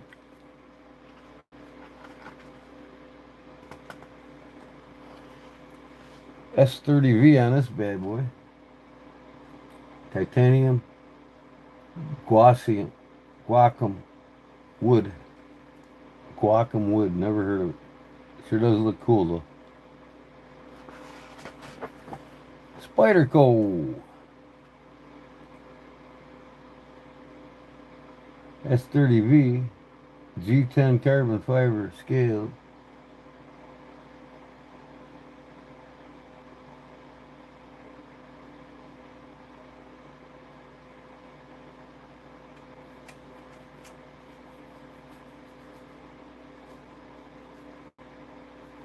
Models of the Sage series.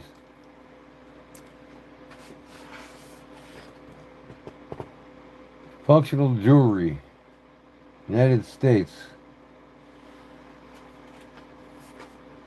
William Henry standards. E62 is almost Spartan. Huh. That's a pretty cool design. That's it, folks. Cleaning and maintenance. Sharpening your knives.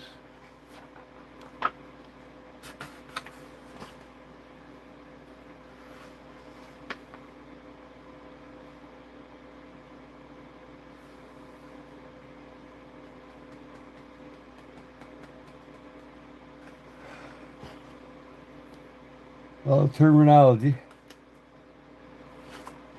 And that'd be it. That's it.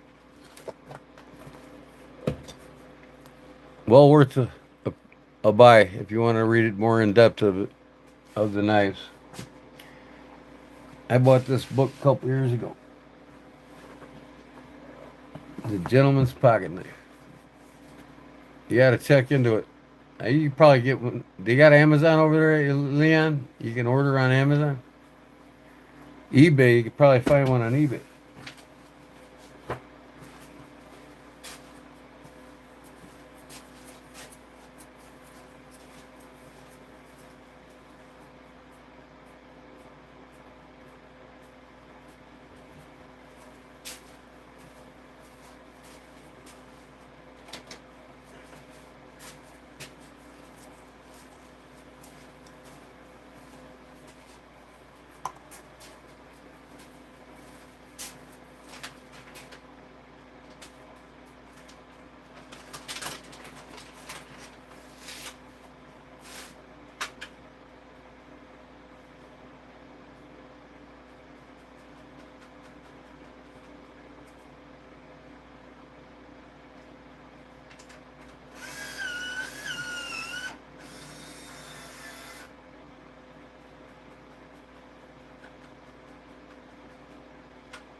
I got all these limited editions from 2018 up to 24. I got to get 25 now. 900 plus photos of custom folders, fixed blades, swords, and chef's knives.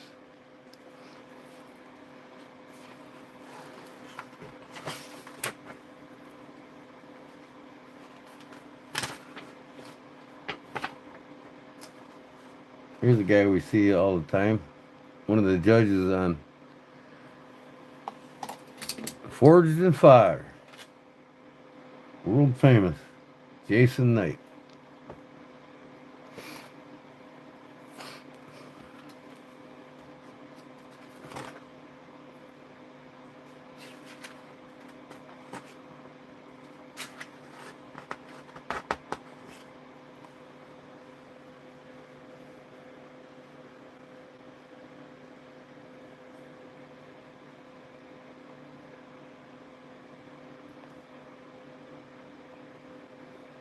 Eastern European makers offering value-priced knives.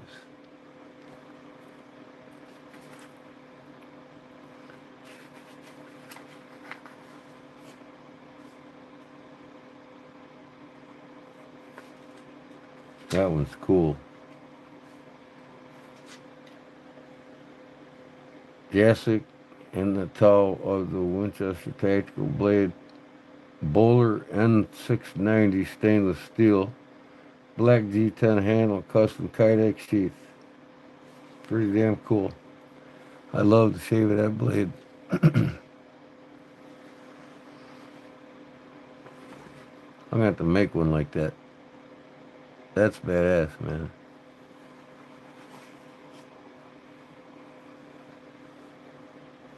A little bit of a glare.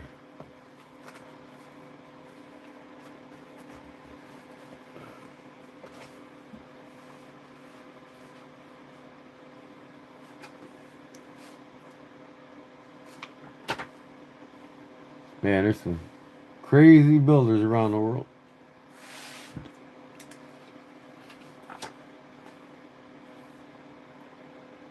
White River Knife and Tool Company.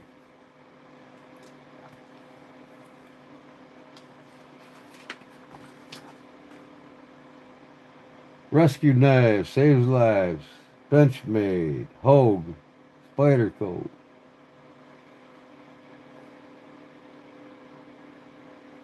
Bird. That's Bird. That ain't Spyderco.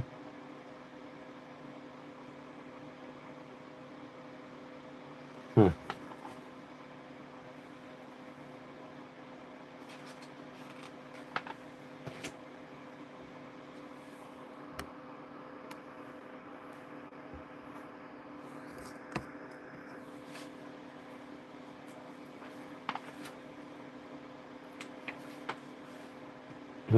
Basic layout of the tools in the knife maker.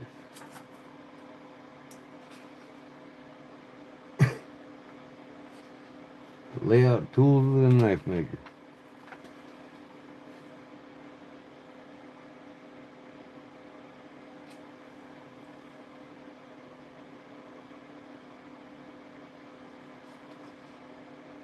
Huh.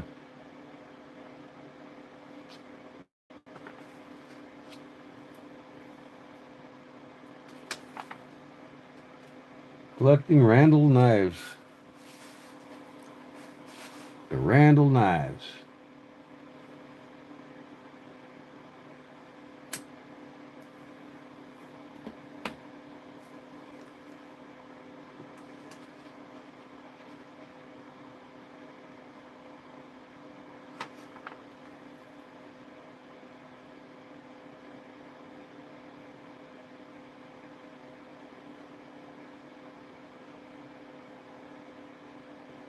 Crazy, man. Some of these knives are expensive as all hell. Any of these Randall knives.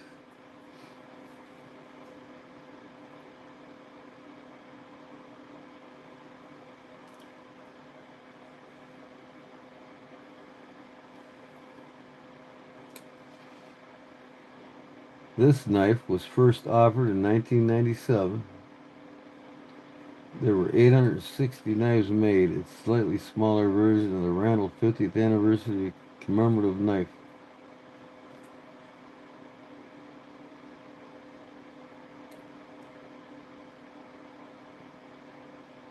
Uh,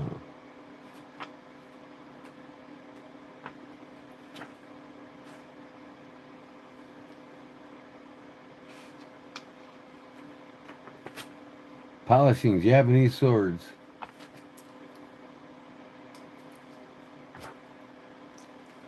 Kitchen knife survivor blade.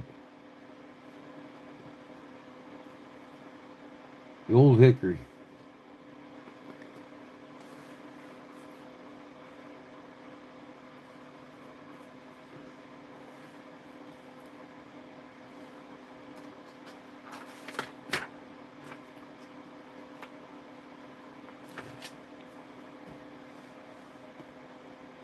Old hickory knives.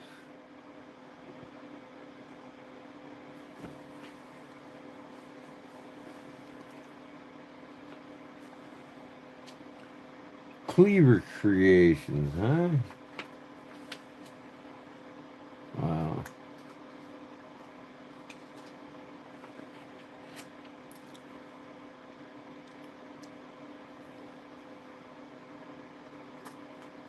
Rosenfeld, Cal Hansen.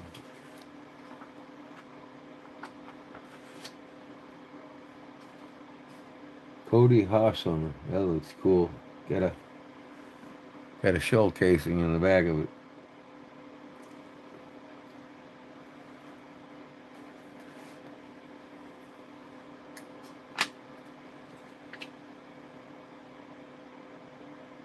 Look at this thing's got teeth on it.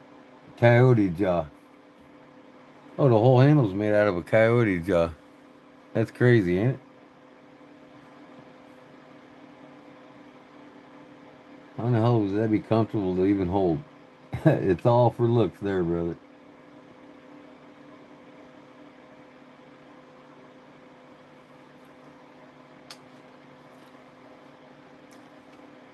Yeah, there's some pretty ones in here.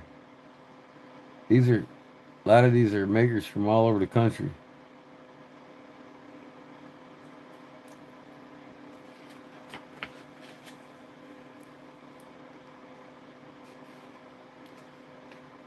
I can only hope one of my knives will make it in this magazine.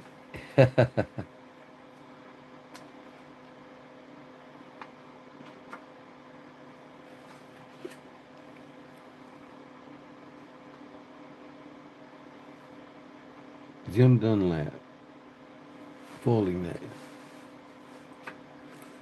Beautiful slip joints here, boy. And see, I wouldn't mind owning this knife with the Damascus because in combination, I think that looks really beautiful. Shark's tooth pattern, Damascus, and mammoth ivory. The Damascus is called the shark's tooth pattern. That's pretty cool. With mammoth ivory scales or handles.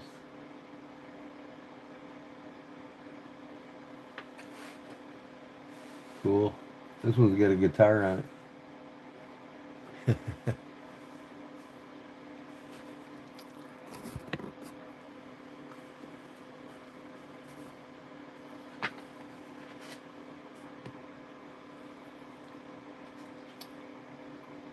Man, look at that thing. Stainless steel Damascus blade.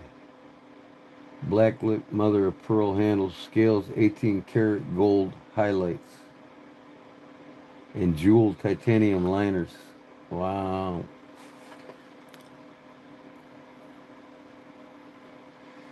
Yes, I get into guns too.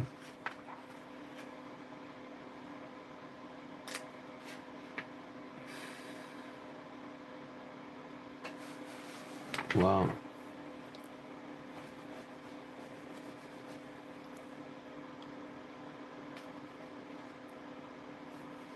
Yes, I am. It's my life now. Knife.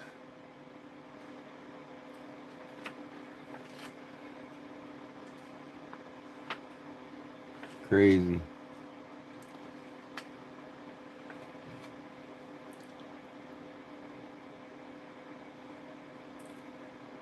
Hornet series. They look like old, worn-out pocket knives, don't they? Be a hell of a time sharpening them things.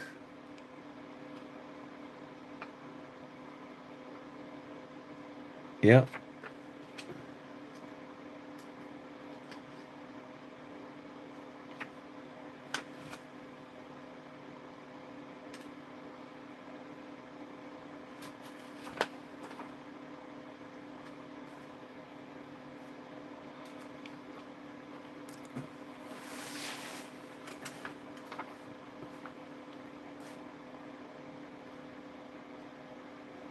Wrapped like a Japanese handle. Samurai handle. Hmm. MK1, 1918 U.S. The U.S. 1918 MK1 style knuckle knife delivered CPM S35 VN blade. Brass grip, gorgeously engraved by David Ricardo. Wow. You probably can't touch a lot of these knives for less than 2-3 grand. I'm telling you. This pocket folder here probably sets you back about 4,000.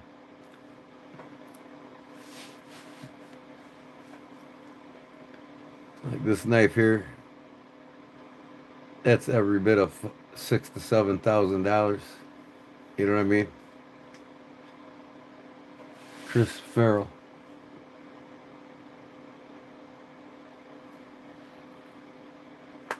Incredible.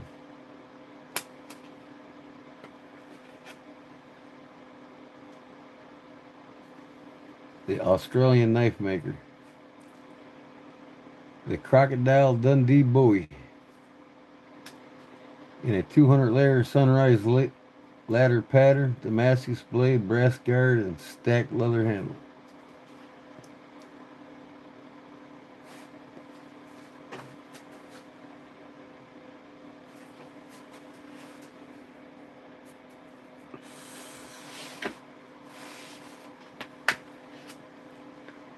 Bob Earnhardt.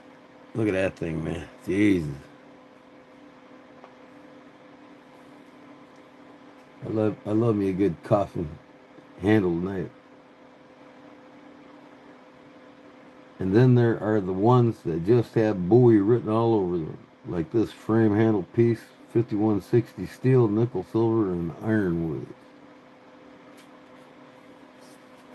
Wow. 52 100 Bowie exhibits classic walnut handle. Oh, hi, kitty. Are you coming to see me? Huh? Are you coming to see me? Oh, we got a visitor. Hey, babies. I got 6 kittens in the garage now. A stray came along, a mother, and laid 6 kittens in my shed.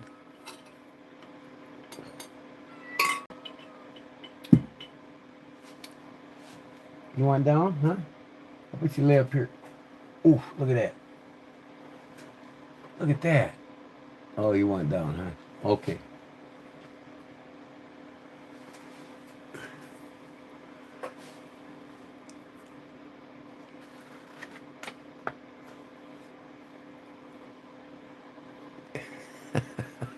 Where are you going? What legs hiding under my thing here? Watch him come out here. What you doing in there, kitty?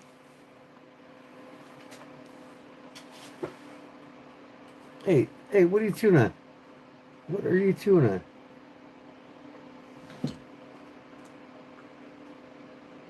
You don't chew on that. You're chewing on the needles sticking out of a foam pad. What are you, dumb? You see his head sticking under there? Kitty, kitty, kitty.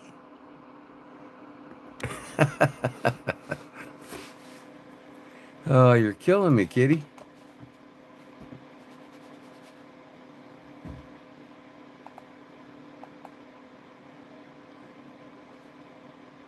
Oh, here she comes. What you doing? Huh? What you doing? Come on. I gotta get you down. Oh, let go. Let go. Let go.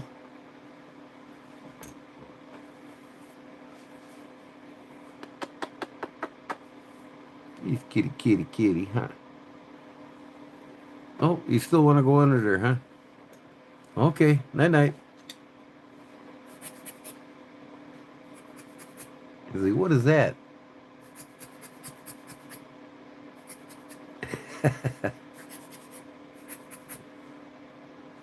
Okay, I'll quit scaring you. He likes knives too. Oh yeah, this is my knife kitty. My knife kitty.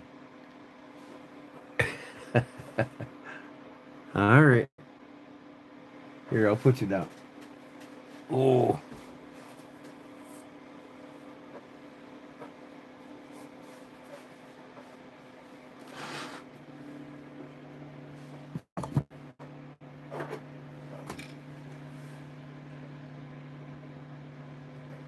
he got down. Yep, he likes knives too. Where you going now? That's that one, the peach color one. She likes getting up in the middle of the night and venturing. A lot of beautiful knives, guys. I could bore you for hours with these. It's got a bullet series. Rendition of the Remington 1306 lockback. Wow, that's cool. Wonder how much he wants for that. Pre-ban ivory. Wow. I see some certified knives. Oh yeah, definitely certified. You missed my gentleman's pocketbook knife book that I showed everybody. I went through the whole book. You can go back and watch my live though.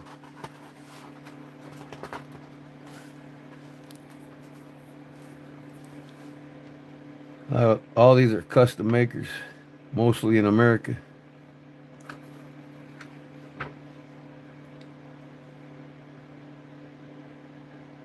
The fabulous little flipper. What? Go back to bed.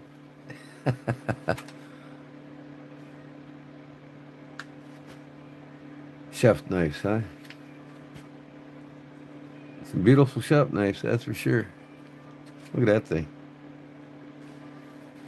Mosaic Damascus keyhole integral chef's knife, 10 times real fast. This feather light example showcases a stabilized box elder burl handle. Curly maple.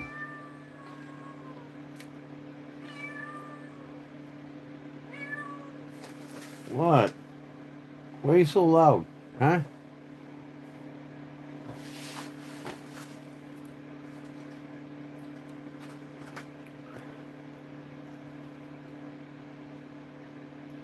No, they're not, Gio. These things are in the around or well above $1,000. All these, like this one here, could probably sell upward of 4,500 bucks. This one here, upward of 1,000.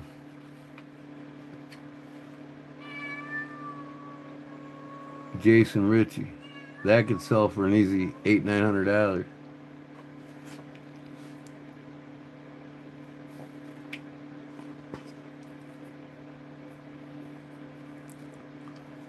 It'd take a lifetime to figure out all these makers, where they're from and who they are, and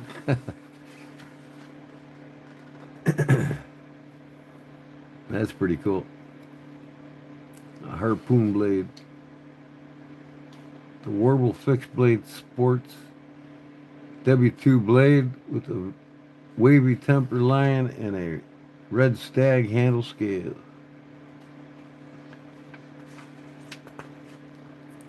Decorated daggers. Now these things go in the thousands. I'm telling you what. This knife here, that's 7, 8 grand right there.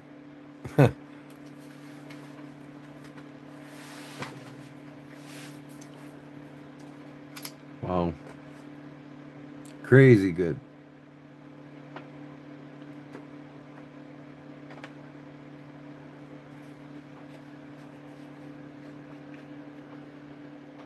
Ah,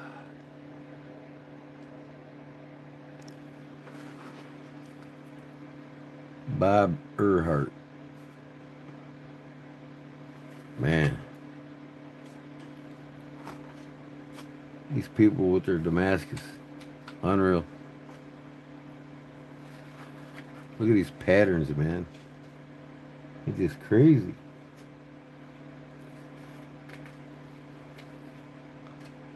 Oh yeah, Boker makes some awesome knives.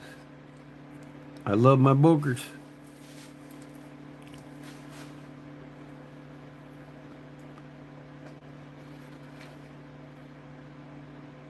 Copper showstoppers. Thousands of dollars. Easily. Look at that shit, man. Crazy.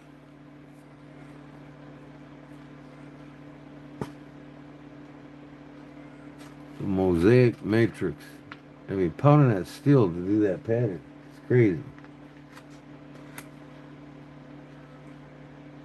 Here's one with a grizzly bear. I gotta get that one. I wonder how much it is.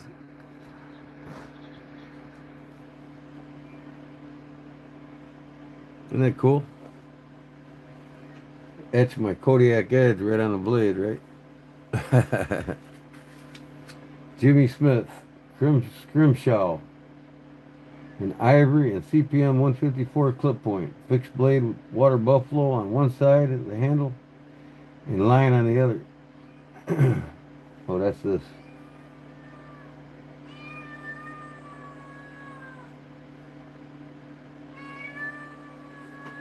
What? No, go lay down. Go back to bed. You go outside later. No.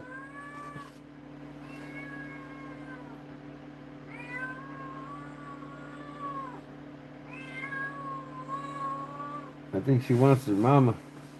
Mama's outside. You want to see if Mama's outside? I'll be right back.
Yep.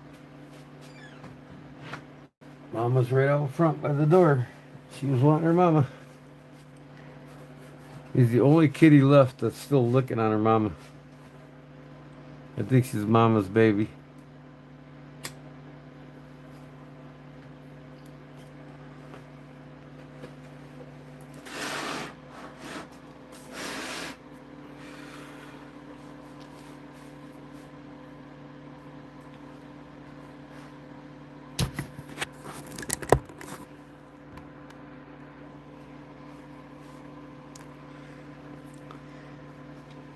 Gordon Hamble makes some pretty nice knives.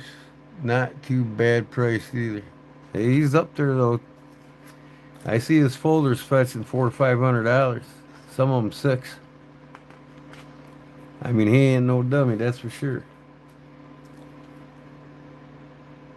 I need to step up my game and start doing more blades myself. But I love his work, and I'm gonna get one of his knives just for my collection. We're friends on Facebook. We talk to each other all the time.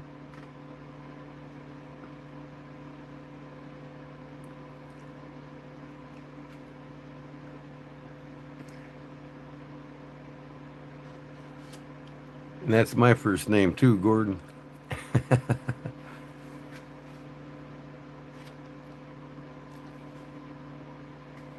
So you know, two Gordons that make knives.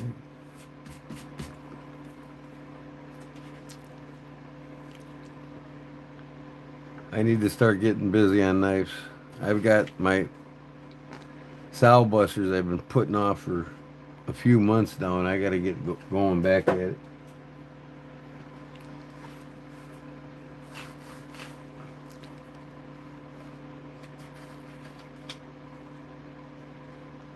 I'm gonna start doing shop time where I'm working on knives and making knives to where only second level members can watch me live while I'm working on knives.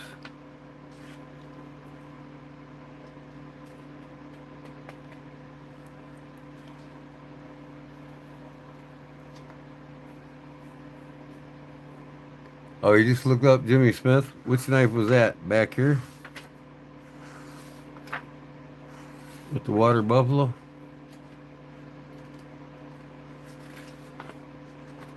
Which one was it? Can't remember.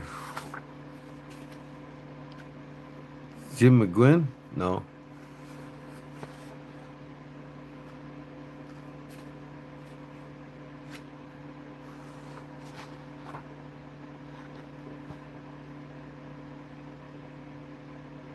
On the folder.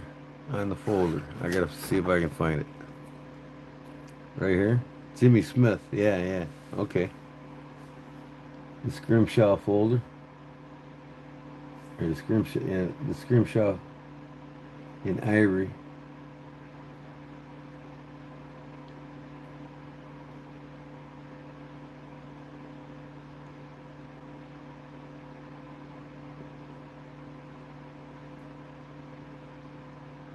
Hmm.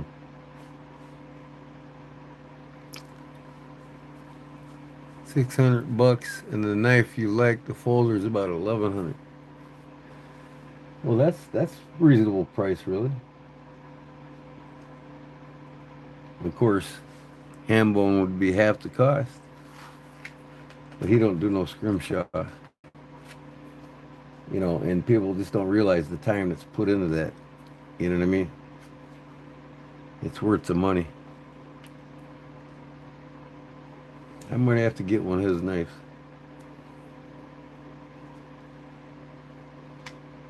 That's cool.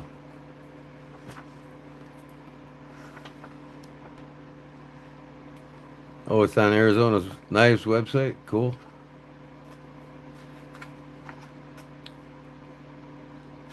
Look at that sheath, huh? I can make that. That is cool, really.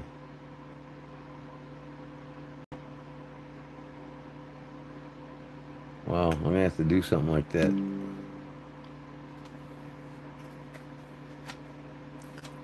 Low battery. How is my phone low battery? It's not plugged in. Oh man, my phone came unplugged. Why?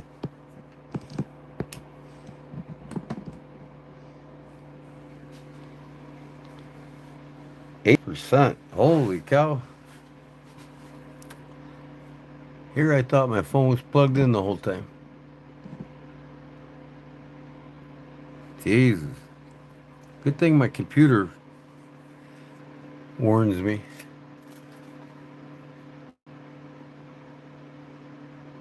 Yeah, you definitely want one of his knives too.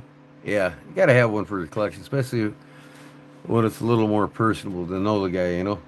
More so than it's Jimmy Smith, but I'm still gonna look into him. In fact, I'm gonna mark the page.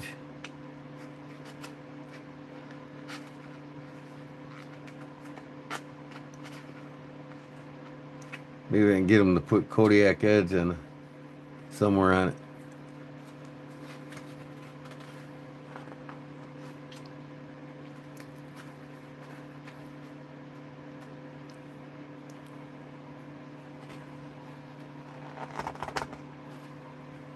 Yeah, Arizona knives got a lot of. I see. I love this. If it wasn't Damascus, I'm not big in Damascus at all. I'm sure you could probably make one. Tim Hancock, not in Damascus. Seems like everybody and their brother wants to be pounding the Damascus nowadays. This is cool looking. Kind of like a sow belly.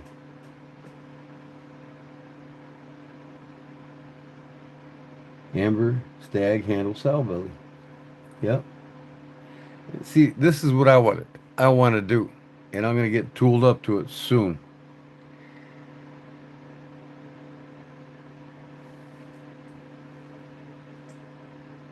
Yep, yep. I'm pretty simple, but I want to start carving bolsters. I'm gonna get electric electric carving chisels and the spin stand or vise, and start doing the floral patterns and all kinds of different shit on the bolsters.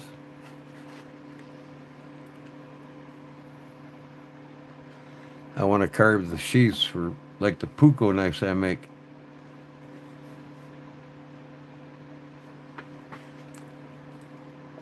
Look at this one. See, I want to do that. See, that is too cool. I gotta learn. I mean, I'll learn quick, but I want to do this.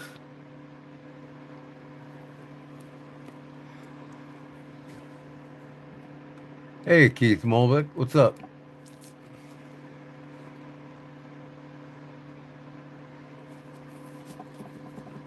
Now, see, I wouldn't mind owning this knife with that,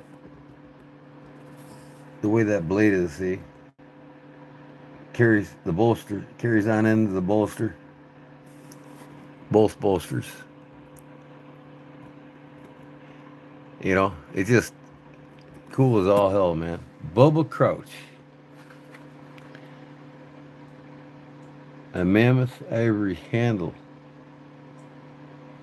That's mammoth ivory. Looks like stag. I'll be damned. He must have jigged it. Wow, that's crazy. That is crazy. That's mammoth. At first, I thought it was stag.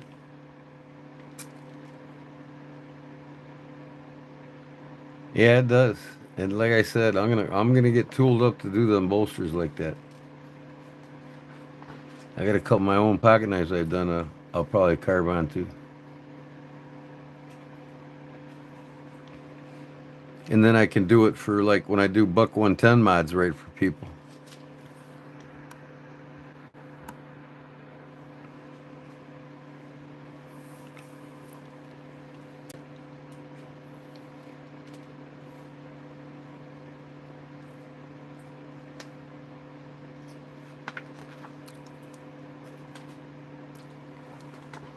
I win the lottery, we can have one of them. Right, right. Yeah, I'm retired now. I don't have no expendable income like I used to. Until I do side job. I do a big side jobs. I get some expendable income. I do about a half a dozen side jobs a year. That keeps me happy. I'll do a deck in a week and walk away with 10K after materials are bought.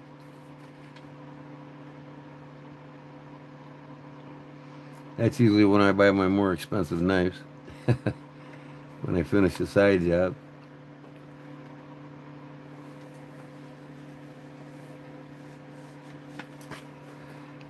Crazy makers out there, ain't there? A lot of talent, boy. I mean, if I just put my mind and my concentration to it, I can make just about any one of these knives too. You know. But a lot of it's about getting set up to do it. What the hell was that? Cat's on the loose?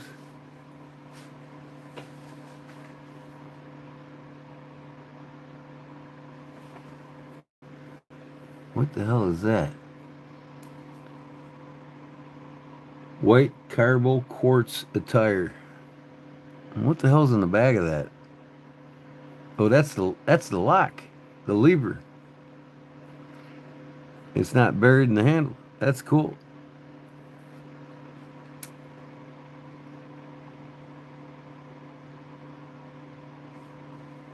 It's got CPM 154. Wow. Don't let Mama know about that. No, no, she ain't gonna.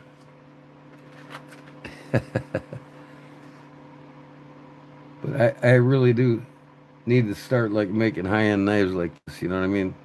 Like one blade at a time instead of trying to make a dozen average knives.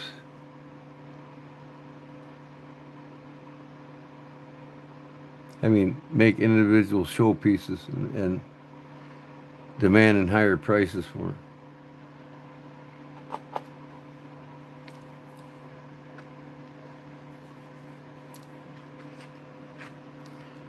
One thing I want to get next year too is I finish a good side job. I'm gonna get tooled up with a milling machine so I can start making, you know, the tangs on these knives a lot easier and better and precise. The liners and everything else. Just I need a milling machine, man. Even for doing fixed blades, they're invaluable for doing the guards and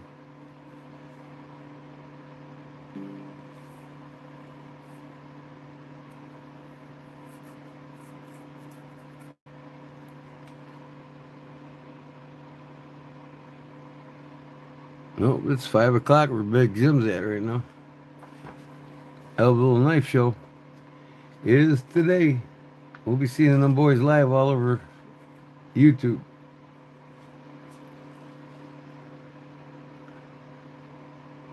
Man.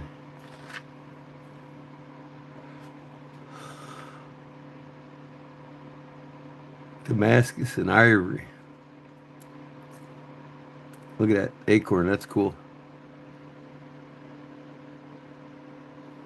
Hmm.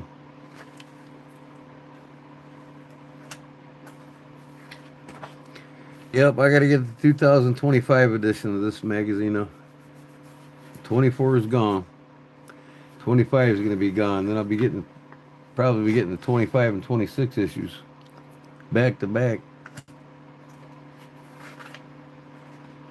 I collect all these magazines. You never know when you want to open them up to look at eye candy. I get a lot of ideas too for designing knives by looking at them.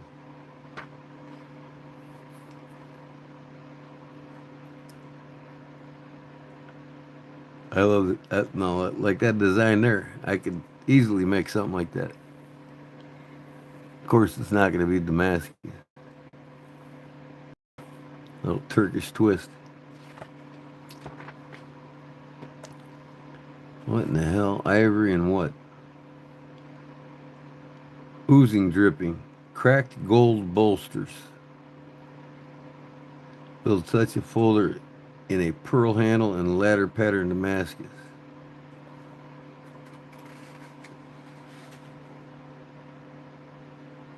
Wow. Hey, Case Knife Company only wishes they could make a knife like that. They'd have to hire all the work out.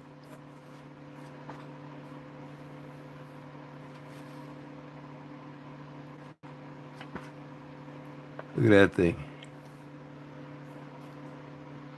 A tiki hut or church picnic.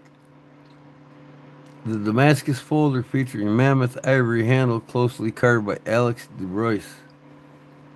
Wow. And then a lanyard to match it. Factory trends.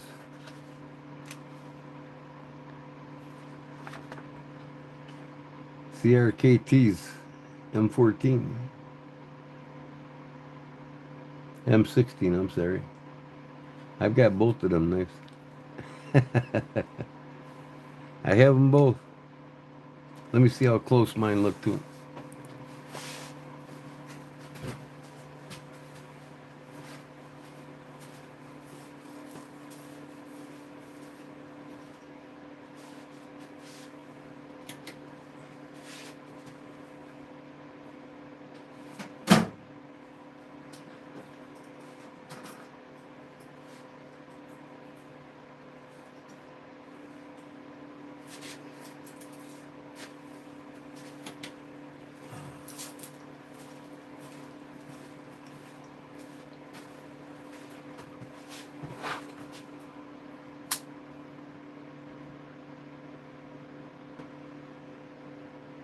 Well, that's that one. Unless somebody put a different tri-screw in it. Yeah, see, this one looks more like that one. This is the proper hardware. Somebody put a different screw in there. I guarantee it. It should be black too.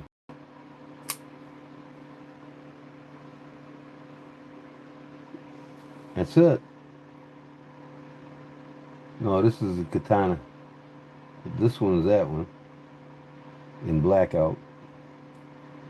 And this one is drop point. I like the drop point more than the katana. And then what's this little guy? Oh, this is a Gerber. Gerber. Yep. So I got both of these knives.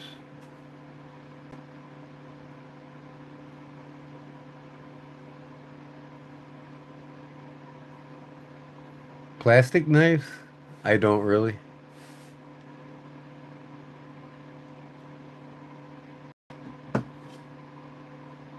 Basically for training purposes only. Man, this liner lock's stuck. Are you kidding me? I gotta whip out the big dog CRKT.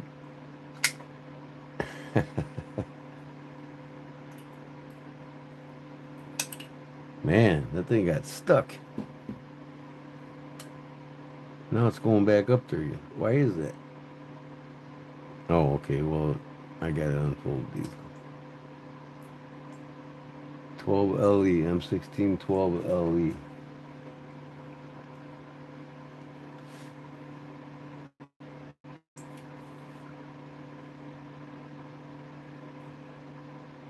What would be another great achievement, Keith? I didn't catch that.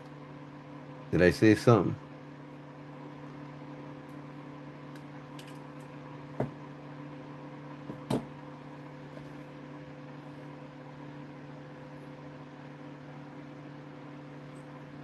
CRKT makes some crazy ass knives, don't they? This is the fossil. I think it's gonna have to stick around in my collection though.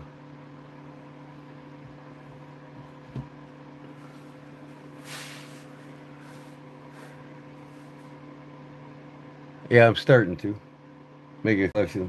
I mean, I got probably 30, 40, somewhere around there.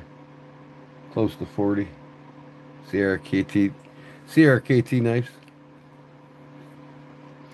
I even make my own style of minimalist.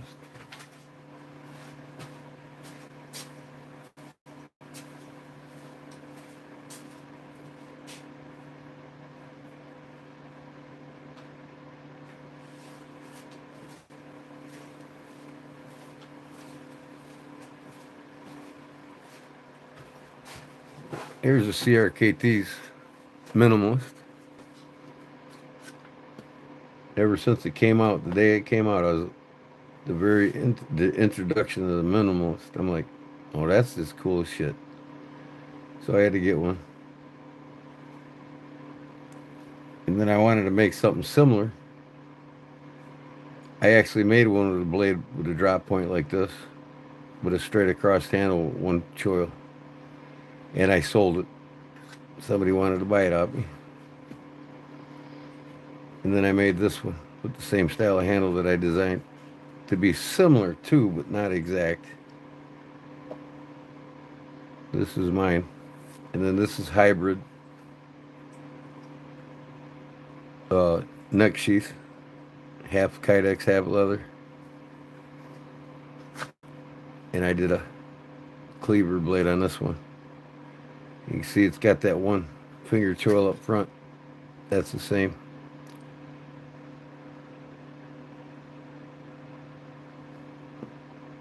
And I like it like this. It feels really comfortable. It's not a hot spots like this. I mean, it just nestles right in there. I did a pound finish on it. And it's made from 1084. So it's tough.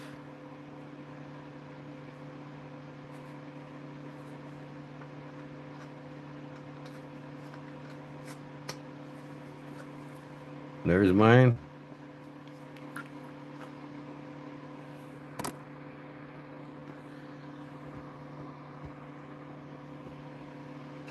And this is CRKTs. Of course, my sheath ain't as cheap as that one. And this wouldn't be as cheap to buy as that one either. I dabbled in taxidermy. My aunt is actually a famous taxidermist in Douglas, Wyoming. So I've worked with her on a lot of different things and learned some skills from her, my dad's sister. She's one of the co-founders of the Jackalope in Douglas, Wyoming.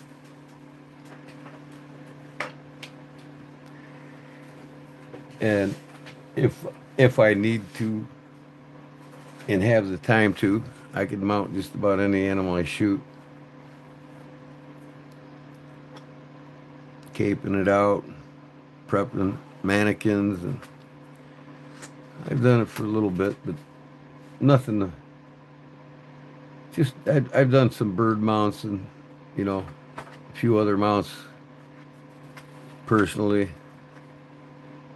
for personal purposes, but not for a living. I'd never do it for a living.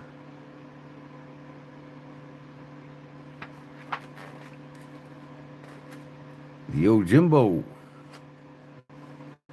Love that knife. It's kind of where I got my inspiration for my fighting knife. Chicago Ray. Where you live at? In Chicago, Ray? I'm not too far from you. About an hour south of you.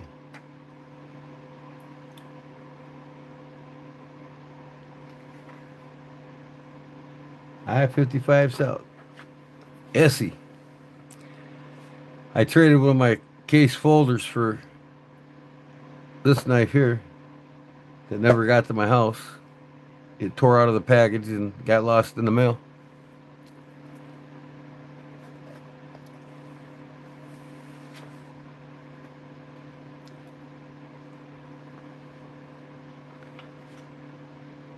Kershaw Inception. That's a cool knife, though.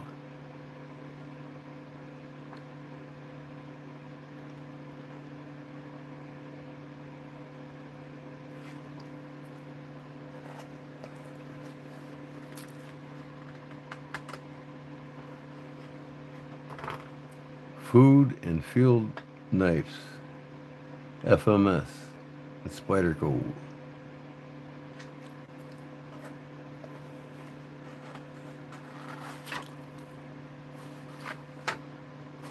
Credits, when credits are due.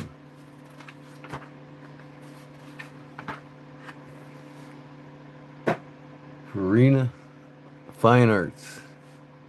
Crazy. I gotta have to check into this company, man. I need a better supplier of knife handle materials. That looks cool. I got the ivory.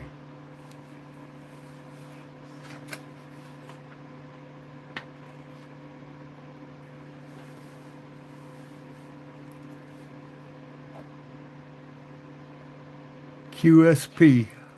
What is it? The Penguin? QSP Penguins?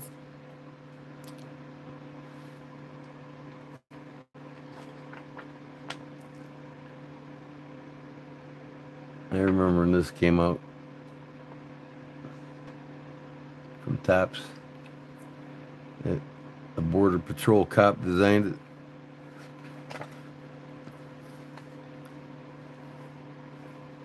Look at this thing, man. 1911 Combat Survivor Buoy. That thing is actually really cool.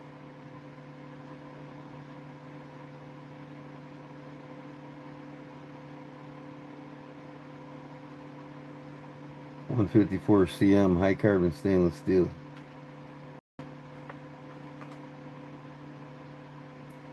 Survival door compartment, a diamond hone for sharpening, leather micarta. Oh, it comes with a diamond hone, huh? Wow.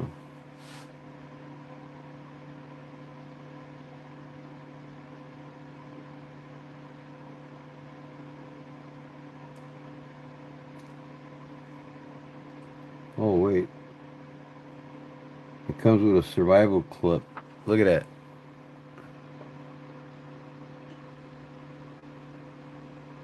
Total price $770. United States. Comes with diamond hone sharpener, leather micarta, Leatherman micarta, magnesium and ferric rod fire starter, needles for sewing, a length of synthetic sinew for snares, fishing, sewing, and bowstring, etc., fish hooks, and ready-made survival card. It has capacity for a 45 round, and flashlight is attached to the lanyard. That is crazy. Look that one up, Geo. 1911 Combat Survival Buoy.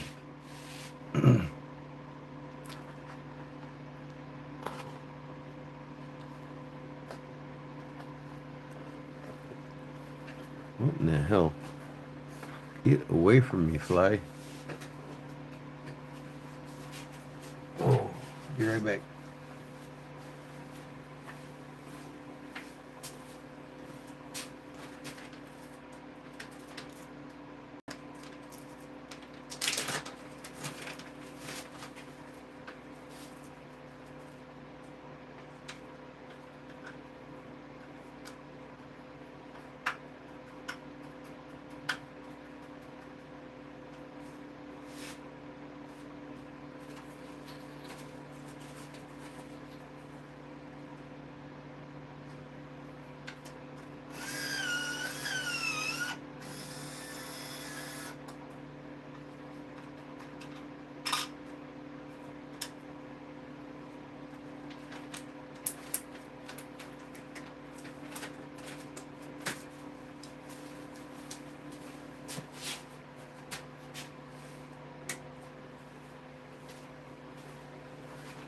Oh, what we got here? The world's largest knife store, Smoky Mountain Knife Works. Well, coming to the end of my magazine here.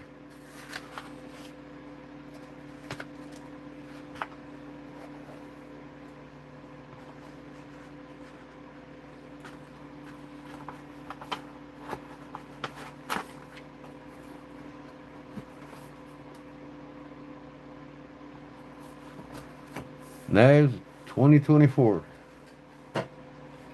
I get each year's edition for the last several years. I got like 7 or 8 of them now. So now I gotta get 25 and 26 coming up. So, anyways, guys, I'm gonna call it quits. Get off here and get to bed before the sun pokes around. And I appreciate you all for coming in. And if you haven't subscribed, please do so. Every Wednesday I have a giveaway where I make something and give it away. And I look forward to seeing you on a Wednesday night between 8:30 and whenever. So thanks for stopping in. And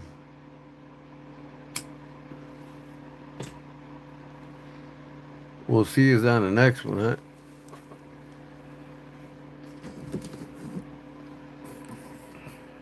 We'll talk to you later, people. Thanks. Peace.